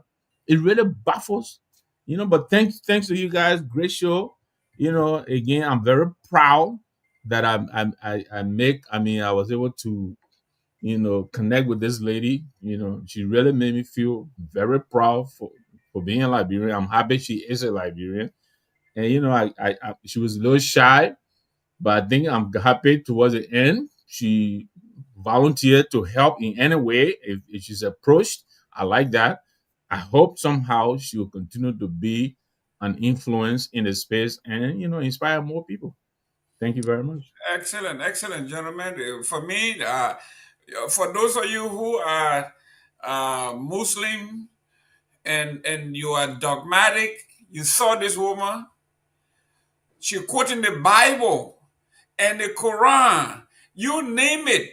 She says it's a higher calling. She said it. Your imam got problem, your pastor has problem, but that's not where it is. You have to believe in a higher purpose. And for you, most of my Muslim brother, you don't like women to be powerful. This is a powerful woman. That's what I'm saying. She's not on the side of any politician. She's on the right side. This is why we are going. Like I'm saying, just imagine if we have one robber Garguah in Bassa, we got one Nangbe in Maryland, we got one in each county, pounding the pavement. Okay, the reason our people are failing is because they are like a tree in the jungle. But if you had each of these trees in every county pounding the message and saying it in unison, our people will be conscientized. But if we take one man to go and speak all he wants, one woman to go, no, we have to be on the ground. If this is what we believe in, we got 4 years to prepare. 4 years to be on the ground. Win or lose, we have to make the case. You know the battle you are going against. The people are in there, they will use cash violence. You know that you should be prepared for it. You cannot match them money for money. This is where the strategy comes in. The people are willing to listen. But they were telling Sister Gongloe, are you coming here to fight our battle? And then if things don't work out, you leave us here and then go back to the state and then this and that? Or are you going to stay here for us to fight this thing out? And if we answer in the affirmative, and I'm glad that Sister Gongloe said it finally. She said, young man, I have decided to be on the ground with the people now. Forget about what I'm doing. I am now going to be on the ground because this is what the people want. That's what she said. And this is why she's going to be more powerful. Thank you very much, Mr. Tomalin George. You can take us out. Yes, quickly. Look, first thing, the lady was she was on point. She did her best. I would not encourage her to join any party. She can. I want her to do that a movement. Nope, not at do all. A movement that will inspire people to vote. She will educate people how to vote. That movement that will tell, look, that she said, your power is, you have your own power. Politicians, they come to you during election. You don't go to them because how powerful you are. And also, she should start a movement to speak out. And people, and at the end of the day, she got to tell you who to vote for. When that movement is so strong, based on what that movement will be saying, you say, you know something, I think there's a right person to vote for. So she don't have to join no party if she want to be a more vocal and stronger voice. And lastly, the game yesterday, I stand by my statement. Goal number 2 was outside. I stand by it. Oh, no. The score on Chelsea, on PSG. The guy was outside. I stand by it. What happened to the other two? The second goal was offside. What happened to the first one and the third one? I'm talking about specific goal. Goal number 2 was offside. And then, by then, booing Trump yesterday was not fair to Trump. And don't forget, next year, the World Cup we play in America, so Trump will decide now what up. But Trump not businessman now. Yeah. America want money. So what you do, the visa business, he will slack that visa business down. Because people got to come watch the game. So he will slack the visa business and say, you know something? For the game, you're going to get a visa because we want our money. The economy got to grow. So no, but he has no choice. The World Cup, because right now he has a choice. He has a choice. People are saying that. Oh, you have to get visa. But Robert, people are saying that people should stay in America because of a visa business, visa policy business. So now, but it was a good game yesterday. But I stand by it that goal number 2, that guy called 1, he was outside. Okay, so we take that goal away. We still beat them by 2-0. VAR, give me a break of VAR. So Chief, what you say about the goalkeeper after the game? What, the goalkeeper? The PSG goalkeeper who started the fight. No, the PSG manager who slapped. Oh, was it? It was the PSG manager who hit the Chelsea player. I'm coming. Anyway, I'm sorry to your PSG people. Also, Robert, you a PSG fan?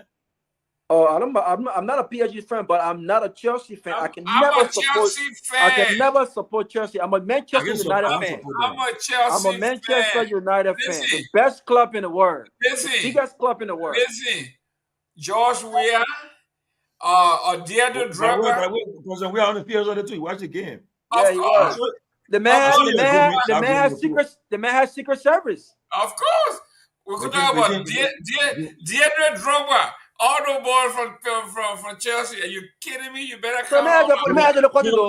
So the former president gets secret service still, or who paid for that? Yes. That's a lifetime. You're a FIFA guest now. You get a FIFA now. Don't forget. You are incapacitated as a FIFA or guest. So yeah. So I said we are moving around like a diplomat. But Sylvester had bodyguard too, Robert. You didn't see Sylvester? Ambassador Pewee. You on the field? but I congratulate Chelsea. They play a good game. But the second goal was not a fair goal. I will stay stand by that. Okay, so we beat them 2-0. We beat them 2-0. We take 2-0. Okay, guys. Tomorrow. All right, guys. Same time. All right. Good night.